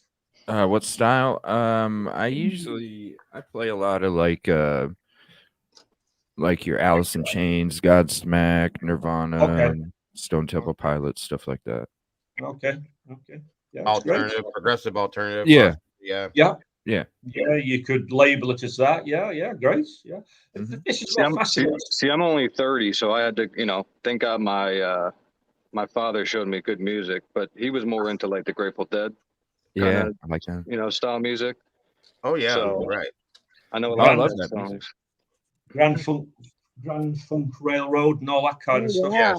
Yeah, see, that's what I was brought up. But my dad's an ex-hippie, was at Woodstock, all that kind of stuff. So, my stepfather, I should say, my biological father passed away, but my biological father as I had explained to a lot of people, was a sit-in backup drummer for the Animals. So wow, that's where it came from. That's where it came from. Yeah. Animals. He did Wow, that's studios. cool. Yes, House House of of the the Rising Sun. Yeah, he did studio drumming for them. So, and only on their tracks for whatever reason. I don't know why it was just that group, but he was a studio drummer. So, Session drummer, right? Yeah, session, whatever you call it. Yeah. Yeah.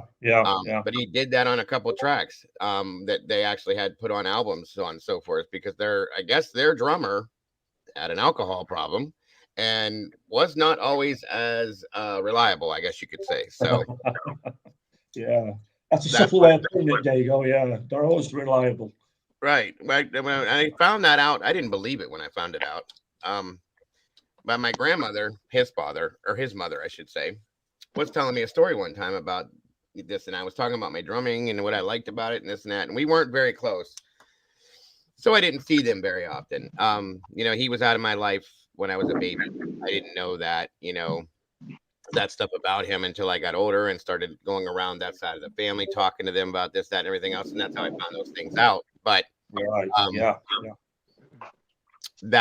that's where that came from. But my stepfather, who I was with since I was 5 years old, he's my father as far as I'm concerned. He was, like I said, the ex-hippie, the one that was at Woodstock, this and that. That's the music I was raised on. Black Sabbath and the Grateful Dead, the Eagles, Same here. Doors. The Doors, Yeah, the all Doors. of that. All of that. I still have and all that shit. Oh yeah, and it's funny you say that. It's funny you say that, Dago, because I have literally the same story. So if my biological father, I believe, if he stuck around, I wouldn't know this music at all. So my dad, who I consider, he's my dad.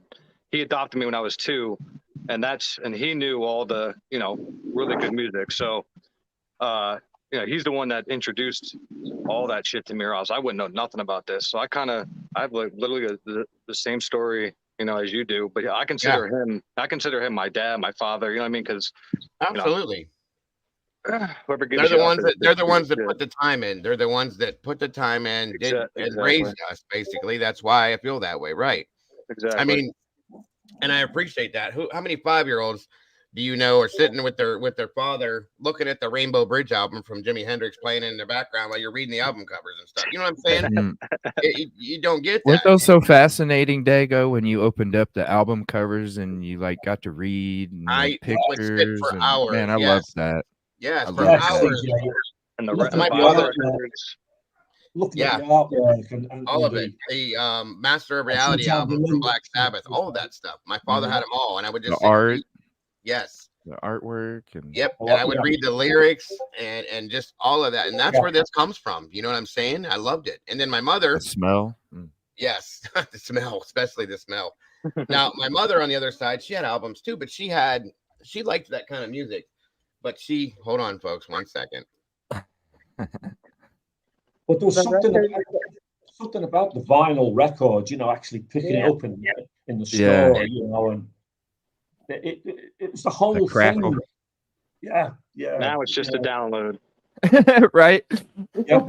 Hey, at least it don't skip like CDs anymore. That used to be crazy. That's true. You put it in a kit. It's like, no. Yeah, but those are the times, though. You burn your own. Is any of the where's the Doc Terry? Are you in here? I might be not. Trying to find my wife just got stung in the face by a ground hornet. Oh my gosh. Dude.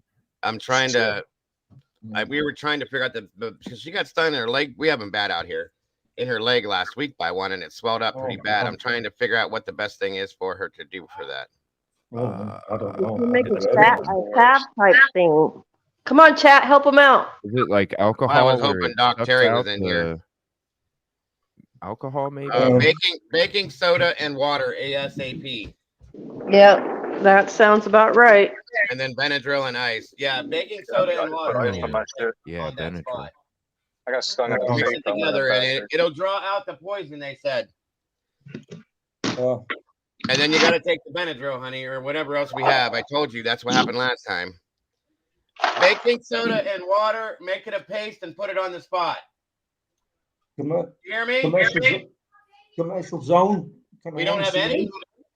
Uh-oh. Not in the fridge. What about the freezer? You know Yeah, who are the little fridge. bastards? Yellow Jackets. It's gone. Yellow Go Jackets to are the literally. next door neighbor and borrow some. Yeah, Send Kay to next door and ask Kelly if she has some. they're literally made to be assholes. Yellow So, Jackets. hold Like on, that- folks. I got to make a quick phone call to my neighbor real quick. Hold on. Go for it. Please cover me, guys. Commercial zone. Go for it, CJ. Commercial zone. If I can answer you, what's my opinion on computers taking over from musical instruments? All right, no we found some underneath where the baking stuff was. There we No go. contest. Musical instruments every time. It's taking over everything, man. Yeah, I hate it. I hate Me it, too. CJ. Yeah. And You I'm can't- like I said, I'm younger. I'm sure I'm younger than y'all. I can't imagine like how you guys feel seeing this. I like instrumental music than that Would electronic stuff. hydroxyzine work, folks? That's an antihistamine, right? Yeah. Yeah. Okay, hold on. But the thing is, commercial zone, you know, with musical instruments, it's a personal thing. You're either Yeah, blowing it into meant an something. instrument or you're Yeah. holding an instrument or, you know, whatever.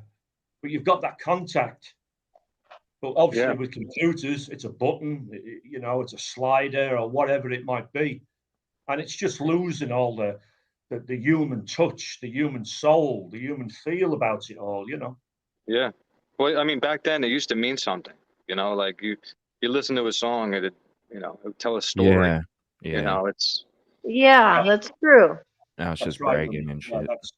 Yeah. And that's why I love that song by Don McLean, because I think it's 100% correct. One day that music just died, and you know, it turned into money and sounds and beats and whatever sounds interesting rather than Yeah. what you just said. I think that's but I do 100% agree with what you're saying there. But the day the music died, I think he was referring to when Buddy Holly got killed, you know, and in a way that was correct, because he was such a young guy when he died, and the stuff he came out with before he died was great, and we never got to see what he could have made after that, you know. Yeah, Jimi Hendrix. Yeah, like I said, I wish Jimmy would have not passed away, because he was my favorite. He's still my favorite to listen to. Really. Well, that's interesting, because you're a young guy, I can tell. But that's another one of the 27 club, being the age of 27 when he died. And I can't think of them now. Now we're talking, but there's so many of them that were 27 when they died, and they call it the 27 club. You know, That's weird. I don't know if you US guys know that, but I think Janis Joplin's in it as well. You know, and yes, Jim Morrison. You know, another American. Yep. You know, but yeah, you know, it's some great music from the US, but you know, they died off too damn young, you know. And they were all great musicians, artists, for sure. That is the thing. They were artists. They were artists. They were talented, you know, and they were unique, never to be replaced. You can't replace people like that. Hell no. Not today. So Willie, tell me, it's nice. Are you still here, Michael? Yeah. Hello? I'm here. I just want to make sure that you can hear me okay. Yeah, I can hear. Willie, what stuff do you listen to?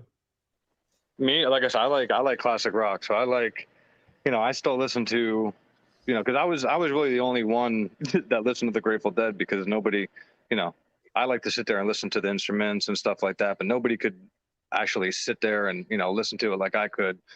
So I carried that into my, you know, adulthood. So I still listen to, you know, a lot of Grateful Dead, a lot of Jimi Hendrix, the Beatles, Led Zeppelin, you know, so I stay around, you know, I try to stick with the good, you know, music, because there's so much of it, you know, Wow. so That's great. I just can't listen to the modern stuff, to be honest with you. Wow. Yeah, that's interesting. So I'm guessing, I'm sorry if I'm wrong, but like early 30s, late 30s? You know, I just turned 30 not too long ago. I just, like I said, I'm a bit of an old soul, because of how I was raised. You know, like. No, that's fine. No, You know. it's fine. It's always So- good to be different. I think it's great to be different. You know. Yeah. But I'm like you. I don't like technology. I don't like what it's doing. I don't like how it's, you know, taking over No. things that used to mean something, and now it's just a push of a button. Yeah. So, but it is what it is. We seem to lose. Sorry, I don't mean to. There's a bit of a delay, but we seem to lose character of things with technology. If that makes sense. Yep. You know, there's a character going, and there's a personality going because of technology. Well, look at AI. I mean, you could literally be Exactly. talking to somebody, and they could just say, you know, send this guy a message about this, and boom, you think you're talking to that person, but it's somebody else generating the words for that. It's weird. Isn't that scary? Isn't that scary? Yeah. You know, we're going to think one day, am I actually talking to the person I think I'm talking to? Or is this AI? Well, that's why AI is so scary, because I've already seen videos where I'm like, Jesus, and I had to actually look up that it was fake. That's how real it looked. Yeah. Yeah. You know, so I don't like it one bit. I think there's a lot more negative that can happen rather than positive, but Yeah. that's just my opinion. Yeah, 100%. 100%. Yeah. No, I totally agree. No, Now, where are you from? I'm from England, Willie. Oh, man, you guys got people like lining across the road and shit over there, don't you? Excuse my language. No, you're okay. Line They're like, across the road. they're like blocking traffic and stuff, and with the orange paint. Yeah, and all that. just stop oil. Yeah, oh, they're a pain in the bloody butt. Yeah. Right. That's happening in London. I'm about 140 miles from London, but obviously I get it on the news, and they're just slowing the traffic down. Nobody I just can couldn't get imagine like a medical emergency or somebody giving birth or something like that. They're Yeah. stopping that. They're stopping that. But they're stopping people on the way to hospital, and people on the way to school, and people on the way to whatever business they're going to. It's just, it's crazy, you know. They want to stop oil. Yeah, well, what they do makes me want to put more gas in my car. So Yeah, Yeah. yeah, 100%. not making anybody happy. I'll tell you that. There you go. There you go.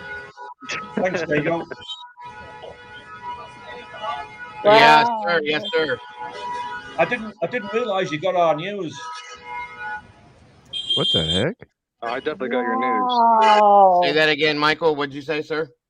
Sorry, yeah, I didn't realize you got all our news like this, you know. Oh yeah, we get it all. I cover cases in the UK. I have team members that help me that cover cases in the UK. The Nicola Bully case we covered. Yeah. So yeah, we get all of it. Unfortunately, it's bad news travels. Yeah. This is crazy here. If you see nuts. what they're doing, very loud. Sorry about the loudness.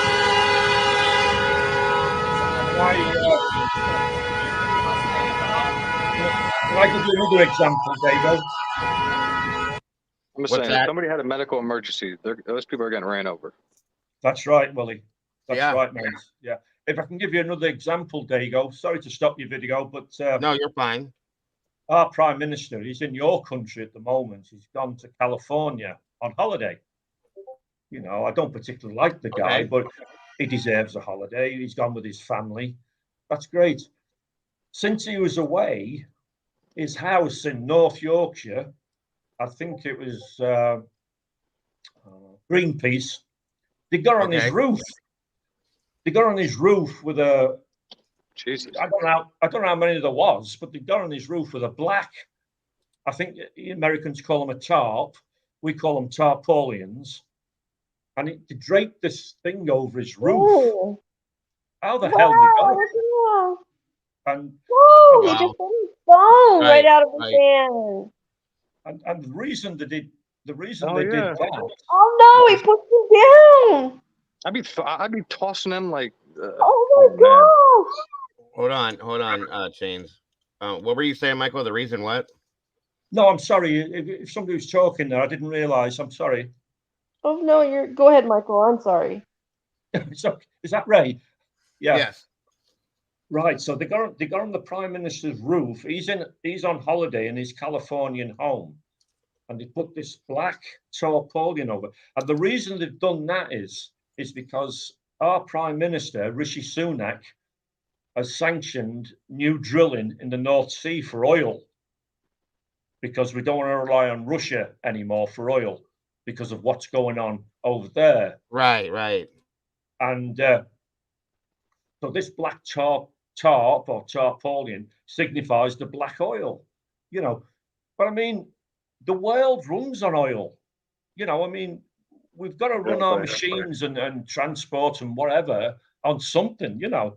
So, you know, I don't know what their aims are, you know. It's just massive disruptions all the time, you know. And it's been something that's been it's been going on. Like, the world's been running on oil for forever. Okay. Yeah. And we've been doing this forever. Now all of a sudden we have this stuff happening. Yeah. And that's it. There you go. That's it. Yeah. Oh, fantastic. It's causing all of this violence to happen that doesn't need to happen. Yeah. People have been trying to travel to hospitals. I think Willie mentioned it earlier. Yeah. And they tried to visit a relative who's dying in hospital, for crying out loud. I mean, why aren't the cops doing anything? Why do civilians have to do this? Well, the police. You see, the police are trying to, but they're not. They don't. Nobody cares. The thing is, Dago, the police here are frightened to death of doing anything, really. Yeah. You know, it's woke. Everything's woke. Mm-hmm. You know, it's crazy. Like, I just want to know what's going through that bald guy's mind right there. Like, what gears are turning up there that this is going to the stupidity. The stupidity levels are just like, yeah, you know. Yeah. Is it true they can only use mace? Yeah. I mean, wow. British guns, you know, I mean, we've got a different culture here, but mace. I wish we had the American way at times. I do. Wow. I just don't know how that's not breaking the law right there. Of, you know. Well, it is. It is. They have the right. They have the right to peaceful highway. Yes. Yeah. The laws are the but same. They're doing as it far as that goes worldwide, highway. mostly, yeah. You know. Well, I'm glad you guys can see all this. I didn't realize. Oh yeah. Imagine if ours used mace only. Like you the know whole how crazy thing? it would be. It would be ridiculous. You know that already. Yeah. Yeah. We need to. We see it all over the whole world is in a mess right now. The whole world. Yeah. It is. Yeah. And it's very sad, guys. It's so sad.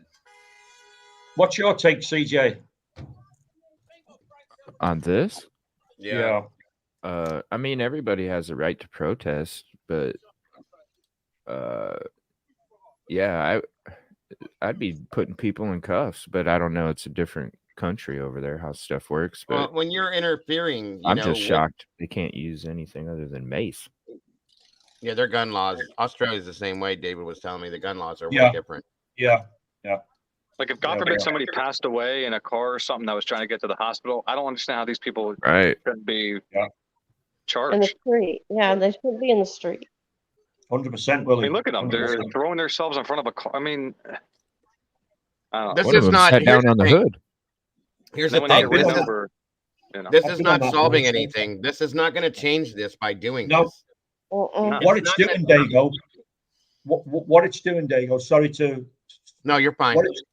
What it's doing, it's turning the public against these people. Right. I mean, that's right. We're a pretty good country for letting people demonstrate, but to a limit. You can only, demonstrate, but don't get in people's way. Don't stop people going about the normal business, So this is going to turn them against, Yep. I just don't like people playing victim. I don't like how they, throw themselves in front of a car, and then if they get hit, then they cry. I got hit by a car. No shit. Yeah.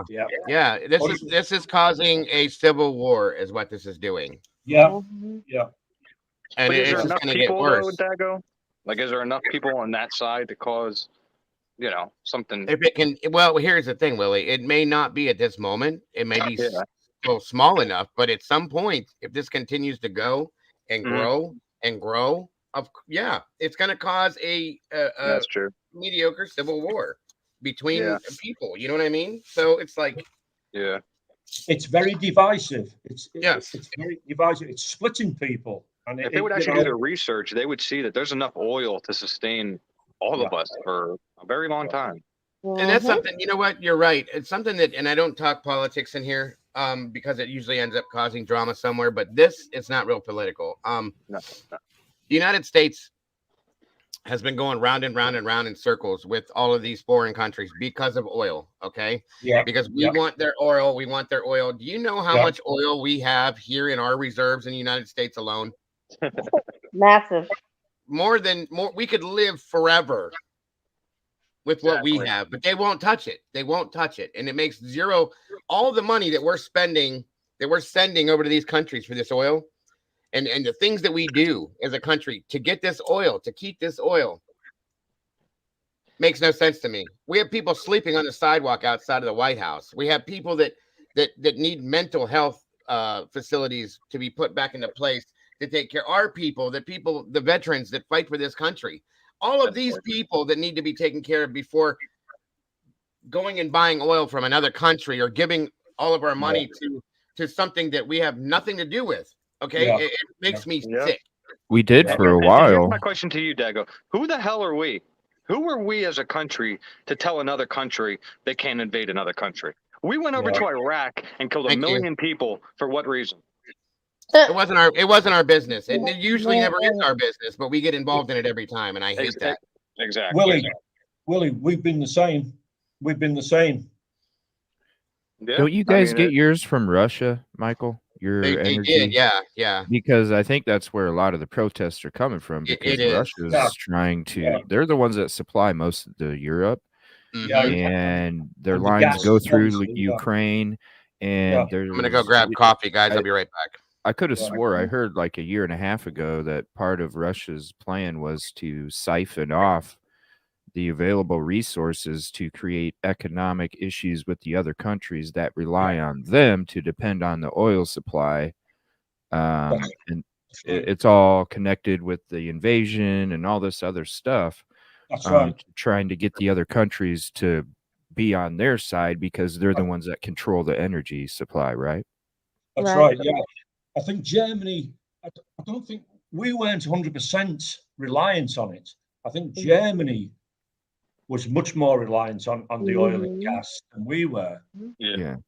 But I don't know what the percentage would be. That maybe it was 40% that we relied on. See, the problem is how they're, how they are reporting this war. And 8 out of 10 people will tell you that they think Ukraine's winning this war.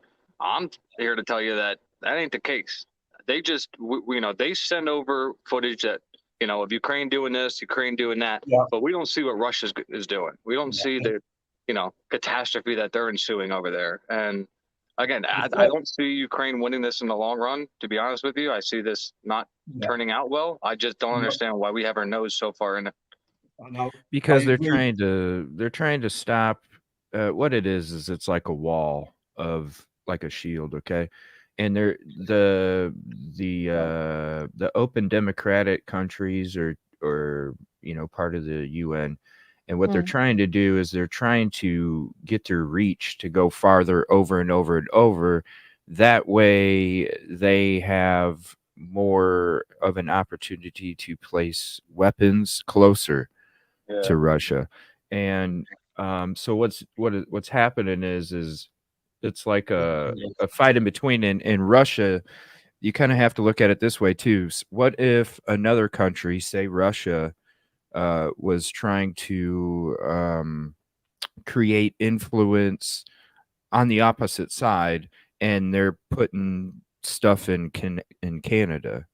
Then I think the U.S. would be taking that as a threat in a way. And I think, not to make excuses for anybody, because I think what they're doing is wrong, but if you're kind of looking at it from their side, it's like a Russia or a China putting artillery closer and closer and closer to the United States and using Canada or Mexico to do so.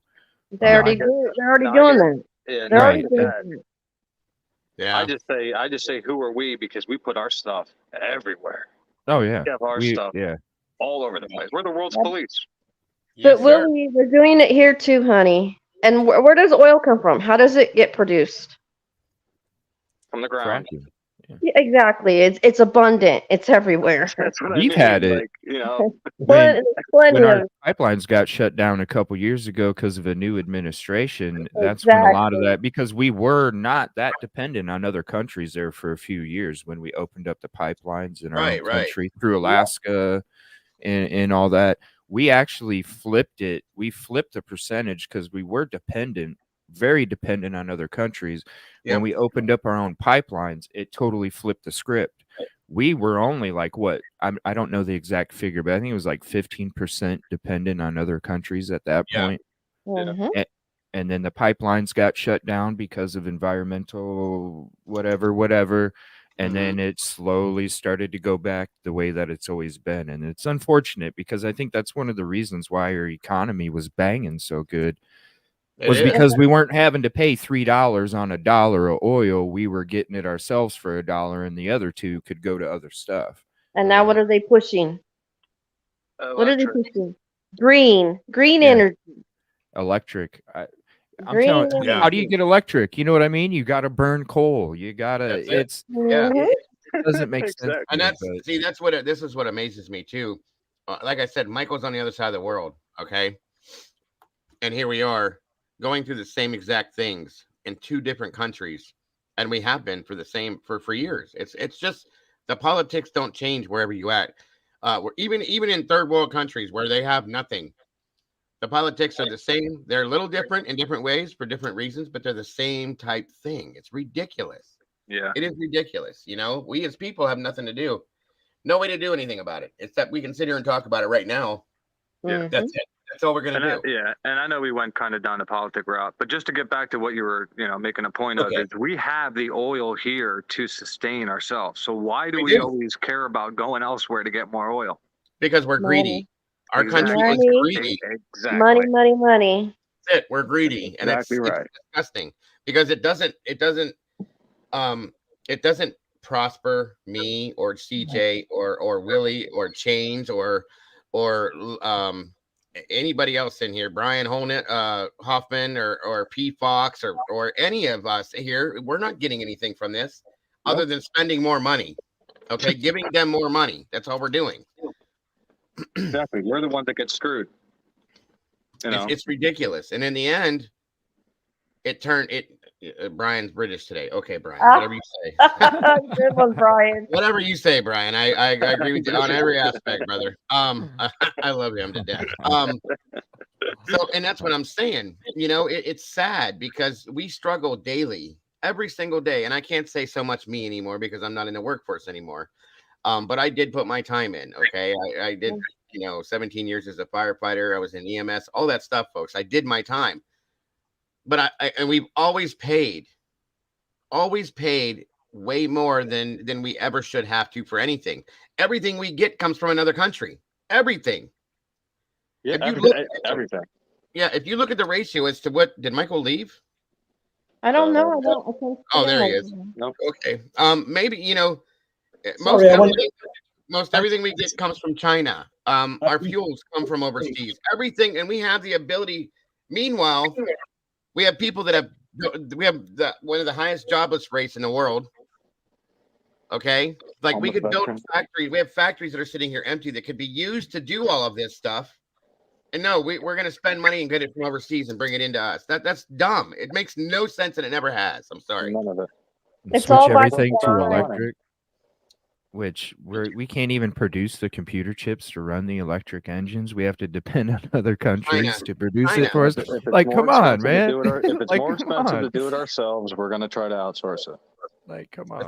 That's it. We become lazy and greedy. End of story. Yet money isn't. I mean, to be honest with, if you really think about it, money's not even real. Like they used to barter shit for other stuff. Like you used to trade stuff for other stuff. Now you take a currency and pay for that stuff. Okay, now, but what are they doing, Willie? What's going on now? What are they going into? Well, they're going into a digital currency because Thank you. they want to control it all. So, it's very easy to see. When when it, one sorry to currency interject of the you, but world. when it all goes digital, that's when they've got full control. Exactly. Exactly. That's what they're trying to do right now, and every one of us knows this. That's It's when scary. when the pandemic happened. I'm not going to go into the conspiracy behind that, the theories that they have. I'm not doing that, but I'm telling you, when the pandemic went down, they were trying to. They don't. That's the way, no cash. It's a cashless society, okay? Because we have to exchange that hand to hand. What better way to get rid of and turn things into the electronic currency situation? Okay, there it is. So I refuse. At this point, I don't carry cash very often. I don't. Okay, most people don't. We all have cards now. Then they start talking about this whole thing about putting chips in people. That way you can scan your hand and it does everything for you. You're not touching me. I'm sorry. Mark of the beast. Not touching me either. Listen, I wouldn't get the I'm not damn. trying to go Nah. biblical on you guys. I'm not religious, but Mark that of the is in beast. the Bible. That's in the Bible. I'm sorry, I Yeah. won't do it. Listen, I wasn't getting. I didn't put that jab in me. I'm not getting no damn chip anywhere.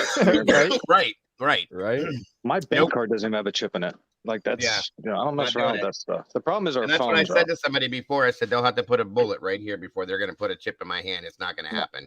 That Screw gives that. them full total control, 100%. Well, that's what I mean, because any of us right now can just throw away our laptops, phone, everything we have that is connected to, us digitally, and go live in the woods, and nobody would know. But yeah, if you have a chip in you. But you know what though? You know what, Willie? If you do something like that, guess what happens? What? They come looking for you and lock you up in a facility, telling you you're crazy because you don't want to do all the things that everybody else is doing. Right. What did we do in 1983? For those of you that weren't around, but some of us were around in 1983, we didn't have all this crazy shit. Nope. Okay. We didn't have these. We didn't have these things we're talking on. We didn't have this. We didn't have that. We survived pretty good, guys, if I remember Everything right. was fine, right, Dago? Or Yes. Yeah. Everything was good. It was normal. I mean, I don't want to say it was all good, but things changed. But I think we were fine. Without all of this stuff. But nobody seems to be able to survive without it nowadays. Yeah. You know what? You When can't we don't survive have without these it. phones, everybody freaks out. Well, just think about how much stuff is connected to your phone that, payment wise and all this kind of stuff that you can only do with your phone. You need your phone. Yeah. 100%. Our banking apps, our jobs, our all of that stuff is linked into your phone, guys. It's an extension of us now. Yes, it's an it is. extension. Yeah, good way of saying that. So That's I a might great just way go to back to say a that. flip phone. No, it's scary. It's scary. I think Willie mentioned it earlier on. This AI. It's scary. Pamela is right. Yeah, Pamela, by the way, for those of you that aren't familiar, she's a retired Manchester police officer. She's part of our team over there when we run our cases that way. She's a great asset to this channel and the scenario, and we love you, Pamela. But like she said, try going back to the 60s when they had none of that stuff. I mean, but they still survived. They lived great lives back then, right or wrong. Right. Yes. They did. And who's still together? And who's still together from back then? Oh, most of them. Yes. You're right. Yeah, I agree. Things were simpler. Oh, thank you, CJ. Things were more straightforward. Because now we have news. We have news in a heartbeat. Everybody's worried about what everybody else is doing on their phones. Everybody's worried about what everybody else is doing. Period. Where back then you didn't give it. It didn't matter what the next person was doing. It mattered what you were doing. You know Where what? you were And going. Yeah. You want to know something? I got a comment for that too, brother. I'm glad you said that. Oh, wait a minute. What the hell? Thank you, CJ, for your super sticker. I got a comment to go along with that. Thank you, CJ, brother. I appreciate Speaking of a chip card. Yeah. So I remember something. I was talking about this about a year ago, and it's like one of the best memories I have in my entire life. Okay. When I was like 13 years old, my parents got paid every Friday. They both worked at the hospital at that time. My mother's a nurse. My father was a surgery technician, blah, blah, blah. They got paid every Friday. And we knew every Friday the same that, my sister and I looked forward to this every single Friday. My parents would get off work. We would come home from school. We did what we did. Then we would get in the car and we weren't super rich. That's why I'm explaining it like this. We would get in the car and we'd go down the road to a place called Front Row Video, okay? And it was a VHS video store. My mom and dad would rent a VHS player. They rented a VHS player for the weekend, okay? And we would go around the store and we'd pick out 2 or 3, 4, 5 VHS tapes, okay, to rent for the weekend. We'd pull off, we'd get out of there, we'd pull into the next plaza where Little Caesar's Pizza, the original, not what we have now. You would get the 2 pizzas, pizza. Remember that on the big pizza thing? We get 2 pizzas. We'd grab that. We'd grab a bag of chips. Some what the hell was that stuff called? Special kind of chip dip. Anyway, a couple 2 liters of Pepsi, and we would head home. And we would have dinner as a family in front of the TV. You know, that one night. Eating pizza and having chips and watching these amazing movies that on and as a family, that's what we did. And every Friday, I would wake up in the morning super excited knowing we were going to do that. Okay. My weekends were amazing because of that. It was the best memory I have in my life as a child, doing that with my mom, my dad, and my sister. Now you can go to your phone, your TV, anything we have, we can find a movie. I'm guilty of it because I'm a techno freak. I can go watch a movie that just came out in the theaters yesterday right now if I want to on my TV. Okay. There's no anticipation. There's no build up. There's no excitement. There's none of that. Families don't do these things together like this anymore. As often. They do, but not as often. And it's just not the same, guys. It's not the same feeling. It's not the same. Nope. Excitement like it used to be, the build up to it, we can do whatever we want like that right now. Yeah, there's no waiting. There's no the problem is hooking our kids, and I'm in sales, so I see a lot of households, and like when I go in, everybody's on their phone. Nobody's sitting down for dinner. Nobody, that's right. I was there in the 90s, so I was there at the tail end before it all went to shit. So it's unbelievable. We still do that stuff here, by the way, guys. I don't have to go rent these things, but I try to do the whole thing that my mom and dad did. It's something we carried on with our kids. We do it on the weekends. We do it our way because it's not still the way. You can't still do it that way anymore, but we found a way to make it steam the same way. And my kids loved it. They all did, including my grandkids. We're doing it with them now. You have to keep those things alive, you guys. We have to keep those things alive because if we don't, we have nothing. We have nothing. Since we're losing that human touch, that personal touch of things. That's what we were talking about earlier. That's it. That is it. And it's sad. It's very disheartening and it's sad. And that's something that I push. I push the positive, the family oriented, all of that. That's what I'm here for. I may cover crime, which is very dark and depressing at times, but at the same time, I do it in a way that represents family and positive and all of those things. I try my hardest to do that. I really do. And you got it.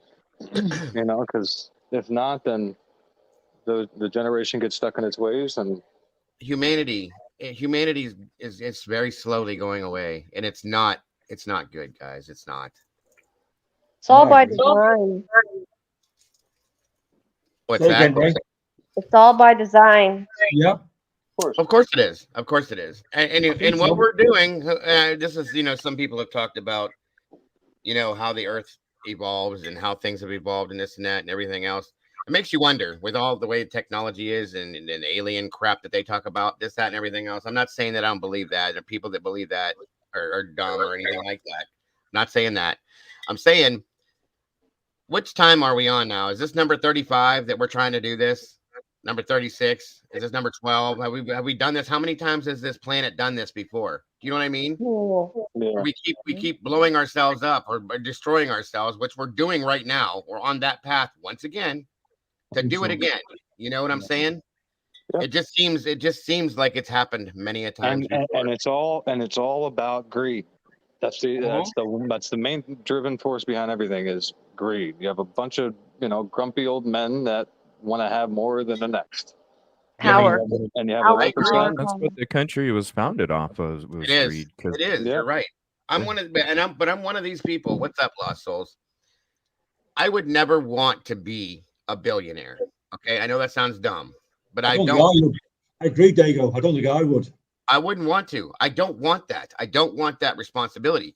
Now, would I like to be comfortable? Of course I would, because I struggle. Everybody know we all struggle. Okay, I wouldn't want to be a billionaire. I don't want to be one of those people that has that responsibility, because once you become that person, you also gain a responsibility to the world as that person. But the thing is, Dagon, in my opinion, you'd lose motivation to do anything. You need a drive. You need. Yes, sir. Yes, sir. Thank you. That's the best way to put that too, Michael, because you don't have anything to look forward to once you have it all. Yeah. There's and that's nothing why I would never. And that's why I would never want to live forever. Like if they came out with something where you could live forever, I would never want it, because the thought of us not being here one day drives us to how we act the next. Yeah. Great point. It makes you live your life every day as if it's the last day. Yeah, it sounds like a quote, but it's not. But you know, it just, if you think about it, that's what drives us to how we live our life tomorrow. Great point. You know? Yeah, I like that. It's a fact. Thank you, Willie. That is a fact. Like I said, we live our lives every single day with the thought of what tomorrow brings something better every time. Okay, you know, and you're striving every day of your life to build something better, to gain something more. Yes. We need motivation. We need drive. We need an aim to look forward, something to look forward to. You know? Yeah, if you have all that money and all that, you have everything you want right there. It's there. It's, you know, boom, boom, boom. Touch your finger. You can get it. Go get me this. Go give me that. Give me this. Give me that. Yeah, nobody has me to. This. Deliver me you don't have to do anything anymore. We've already become lazy people because of Uber and all that other stuff, like Uber Eats and all that. Here, I want this, bring it to me. I want that, bring it to me. Amazon, give it to me. Do this, bring it here. Do that. Get up off your ass and go get it. That's the problem. You know what I'm saying? No, it gets delivered. All these little things. But like you said, that stuff, Dago, like, you know, going to the pizza place and shit, that's the stuff I look forward to on a, you know, Friday night with my parents. You know what I mean? Like, and my sister. Like, that was. Now it's just, DoorDash is here. Come take your food, go back to your room. Everybody's on their phone playing their video games or whatever the hell they're doing. Yes, it's sad. It's Damn, very I should have sad. did that with my car parts. Well, that walk sucked. That now, walk. see, there's certain things that I understand are probably a convenience now, like something like that. If your car's broke down and you can't move your car, you can have it delivered to your house for whatever reason. That helps. I get it. Okay.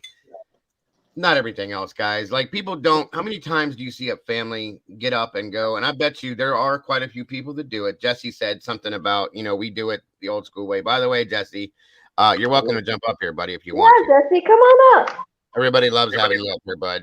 Plus, I'd like you to meet Michael Collins, by the way. Great gentleman that we met today. So, thank you, thank you. The link's in chat, buddy, if you want to jump in here, Jesse. If you're I know Jesse. I've watched him. Yeah, Canadian guy in Thailand. Yes, sir. Yes, sir. Great memory. There you go. I forgot where he was from, but that's great. Yes. But yeah, guys, I can't. At this point, we don't have things to look forward to. We don't. You know, it's not.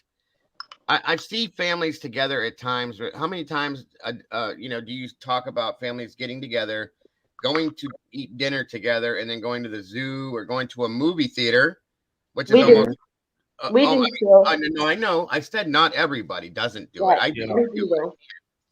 When I can't, well, I don't go out to eat anymore because it's like so expensive. But you know, things are what they are. But still, we do things like that, and but not enough people do things like that. Is what I'm saying. Yeah, that's I think it's also the quantity of it as well as how many times you do it. You know, going somewhere once a year, doing something for a week. Okay, you know, I'm talking about just the little stuff mattering is what you're talking about. Yeah, it's true. The little things. Yeah. All those little things build one big happiness. They make memories. Little things make memories. They do. You know? They do. Absolutely, they do. I said all the little things build a big happiness. I've always said that because they do. I'm sorry.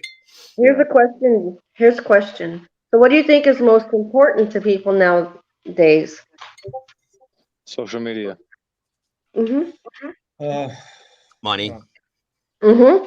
Cigar box, EJ. Cigar It's box. not family. Oh, neat. Well, Like Dago was not saying, everybody. it's not family. Not everybody. Family is, to me, it is, and you guys know that. You guys have Of seen course. that. You've heard that. Even you guys, my extended family.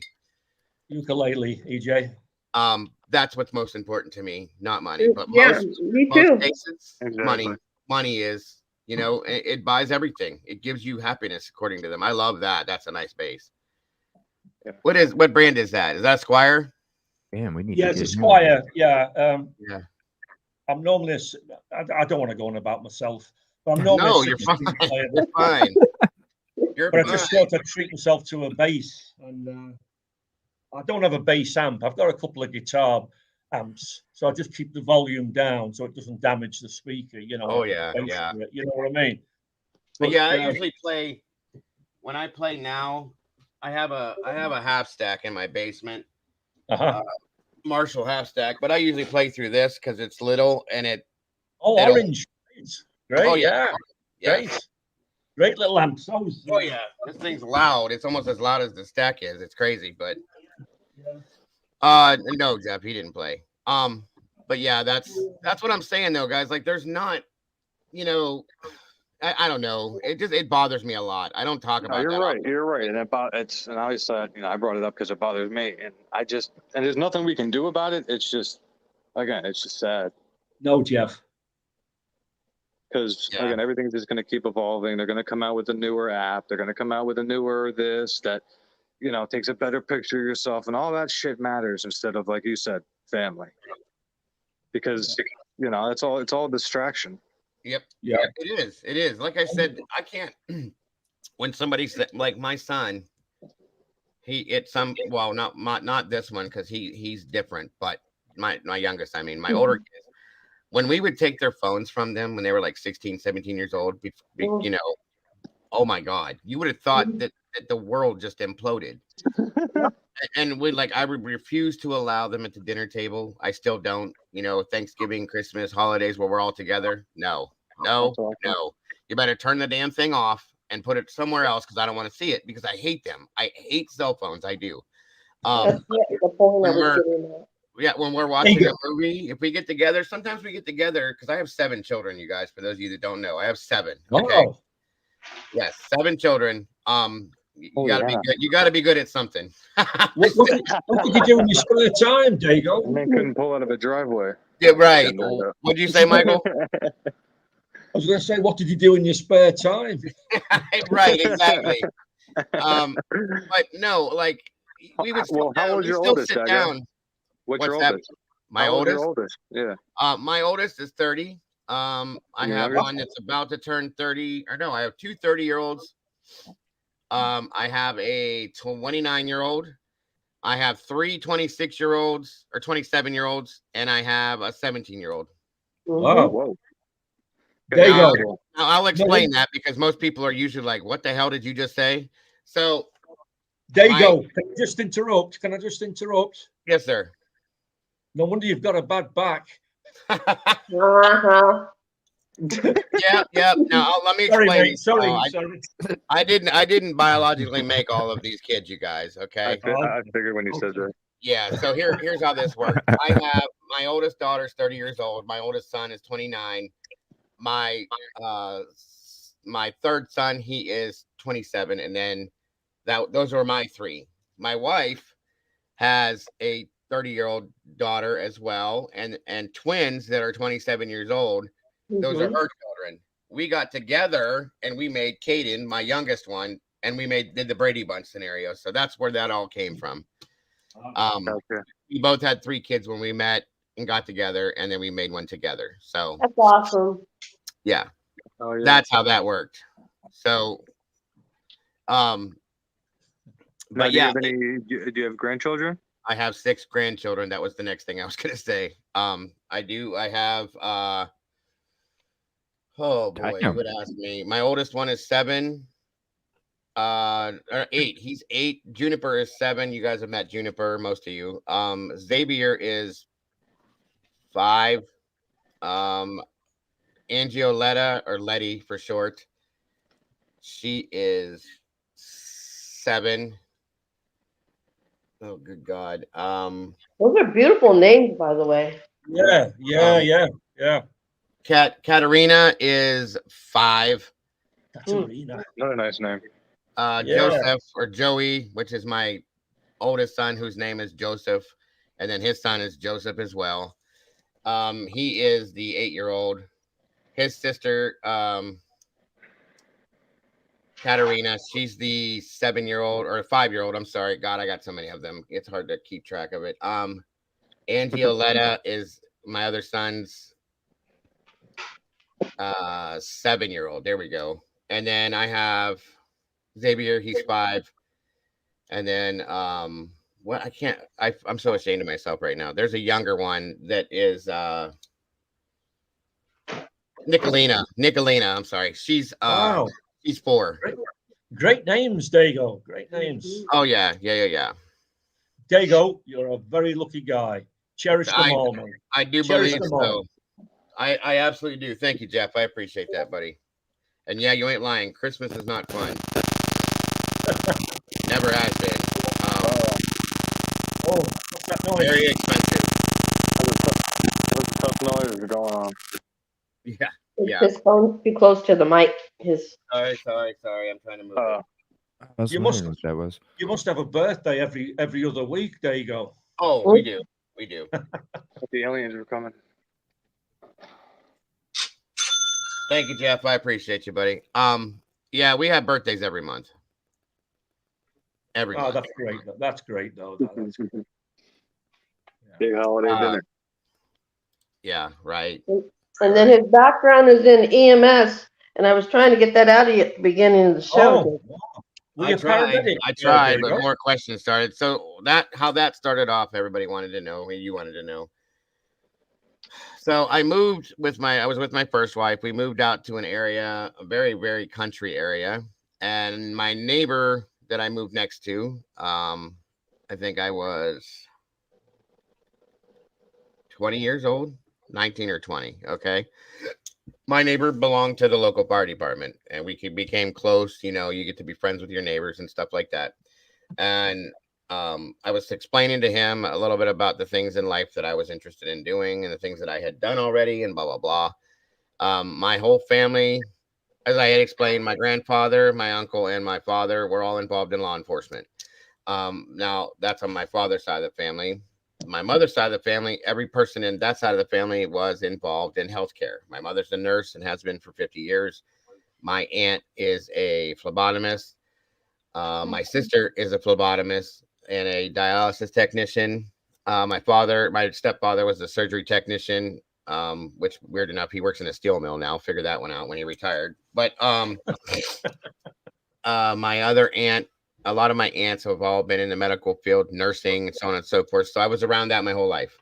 Wow. So as I got to know this neighbor more, you know, when I was younger, I was always pretty strong and this and that. 1 second, folks. Just give me a second here. Well, that's fine, Dago. Take your time. It's so nice to have a day like this, guys, huh? Where we just talk about each other's background. Yeah, just kicking it around. Yeah, it's great. Yeah. You still there, EJ? Yeah, I'm here. I just don't want to interrupt anybody. Okay. So, sorry about that. My wife she asked me to look at her face to see if it had swollen anymore, but she's doing all right. So, I was kind of a strong guy back then, this and that. Well, I loved helping people, and I've always been into like the emergency services stuff. And we had a conversation about over a few beers about this, that, and everything else. And he says, well, why don't you go volunteer for the fire department? I'm like, can you do that? I didn't know anything about it back then. You know what I mean? Uh-huh. And he was like, sure. That's what the department is. There was no paid firefighters or EMTs or anything back at that department because it's such a rural area. And it was like, that's what we're based on. And we need people. So I'm like, okay, sure. What do I do? And he said, you just come down and fill out an application. They do a background check. And then you got to go through classes, which the fire department pays for. And you become a firefighter. And then if you want to carry that on into EMS, that's how that works. They pay for that as well. So I went down, did the application, did this, that, and everything else. And within, I think it was 2 weeks, I worked for the Mecca Volunteer Fire Department then, which I was working another job at that time at like a rent-a-center place, rent-to-own type stuff, carrying stuff up and downstairs and doing this and that kind of stuff. And I became an accounts manager for them doing that. But so I would do, like, I would go to work every day at the rental place, rent-a-center, and do my job. And then I would come home, and whenever I wasn't working, we had these big red pagers, they called them. They looked like a big red radio type thing that we wore and carried with us. And then, of course, we had a base scanner that we would have in our homes. If something would go down, a fire, car accident, whatever, the 911 center would drop tones, they call them. And it's a weird mixture of sounds, and it was for each separate fire department. Then my pager would beep and go crazy, and I would run out to my car, jump in it, or truck. I started off in a car, but ended up with a truck. Flip on my lights and sirens and take off to the fire department, jump out and jump into my gear and take off and do what we had to do. So I did that there, and then we ended up moving to another rural area. So I ended up moving from there to another fire department. And then I did that for a while there, same type scenario. And then we moved again, I think it was. Yeah, we moved again to another rural area that was not as rural. It was closer to a city. So they had volunteer paid, part-time, whatever.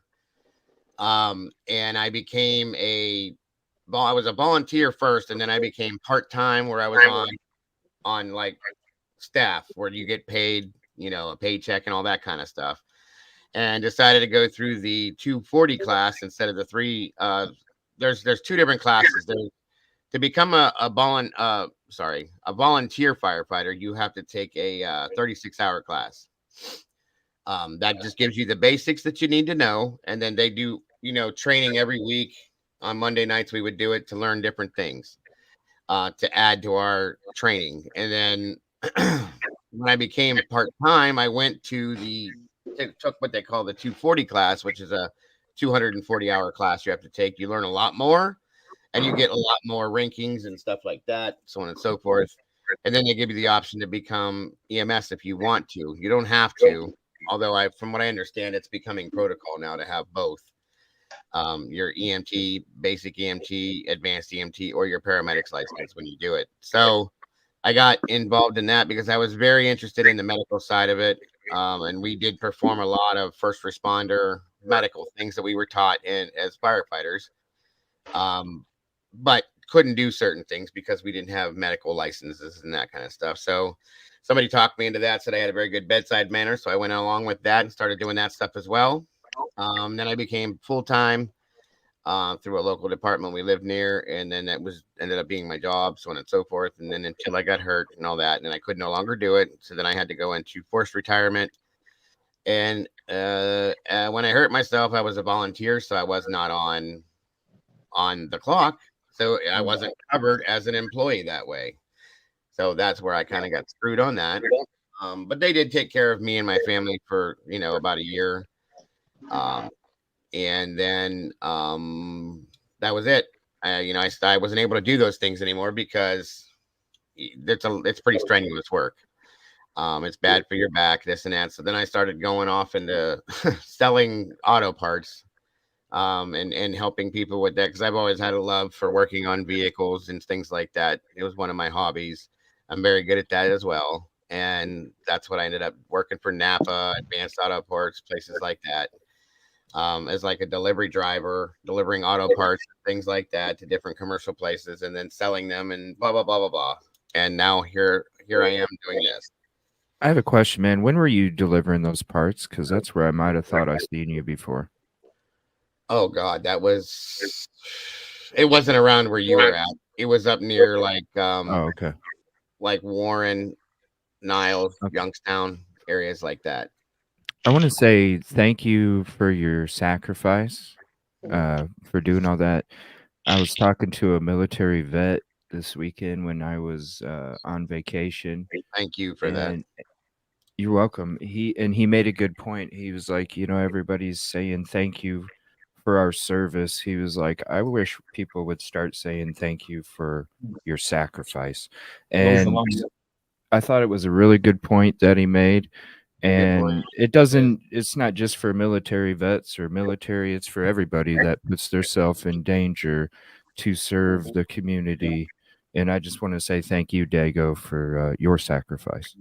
Oh, I appreciate that, and thank you for that. It did, you know, it's the reason why I'm sitting here right now, though. I have to say that, because if I was not forced to not be able to do that anymore, who knows if I would be doing this. Okay, so I think as much as pain as it caused me, I should say, and financial struggle as it's caused me, I feel as if everything happens for a reason, and it brought me to you guys. It brought me to this point. Do you know what I'm saying? And I'm grateful. I'm absolutely grateful for that. Yes, I hurt myself, and you know, I got smoke inhalation a couple times, which caused asthma, this and that. But those are small sacrifices for the things that we were able to do. You know, people used to tell me I was crazy, like, you're running into a house and I'm running out of it. Like, what's the difference here? And it's like, somebody's got to do it, you know, and I enjoyed it. It sounds dumb to say this, but I liked helping people. I love helping people, as I still do. You know, there was some form of a satisfaction that I would get as an EMS worker that would helping somebody at the end of the day. You know, you did something good, the finality of it. Now, I will say on the bad side of it, you know, you do, and I did get a form of PTSD from it, from the things I've seen and dealt with. That's the bad part of it. But you push that to the side with all the pros that came along with that, the experiences that I've had, the things that I've learned. It helps me a lot when I do this kind of stuff. You know what I mean? Because I see things and know things that most people wouldn't know. Do you know what I'm saying? So it's one of those things. So I think I'll just say, Dago, I think it takes it's not just a job you do, it's a vocation.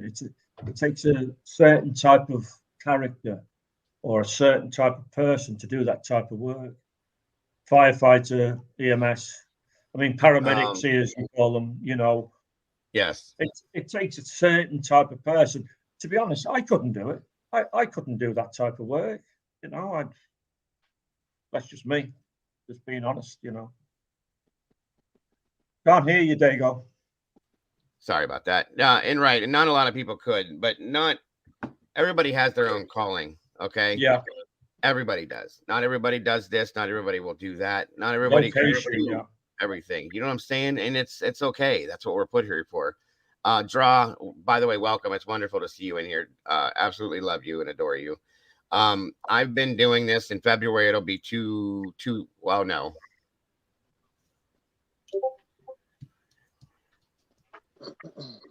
Uh, 7 months. 7 months I've been doing 8 months. I'm sorry. I've been doing true crime itself. True crime. Wow. Yes. That's no, I did do it. I did do it with a notebook and a pencil and all that in the past, you know, like just sitting down to figure out like John Benet Ramsey and the older cases like that. It just drove me nuts to figure those out. But that, you know, this here, 8 months roughly. Wow. And in those 8 months, Dago, can I ask how much has your channel grown?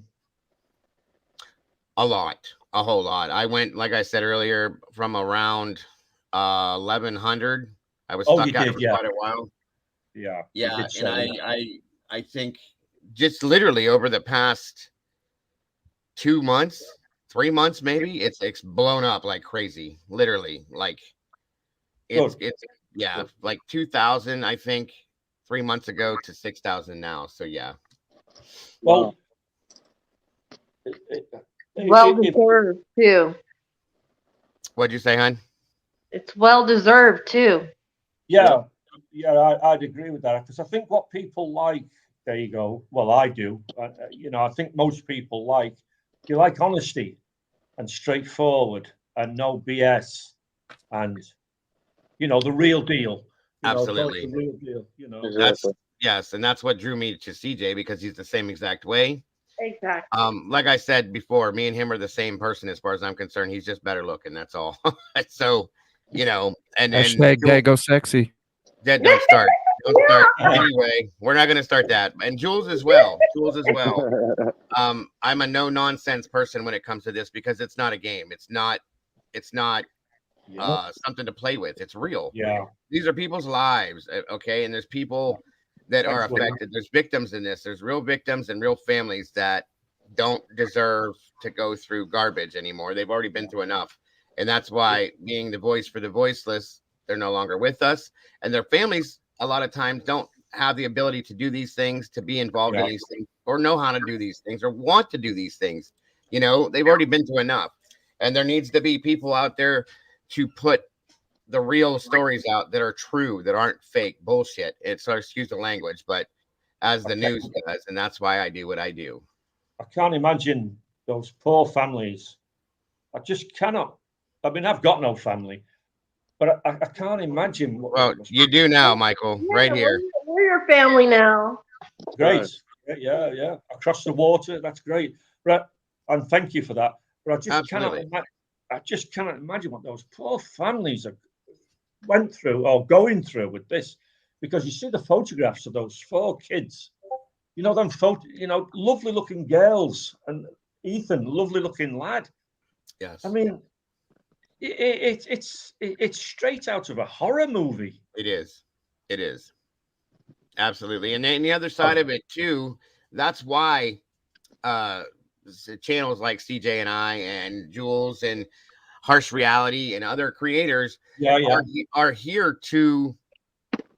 There's also another person that is looking at the possible death penalty. And if he did it, then okay, he deserves that. But if he didn't, he definitely doesn't. And that's part of this as well, is to be able to bring the truth out and bring the truth to light. To prove those things, because obviously, as you've seen watching this, that doesn't always happen the right way. Okay. And that's what it's about to me too. So yeah, I like your honesty. I like your straightforwardness, Dago. I like your openness, you know, and that's it. I appreciate that. I do very much so. Thank you. And I'm glad that gets out there, you know, and then people do see that, because that's what I try to do every time I do this, except for today, of course. But yeah, that's what it's about. I know keeping it real, and that's it. You know? That's it. Yes. And that's what I know. That's CJ's CJ's the same way. Jules is the same way. Harsh is the same way. There's multiple creators that are the same type people. Thank you again, bro. I appreciate you very much. For sure. You know, not everybody out there does it for that. There's people out there that do it literally because they think it's entertainment. There's other people that do it just because they're bored and they don't have nothing to do. And there's people that do it to make as much money as they can. Yeah. Those are the wrong reasons, in my opinion. They really are. So thanks, Polly Pepper. Sorry, Dago. I'm just answering some questions on the No. Please do. No apologies needed. Yeah. There you go. Like I said, once you come in here, go ahead, buddy. Just kind of piggybacking off what you were saying, and like, you know, because we look at these people like they are our own family members, and yes, that's why we get you know, so emotional sometimes. And also it's to point a finger at the people who think they can get away with this shit, you know, exposing their BS, so then it makes them think next time, and maybe another family won't have to go through this, you know. That's right. There's too much of it. There's too many people and too many people that get away with this. Okay. And it shouldn't happen anymore. It can't. You've seen that this past week, like I said at the beginning of this stream, I thought about quitting this at the beginning of during this week. I really did. At one point, I thought, this is enough. I can't do this anymore. This is, you know, given. That's crazy. I felt the same way too a few days ago, man. I started questioning shit myself. Yeah, just because that's it right there. Everything that we've gone through the last few months, being about what we're about and getting ridiculed for that, number one. And then number two, at the beginning of the week when that dot shit, you know, and we were trying to like warn everybody, and we were like standing up against it. Right. And all of I've never seen the amount of hate towards my direction than this last week. And I was like, geez, am I even doing the right fucking thing? Yes, sir. Nah, man, you shouldn't feel like that. I was the same place, same feeling. We went through the same things. Shook my head and I'm like, wake up, dude. Wake up, dude. But And I just guys, kept that was rolling. all by design too. You know that, right? We Yeah. do know that. That's why we're Yeah. still sitting here talking That's about it why right we now. call It still messes with you though in your Right. head. You know what I It mean? messes with your Yeah. psyche in a bad way because Yeah. it makes you feel like, what did You I ain't do doing the wrong? right thing. Yeah. Yeah. You know, I'm not, because you have to understand how we feel inside, you know, and what we think every day. The reasons why we do this, you guys have seen me. I'm an emotional mess at times, you know. I'm a bit of a wuss when it comes to certain things, and I'm very sensitive. Well, yeah, that's why I do this, because it does hit me in that spot. It pulls on my heartstrings a lot. Okay, and at that point, seeing all the hateful things, there was some really hateful shit said, guys. You don't understand. It was But, bad. you know, one of the biggest things that was said to me that bothered me, one of them was that I was a bully. Are you serious? I started this because I hated bullies, and you're gonna call me a bully? That messes with your head. And then there was some really nasty stuff that was said. I'm pretty sure that it was said to him as well. Okay. Yeah, some of the emails were like fucking pages, man. I'm like, geez, you even took that much time to write that kind of shit to me, you know? Like, wow. That's right. That's right. But now, here's the other side to this. The moment that I had that thought, I verbalized it in my home to my wife, and she just looked at me and she said, that's not you. She goes, what are you talking about? She goes, first of all, those people love you. And she said, you know that. And I said, yes. And she said, second of all, then you would be giving in to and giving them what they want. And I said, yeah, you're right on that too. And she goes, and that's not who you are either. And you don't quit things. You don't give up on things. You none of that stuff. And I said, yeah, that's true too. And I fell asleep. And then I woke up the next morning and I said, you know what? And excuse this phrasing and my language right now, but I said, fuck this and fuck them. This isn't going to happen. It's not going to happen. You're not going to beat me. You're not going to win. And you're not going to get rid of me like that. So that's why I'm still sitting here and I will continue to be here. And again, my apologies for my language, but that's how I said it. So can I ask Diego and CJ, is the criticism, was that because of this Dot character? Because you questioned? Yes. Yeah, because we didn't believe it. Yeah. If you noticed, anybody that watched and we called it out. We were being very what's the right word for it? I had two streams the next morning. Sorry, buddy. What'd you say, Willie? I mean, why would you be ridiculed for calling out bullshit? Yeah, Dude, yeah, exactly. Yeah. I was still getting messages after Dot was outed. I was still getting messages 2 days later about how I needed to give Dot a chance and I needed to believe Dot. And it's crazy. It's crazy. That's why I was sitting there telling people, y'all need to stick to cooking shows on YouTube if you think this shit's real. Yeah, that's what I was saying. Like, you guys, this Dot's not a Dot. That's not a real person. This isn't a real scenario. What do we have to give a second chance to? It's not real. It doesn't exist. So Gazi is very dust. And I felt bad, like doing my, I was so passionate about it. I didn't give an F. Like the next couple mornings, I mean, I had Jesse on. Sorry if you felt uncomfortable in my panel, Jesse. I mean, I was just like going the F off. I'm like, y'all are fucking nuts. I could hear it in your voice, CJ. Yeah, like y'all irritated. like all the hate, and it's like, yo, you guys need to chill out. Like, we're sitting here trying to. Well, that's why I stopped going to a lot of places. I really only go to on two panels now, which is here and over on Lost Souls, because every time I voice an opinion, everybody goes absolutely ape shit because I don't follow the grain. Like, sorry, I go with the facts and what makes sense to me. I'm not going to pretend to. That's it. Make it. There's that's all we do. And we get ridiculed for that. I just think you should stick to your guns, because I'm sure you have people that respect you for it, and the ones that want to bitch about it, let them fizzle out. That's why I either give 150 or 0. There's some people that are like, it's like, yo, if you can't give me at least 100 after I'm giving you 150 from the start, then I ain't got time for you. Exactly. Agreed. Shattered Dimensions, I want to thank you again, since I missed the drama last week. Thankfully, y'all didn't throw in the towel. Dago and CJ, check Discord at the stream if you can. Yes, sir, I did see that. I was going to hit CJ up and let him know about that too.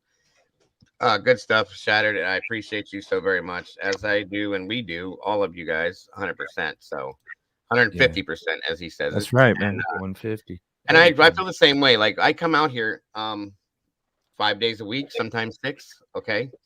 And I give you guys 150%, as I'm going to continue saying that, of who I am and the best thing. How can we lose? You know what I Right. mean? If I give you 150 and you don't want to give me at least 125 or 100 back where we can progress, then I ain't got time for you because you're the one person rowing the boat the wrong fucking way. Yeah. And if you get the real me, absolutely real me, everything about me is real that I give you, I expect that back too. I don't expect some half-assed bullshit person coming in here pretending to be this or pretending to be that and doing it, because it's just not there. I don't want it. I don't need it. I won't take it. That's great. No, that's great. Yeah, I love that. I love that.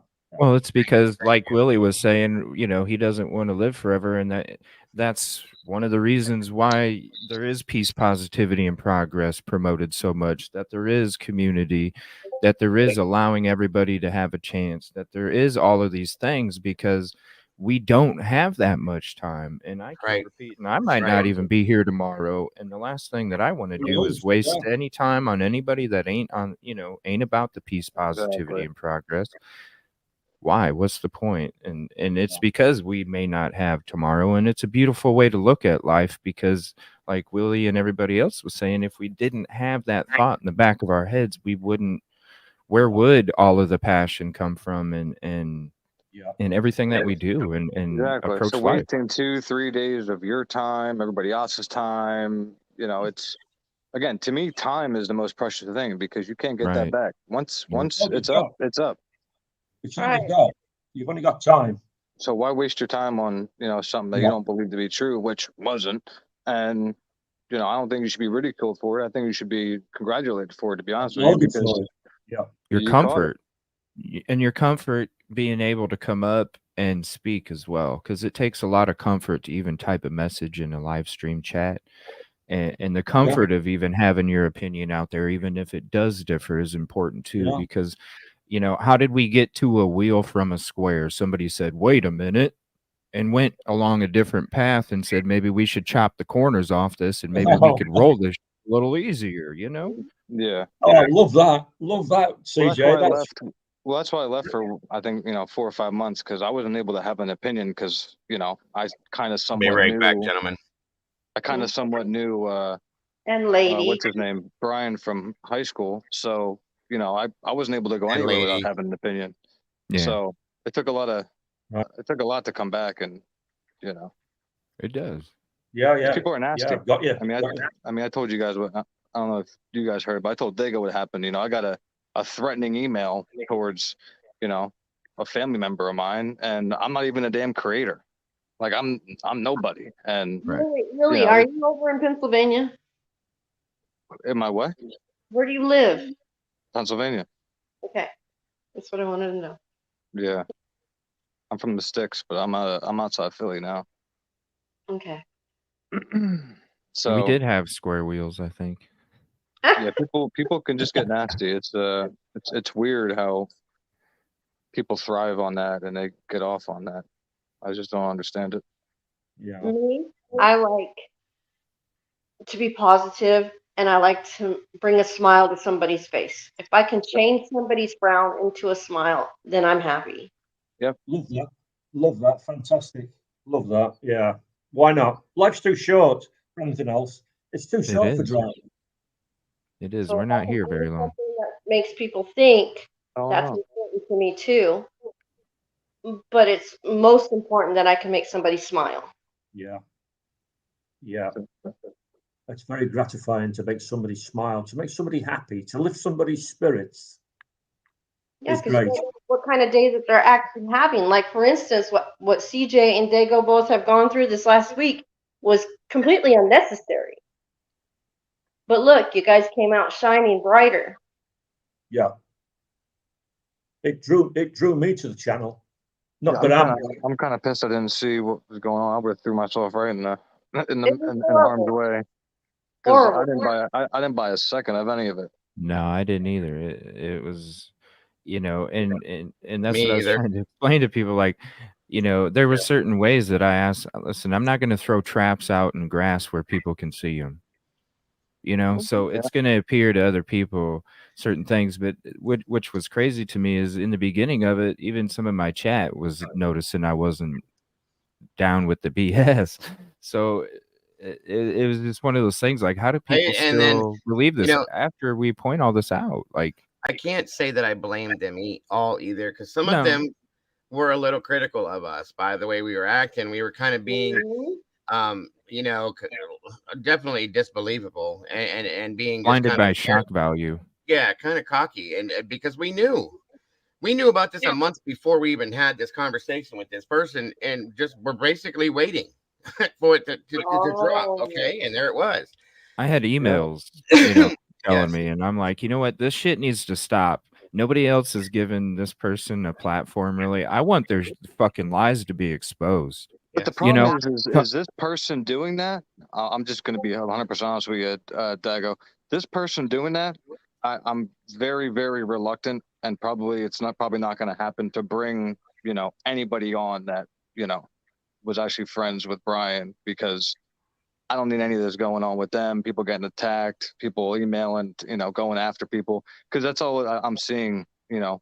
Well, we put that. I'm hoping and praying that was why we did this last show the other day. That we put that to bed. That's my. No, I know. It's the fact of somebody can take, you know, a live and then put it in their own live and then say whatever they want about it, and then, you know, it's spread this way. And then all of a sudden it's like wildfire, and you know, like DCD did to the show where they cut and edited it to make it sound a certain way. Yeah, that's one reason why I left this, because I was going to take it down the next day, and then that video came out, and I'm like, fuck that. People need to hear the real conversation, because that shit was spun. I was shocked too, because that was a channel that I always had a lot of respect for. Yeah, we both did. And one thing I will say is, I mean, you can do whatever you got to do, Willie. I understand you. No, I'm just saying it's not my life. It's them I'm trying to protect, you know? Right. One thing I will always do, if anybody has ever come to me, or anybody that will come to me for any case, not just this one,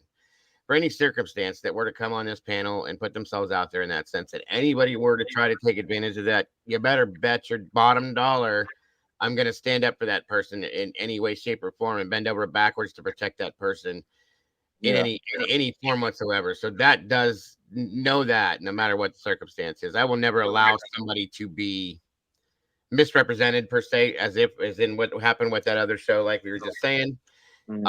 What's up, Heather, little sister? Good to see you. In that sense.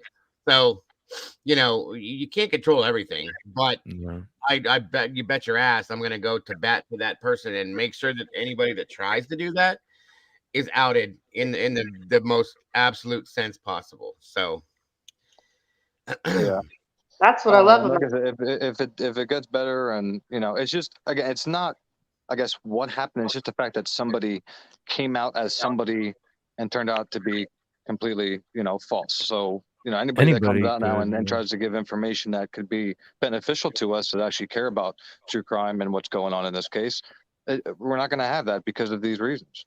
And it's a shame. No, we always will. I mean, we're always going to have those people that come in. I mean, we don't even know if, you know, I don't want to put anybody's name there, but we don't even know if Joe Schmo is coming up and saying he was really a car mechanic, you know? Right. But that's that's why I the look at chance. receipts. Yeah, that's why I Yeah, want that's the chance. right. Well, you can't look at it if they're just popping in. No, what exactly. Jeff, and that's what happened, that because that person didn't even have that same name in the chat. No. As soon as she popped up on panel, me and him both were like, there it is. Okay. Yeah, something else. Like Jeff, and like Jeff just said, y'all knew what was up with Dot when she was on panel. You were just letting out enough rope for her to hang herself, figuratively speaking, right? And that's exactly what it is. So the contradictions on a live, and then ask the contradictions. I knew as soon as she said her age. I know. I was like, no. No, I mean, it's evident. You know, we were expecting it. I knew as soon as the StreamYard link wasn't being clicked for 15 minutes. Yes. He didn't ask her to come up there either. He let her. No. He gave her the option once, and she played with the StreamYard link for an hour. Okay, and we just basically almost forgot about it, to be honest with you. And then boom, there she was. okay, what do you got to say? And as soon as she popped in the little box here, the dot rumble name, and I just was like, it popped up. Yeah, here we that's when go. it popped up, and I was like, we oh, go. so Kappa, what was it?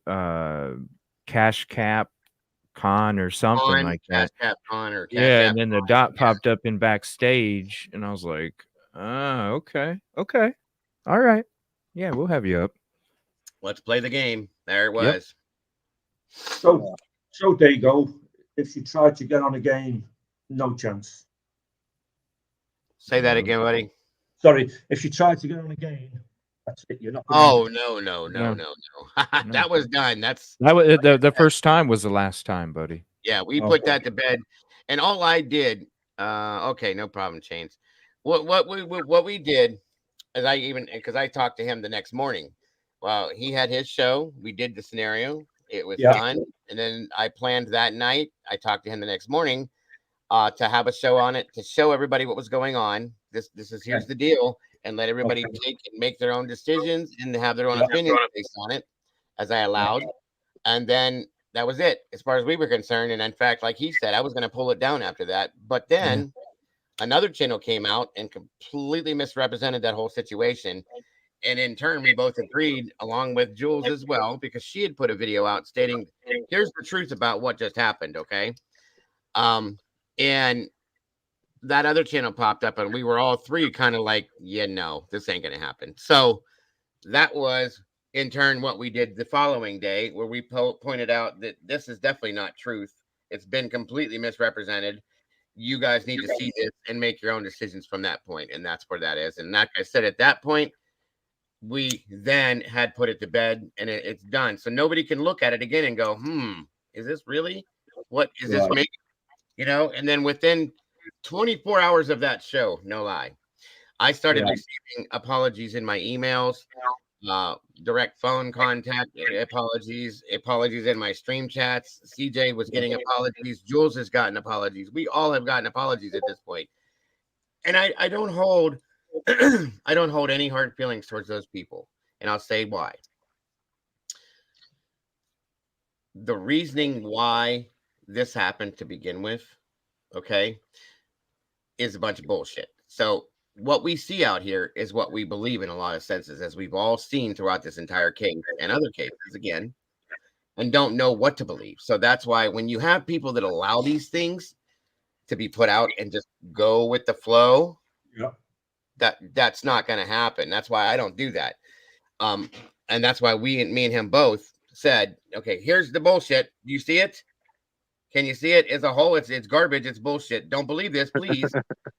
After that, I'm not a star witness, but I know all this, right? Yeah, and after that, not under a gag order. Believe it, then that's on you. I'm sorry, but that's your problem. So I don't have any hard feelings towards anybody. I don't, not at all. Kudos to you. There you go. Kudos to you for giving the benefit of the doubt. To start. Of course. Thank you. And we don't know. None of us know until we know. Okay, that's. I know that sounds dumb, but it's true. No, it's just yeah. Jules is 100 too. Like, absolutely, she says it right there. We don't hold it against them because they had no idea what we already had knowledge of, and that's true. We had to play the way it was played. No ifs, ands, or buts, and the truth of the lie had to come from the source. Amen. Putting it that. That's exactly it. Of course, you've got to go with the flow to a point, and then you start to see the ripples in the narrative of what's going on. Well, and if we gave you all the stuff that we got, just like the dot shit that doesn't make sense, we're not going to put it out there, so you guys don't even really know, because we're not putting it out there because we don't need to put it out there. You know what I'm saying? Yeah. And so we understand there's a lot of stuff that you guys don't know that we do because of the type of stuff that we're getting in the background and things like that. But when it comes to a situation like this, and where they keep popping up on other panels, and they keep it's, oh my gosh, you got to believe. It's like, okay, this is where the shit stops. And that's, if you look at it like even a family of addiction, you have to be that part of the addiction chain to stop it and make a change for the rest. And that's what that was about. It's, yo, we're stopping this fucking addiction here. We're going to have the information out there from the source. So it's not Evil CJ said this about Dot or Dago said this about, no, Dot said that. Dot said. Yeah. And then that's why I left it up, because it's like, yo, you can see what was said. We didn't say shit. And then when we show you that there is no Dot, okay, that Dot does not exist. Dot is not a real person. The Dot is an actor that was put in place for whatever reason by herself, himself, or somebody else did it to cause a distraction, to cause a mess in something that's already a huge mess. No, we're not going to allow that to be what it is. We're going to show you the real side of things. And like he said, if you guys had a clue to the shit that we have behind us right now, that we're sitting on right now, that we could put out on a daily basis, you'd be nuts. You wouldn't believe it. But we won't, because it's not real and it's a bunch of garbage. And we're gonna vet something or the very best we possible chance that we can, or prove something to you before we give it to you. Otherwise, I could do shows 7 days a week, 3 times a day. You know what I mean? And so could Jules and CJ. We all three could do shows 7 days a week, 3 times a day, and still not get it all out, because there's so much bullshit, guys. There's so much of it. So that's why we do things like this. Like I said, we've been sitting on this for over a month. Wow. Just waiting and waiting and waiting and waiting, and boom, there it was. And that's why as soon as it dropped the night of or after, Jules came out with her video stating, okay, guys, here it is. This is the person. Bing, bang, boom. Everything fell into place with that. Thank God, the way it should have. Yeah. Okay. Every bit of it did. It fell right into place the way it should have. And now, like I said, we've put it to bed and we've moved on. Thank you, Dross, so very much. She says, although I knew nothing prior to coming on panel, within 3 minutes, it was obvious. She was a bullshit artist. I enjoyed you two cornering her with her own fantastical stories. Thank you. And Draw is a doctor, folks. She knows exactly what to see or hear and what was going on. So thank you for that, Draw. We do appreciate and love you so very much. Wow. I think they were wanting it to last 8 or 9 months like some of the others, and this one isn't. There's not enough time in this community for us to do that again. No. Yeah, oh yeah. Yes, Nicole. Absolutely. You guys can ask any questions ever that you ever want to, no matter what you think it's going to have the reaction of. I promise you I'm not going to react in a bad way. Can I ask a question from a calm place that I feel really needs to be addressed? And please, my friend, with a meatball on top. Hey guys, I'm again, I've told you. What's that, buddy? I'm getting an important phone call. I'm gonna have to drop down. Oh, okay, Willie. Thank you for joining us today, brother. It was nice meeting you guys. I'll be in your always good to have you here, bud. Yes, you guys have a good day. You too, bro. Yes, you can, Miss Nicole. I've told you that time and time again. Please don't ever be afraid to ask any questions. And I can't truthfully answer that question because I don't know. Somebody asked about Dot too. I haven't seen or heard of Dot either. I don't. As far as Dot's concerned, I don't care. I don't care where that person is or what they're doing at this point. You know, I don't know, Nicole. I don't know. I'm sorry. I can't give you a better answer, my dear. I wish I could. And I understand you would stay calm. I get it. I get it. I love her glasses. Yes, I do too. Very cool. Very cool. Is this your first time up on panel, Michael? Yes. Oh, cool. Great job, man. Thank you. Oh, thank you. That's a good point.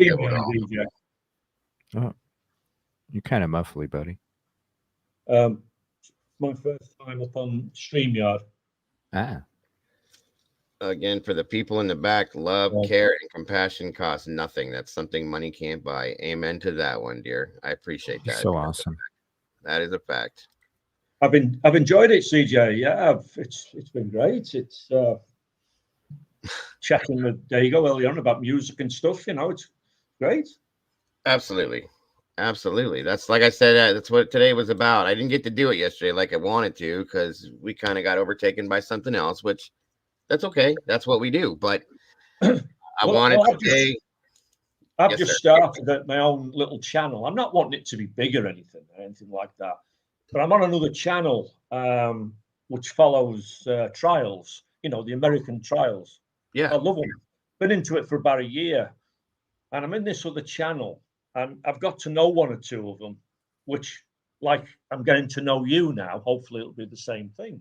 Yes, sir. And one of them lives in North Carolina, South Carolina, Nebraska, Texas, all these places, And as we got chatting in the chat room, they asked me, could I send photographs of the old buildings that's well known in England, like little castles and stately homes. Right.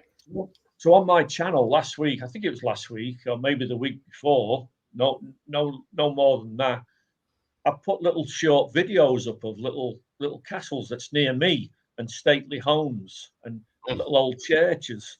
So if you ever want to have a look, I mean, I'm not trying to build my channel up. I don't. No, want absolutely, that. absolutely. I love that kind of stuff. I just want it for a small little community of friends in America that would like to see this type of thing, But anyway, absolutely. Yeah, absolutely. If you have a link, Michael, please put it in here in the chat here, and I would love to see that kind of stuff. Oh, that's great. The thing is, Dago, I'm not on. Wait a minute, I'm just on StreamYard at the moment. I don't know how to do all these things. That's okay. Don't worry about it. What is the name of the channel? My name is Michael 007. Oh, that's who you are. Michael. I call you Michael 007. Gotcha. As in James Bond. Now the thing is, Dago, there was another guy on this same chat room. He lives in Florida. And he tried to find it, and he said there was several Michael 007s. But I mean, you may stumble across mine, I mean. Well, if we can you send us a video or something? Yeah. Yeah, you have a I video think I've got 2 or 3 shortish videos. Send a link to that, and we can find your channel through that then. Yeah, there you go. And you should change your handle so you can have a custom handle. So then you can just say, "Hey, people, search me with your handle." Oh, okay. I think I know what you mean. Wait a minute, because I'm on StreamYard. I'm sorry about this because I'm new to all this technology. On no YouTube. Apologies needed. No apologies. We all have to learn somewhere, and CJ's the same way. I take pride in trying to help small channels that are just starting to help to build them because somebody did it for me. I only want to keep it little anyway, Dave. I don't want to. That's okay. I understand. But you remember when I first came on tonight? There was an echo, right? Yes. Can you remember? Well, I was still on YouTube. So what I did, I turned YouTube off. So I'm just on StreamYard now. So to get the handle that CJ's just suggested, I've got to go back into YouTube, haven't I? That's how that works. Yeah, but you're not going to hear the audio because you were in his show. That's why you were hearing double audio. If you go to your YouTube, your own channel, you won't hear any audio echo. Right. Okay. And then well, I'll tell you what, I'll end YouTube now. I'll end StreamYard now and go back into on YouTube, just sound. Yeah. Just audio. Is that right? And then I can probably pass my handle on to you that way. There it is. Yeah. Oh, do we have? Oh, there it is, right there. We already typed it in there. Yep. There it is, right there. We got it already. Michael Collins, 8735. Wow. Yeah, our moderators are pretty quick and good in here. Most of the people are, and a lot of these people are professionals at what they're doing in here too. So thank you, CJ. There it is. I'm your 12th subscriber, Michael. Oh, brilliant! I had 9. I think I've gone up to 12. There you go. 12. Oh, that's fantastic. I'll be next. Yeah, thank you. As I say, I don't want like 100,000 subscribers. I just want to keep it, intimate and just to certain people. I don't mind who sees him, or anything like that. Well, we're definitely like today, for instance. That is something that would be great to just look at and go check out your channel and look at the different variations of things that you have going on over there, which is very interesting to me because we're over here. Do you know what I mean? So yeah, absolutely. Yeah. I mean, that's right, Dago. Yeah. The thing I'm trying to do, I think it might be next week. there's an area, it's about 15 miles from where I live. It's not a building, it's not a structure of any kind. What it is, it's called the Nine Ladies, and it's reckoned to be between 3,000 and 4,000 years old. And what it is, it's a circle of 9 stones. I don't know, they're a couple of feet high, and they're in a circle. And it's some, I don't know what age it was when they did, you know, what the people would be called, druids maybe. I don't know. You know, I don't know if you have them in America. Like Easter Island? Sort of, yeah. That's not a bad way of putting it, actually. Yeah, sort of, yeah. But it's supposed to be like 3,000 to 4,000 years old, somewhere, you know, within that parameter. So I'm hoping to go out there next week and do a video of that and then put that on my channel, you know, and that might interest some people over your way. I don't know, you know, I'm just throwing these things out. You know. It absolutely probably will. I'll be honest with you. And Michael, if you set up, if you link your StreamYard with your YouTube, anytime that you hop up on anybody's panel that allows you to stream to your channel as well, it's a good way for you to build up content for your own channel with your own views and points on some of the current cases. What does the icon look like, CJ? It's just got him with he's not wearing glasses. If you just search, if you just search that, let me see what it is. These are reading. These are reading. Yeah, that's how I found it. I just searched that tag right there, and so that's probably your handle, I'm assuming. No. Yes, because it came up Michael 007 when I searched that, so that's probably his handle. Okay, that's what I was trying to find. Yeah, the Michael. And then, he's not wearing glasses. I found it. I found it. I don't know. You might enjoy looking at it. You know, it's just a little thing I put on now and again for people in this other stream. You know, which we follow trials. Absolutely. Really, if you're talking like this. If you're hopping up on panels and talking, you know, true crime and things like that, seriously, you know, anytime I allow it for other streamers, so you're more than welcome to do it for yours, because I know it's hard to make content for some of the smaller channels out there, you know, with all the other things that you got to try and do to create it. So it's just easy way for a little video there now. A quick visit to Alt Hucknell Church, August of 2023. There we go. That's it, Drago. Yeah, this is just the other day. Yeah, this is the church one. Yeah. Oh, wow, look at that. Boom. Yeah, I just subscribed too, my friend. Look at that. I like looking at the old architecture and stuff. It's beautiful. You're up to 28 subscribers now, Michael. This church, Dago. Yeah, this church, Dago. It's a couple of centuries old. I'm not exactly sure. It's a very old church. Wow. Wow, that's beautiful. Thank you. Really is. Absolutely beautiful. Love it. Picture at sunset would be amazing. See, and that's what I'm colors saying. from the sky. Yes. Imagine the old cemetery there. Beautiful, Michael. Beautiful. Wow. And see, I'm the kind of not too far from right. I'm the kind of person that I'll go sit for hours and watch videos like this because I like looking at the architecture and the old world styles and hearing the stories behind it. Wow. The sun is quite bright. That is beautiful. It very much is. Wow. Can't really see. And when was this built, Michael? Wow.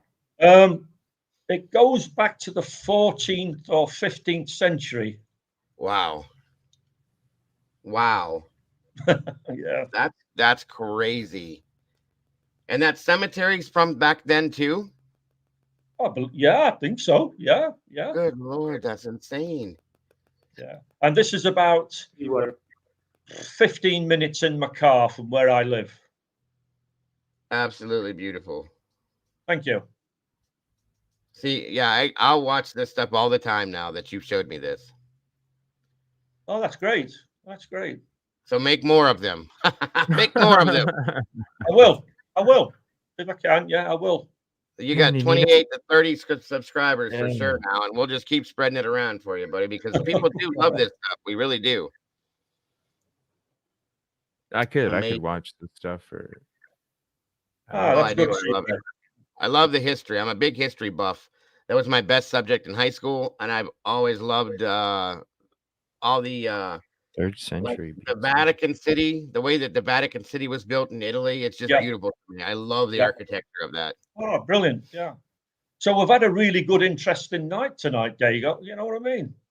I'm glad you've enjoyed yourself because I know I have. It was wonderful to meet you as always. Like I said, we've been going here Thank for you. good. Let me bring that down so I can see something else here. But thank you for Yeah, the I've got- introduction. There's two more on. There's two more. I've only got 3 on at the moment. I only started the other week.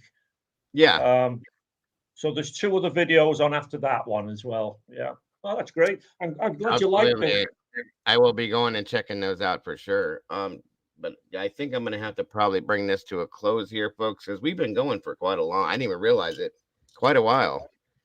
But yeah. But I've had a Thank good you. time with this. I've had a great time with this. Thank you, Stevie Irwin. There we go. Thank you, Stevie. And everybody. What does that mean? What does that He's advertising CJ's channel and yours, so Oh. everybody knows all about it. Wow. As always, yes. Yeah, I've always been interested in all, especially London and Great Britain and stuff like all of the architecture and stuff like that. But, I mean, we have ours over here too, and a lot of beautiful stuff, but like nothing like Yeah. that. Yeah, well, I think most people in America, they call us the old country. So it's the old country for a reason, I think, Yes. Ireland is a big one because my wife's family, they came from Ireland. Mine did. Not too Yeah. long ago, right? And Yeah. the architecture from the area that their family is from is just ridiculously amazing. Yeah. I've just come back from Ireland, Dago. I had a 2-week, as you say, vacation there in Ireland. Holiday, yeah. So, what's the travel time for you from where you're at, Michael, to get to Ireland? Well, I went by coach up to Scotland. That was a couple of hours. Got to Scotland, then we went on a ferry from Scotland to Northern Ireland. I think all in all, I'll say 6 hours. I was in Ireland in the hotel. Wow. Coach Yeah. meaning like a bus? Yeah, like a Greyhound, I'm trying to convert to American, And then we stayed in Northern Ireland, and then we traveled down the coast, stayed at various hotels down the coast, then down to Southern Ireland, then back up, and yeah. Right. It was great. It was fantastic. The countrysides in Ireland with the castles and whatnot. You see, I've seen it's so beautiful. It is absolutely the most beautiful thing I've ever seen. Yeah. No, but I've only got dandelion. photographs of that, Dago. I don't have video of that. I would have put them on. I didn't think at the time to take videos. But Scotland is the same. Scotland's got castles on every corner. You know what I mean? Yeah. And the hills and the mountains. It's just fantastic. Absolutely. And Rhea, that's correct. Love Lynn Castle in Ohio. It's amazing. To have one here in Ohio just blows my mind, but it's beautiful. It really is. Oh wow! Where's that at? What's the history of that, Dago? What's the history of Lancaster? I don't know, but I'll show you that real quick. It's unbelievable that it's in Ohio. CJ, yeah, you're from Ohio with me, right? Yeah. So I'll be coming through hometown here shortly in a few weeks or so. Right. I might have to swing by it. Hold on a minute here. Trip. We have a lot of history in Ohio too, believe it or not.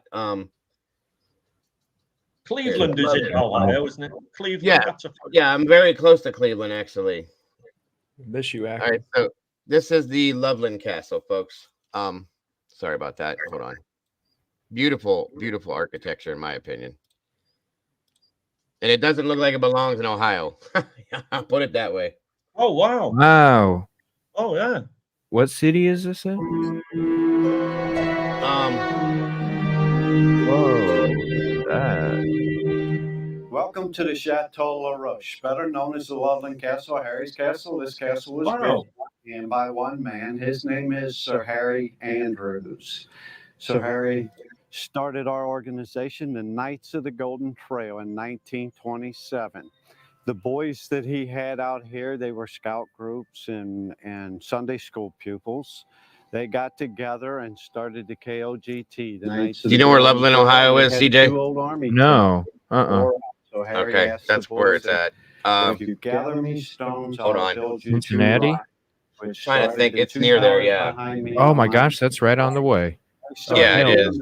in Ooh, I might have to. on the castle for almost 52 years. He died in 1981 at the age of CH, I'll try. 19. Still working on the castle. Upon Harry's death, he gave the castle to the same organization he built the castle for, the Knights of the Golden Trail.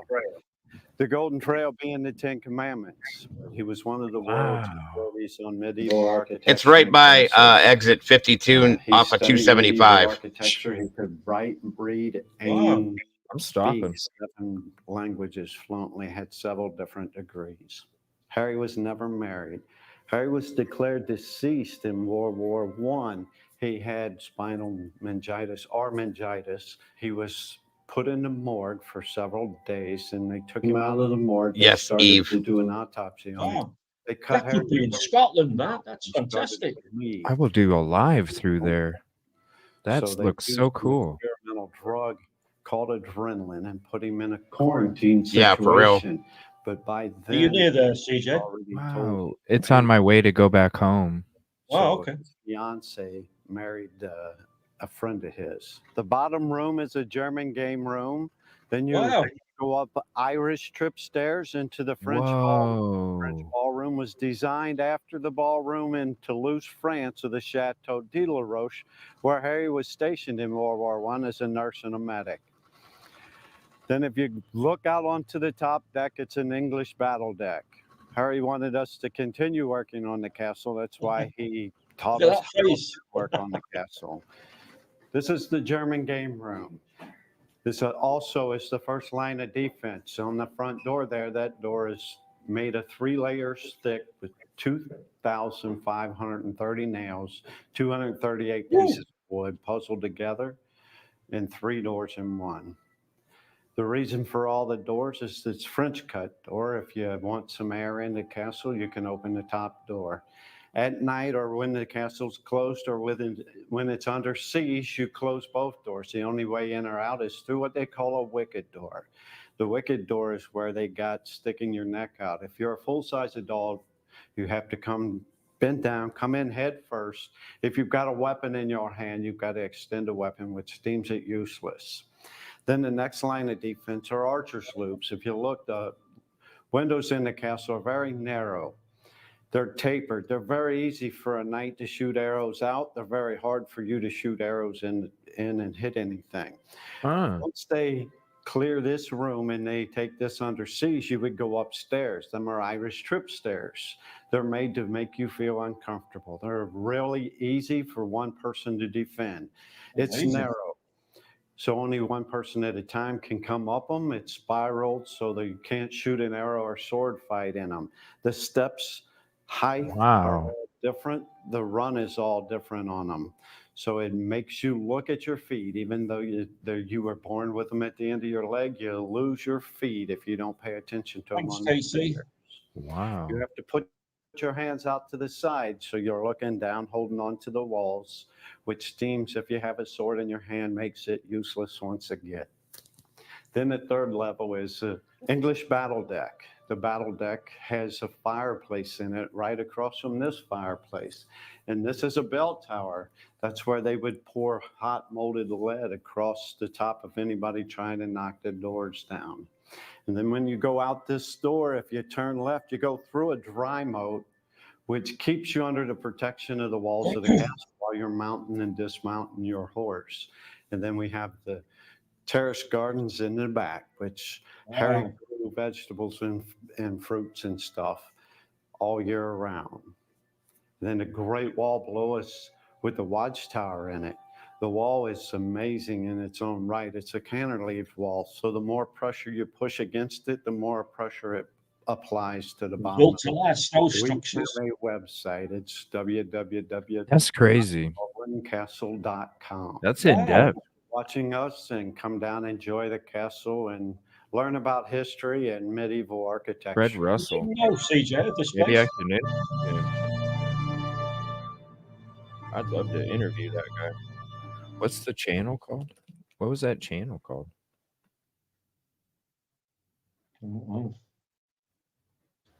The channel was called Cool Builders with a K. Cool Build. Thanks, Casey. Yeah, we have some really, really interesting architecture here in Ohio. That could be in Scotland or Ireland. That place, there you go. Oh, huh? Absolutely, absolutely. Like buildings like this. Today's adventure brings us to the Ohio. We have a lot. It's not per se a castle, but the architecture is stuff that I love. If you haven't seen this, I know CJ's probably seen this before. But the thing is, they built them to last, you know. Oh yeah. Yeah, North Carolina Mountain Man. There is a Spanish castle ruins in Florida. I've seen that. Yes. Oh wow. This is the Mansfield Reformatory, or the Mansfield or Ohio State Reformatory.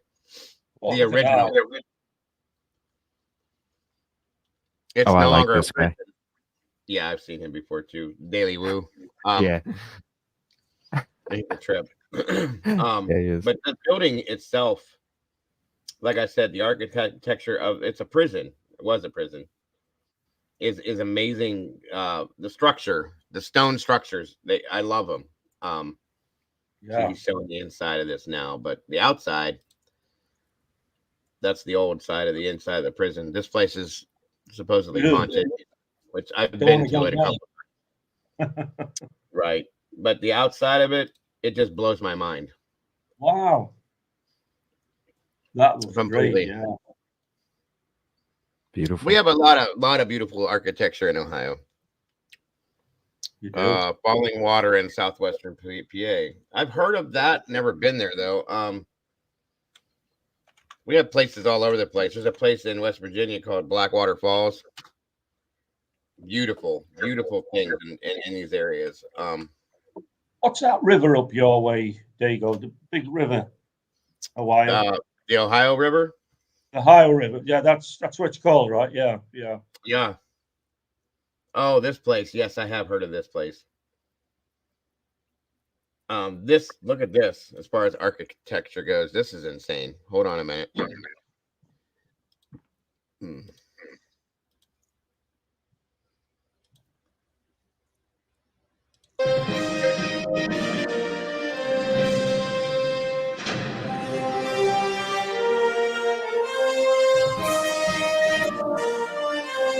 Where's this guy go? Modern.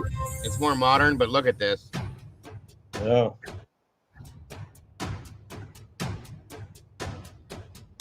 Oh yeah, Frank Lloyd Wright. For you today on how to have fun outdoors. That's right. We entered Pennsylvania to one of the most famous homes in the world, Falling Water. This is a house designed by architect Frank Lloyd back in 1939. It's about 70 miles southeast of Pittsburgh.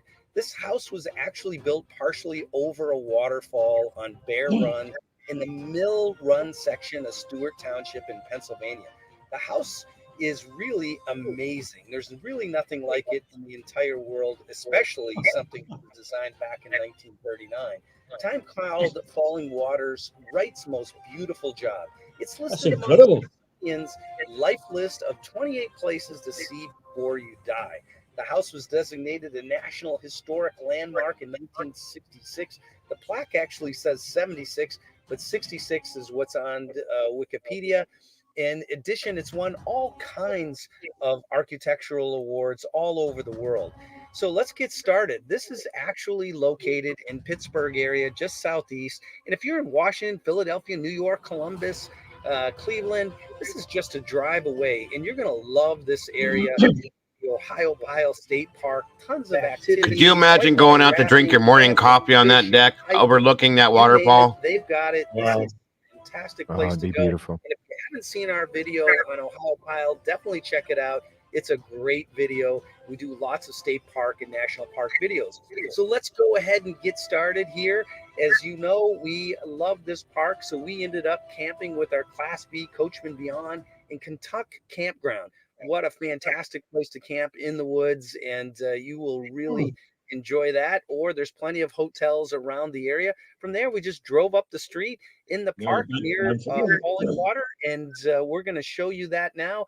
Please hit that like video and hit the subscribe button. It means a lot to everybody on How to Have Fun Outdoors and helps us grow this channel and get the word out on work-life balance and having fun outdoors. So here we go from Falling Water in Pennsylvania.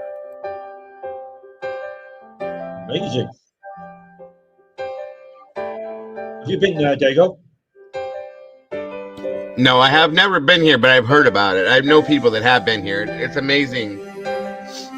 Pictures I've seen is beautiful, absolutely beautiful. And it's not very far.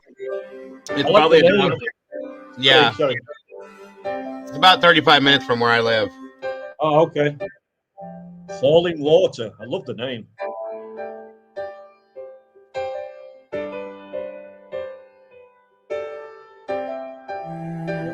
Great. Yeah, when he built this, he was way, way, way ahead of his time because this was built in the 30s, and this is so much more architecturally like ahead of its time back then. Yeah, he was very much so. Yeah, I mean that could have been the 80s or 90s, you know, and that was built. You know exactly. Yes. Wow. Like you say, Dale, having a coffee there every morning, eh? Right, exactly. That would be amazing to me. I knew I found a new location where I want my office to be. Would that be Falling Water, CJ?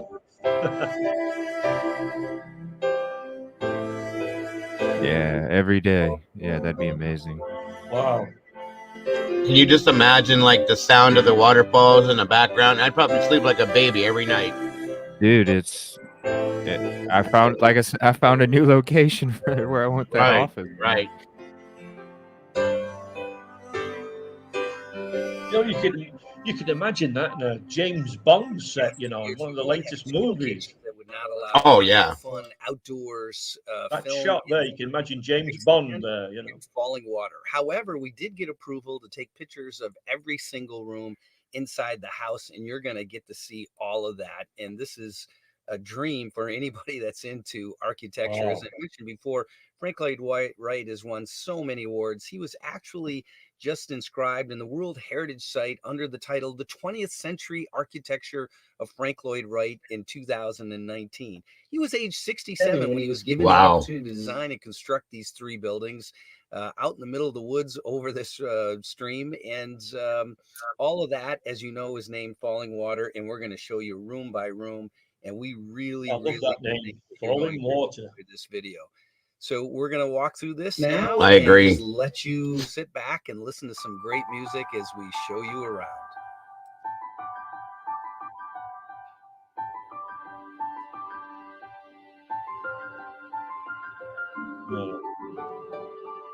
He was ahead of his time, definitely. Definitely, yes.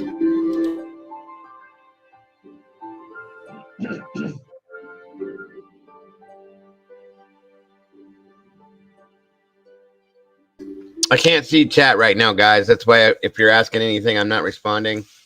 But I will, I promise. Once we get through this.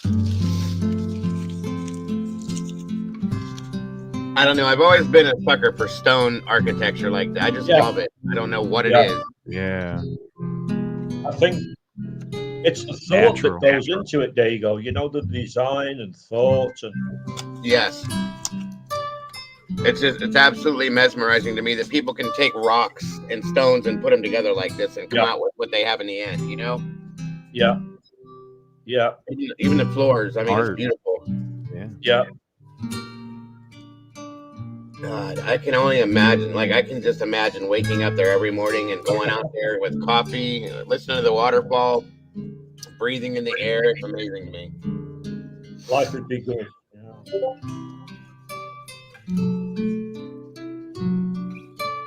Wow. Fire going in that in the middle of winter. That's Jesus God. And it's weird because the furniture is dated, but look at it though. It kind of like I don't know. It all works. It all works. Yeah. Yes. You know, everything is right about it. You know. Right. Yeah. Beautiful. Clever. Beautiful. Yeah, clever man who did that. Very clever. Right. Built houses all over the United States too, right? Oh yeah, yeah. He's got him. He's got him everywhere. He must have had. Yeah, he must have had. I can just like sit out here with the fire going in the fall. Lord.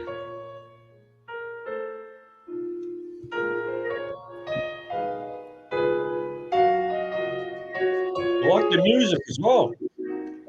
Yeah, it's very serene and just relaxing. Yeah.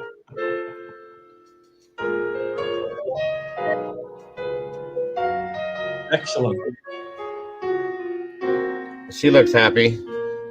Yeah. I'll be there soon, darling. I'll be there soon. Yes. And I'm looking at this. The only thing that would be a nightmare, I think, with this would be any kind of emergency services response to this place would be a nightmare. Good point. And then Good point, yeah. plowing the driveway too.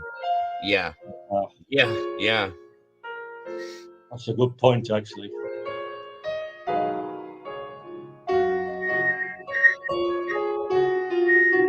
But maybe he thought of that, Dago, and we don't see it. Right. Yeah. Maybe. I don't know. I think any medical transport would have to be done via helicopter, in my opinion. Yeah.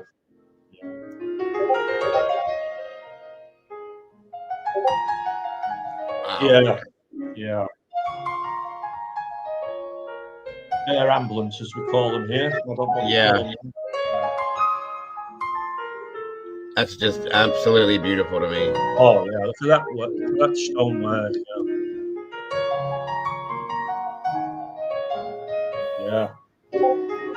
And the construction part of this, to think about that too, is just amazing to me to think.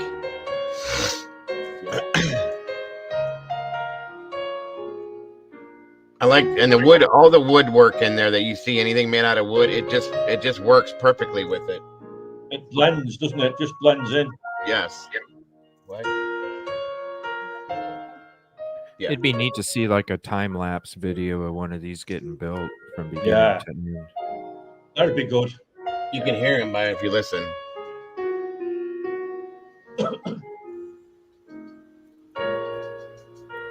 Nearly 11 o'clock. What time you got there, Dago? Nearly 11 o'clock here.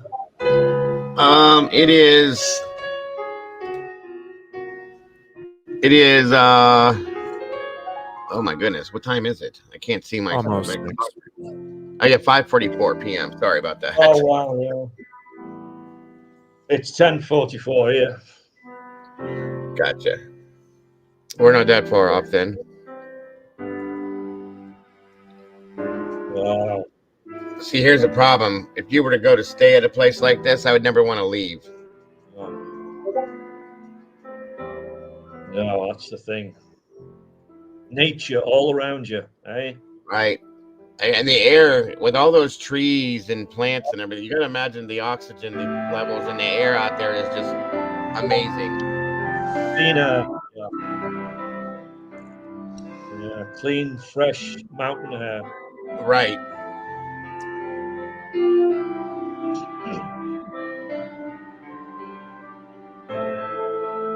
Beautiful.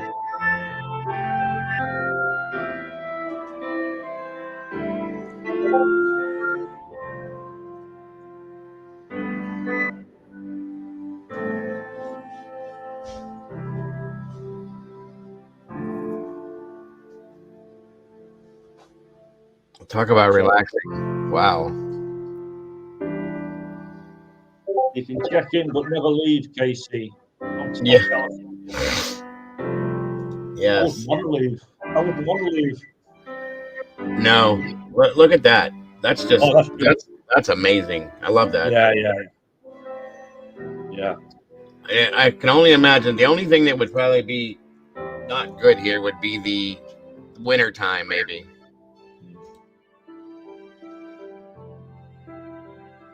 Yeah.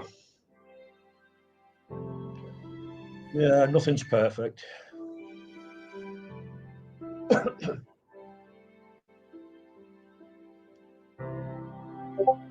Very, very beautiful. That was great. Thanks for showing that, Diego. That was yeah, absolutely. Brilliant. Yeah, I'm a big fan of architecture, guys. Love it. Love it. Yeah. Absolutely. I can stand looking at old buildings and structures and. Oh yeah. I sit and watch shows about that. Daisy Day. Oh, it's called Falling Waters in Pennsylvania, Daisy. Sorry. Falling Waters. Great name. I love it. Yeah. Yeah, that was great. Yeah, it was really interesting. Absolutely. And again, it was wonderful to have you on today, Michael. Absolutely appreciate you, and looking forward to the next time for sure. Yeah, for sure. I've really enjoyed it, Diego. You know, as I say, I watched it for a couple of days. You know, with the other, the thing going on in Moscow. Yeah, right. And then I subscribed. And then Thank you for that. I appreciate that so very much. No, you're welcome.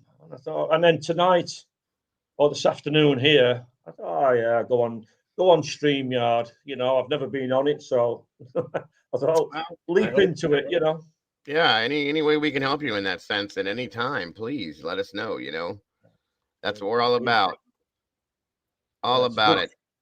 It's a good friendly place, and I'm drawn to them type of vibes.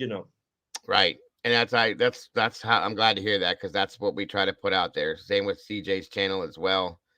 Like I said, we're the same person. He's just better looking. That's the way I look at it. So I'll look for your channel, CJ. Yeah, I'll look for that and drop in there. absolutely. Thank you, buddy. Absolutely. Thanks for joining me, buddy. Again, as always, I appreciate you. Thanks for having me. Anytime, that. Guys in chat, I love you guys to death. I appreciate you guys more than you'll ever know. For sure, for everything you guys do for the channel as far as support goes. You guys are amazing. Just being who you are every single day and being in here every single day with me, it gives me the gumption to want to do this every single day. I wake up it's the highlight of my day, as I tell you guys all the time. So I appreciate you all so very much. I'm about to not be, Valerie. It's been a while. I knew that. A long one. They always, no matter how hard I try to say I'm gonna be on just for an hour or two, it never happens. I've tried. It just doesn't happen. Okay, Caroline. I enjoy hanging out with you guys too much. Thank you. Thanks, Diego. I'll see you again. Thank you. All right, Michael. You have a wonderful rest of your night. CJ. And I can't wait to see you again soon. Yeah.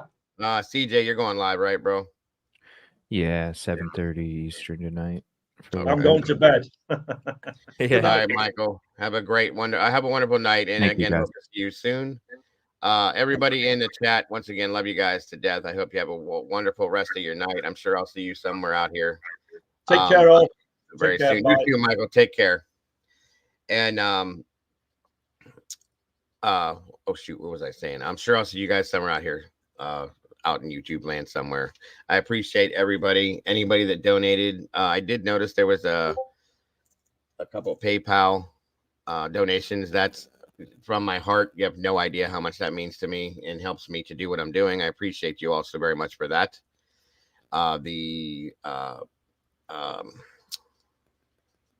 Memberships that were bought and purchased for other members, that was amazing as well. You guys are just amazing for that. Super chat, super stickers, all of that. I absolutely appreciate you all so very much for all of that. And again, guys, please don't change anything about who you are, because you guys are all the beautiful people. Don't forget to love yourselves and to love each other. And I will see you all on the other side. Have a great one, folks. Bye-bye.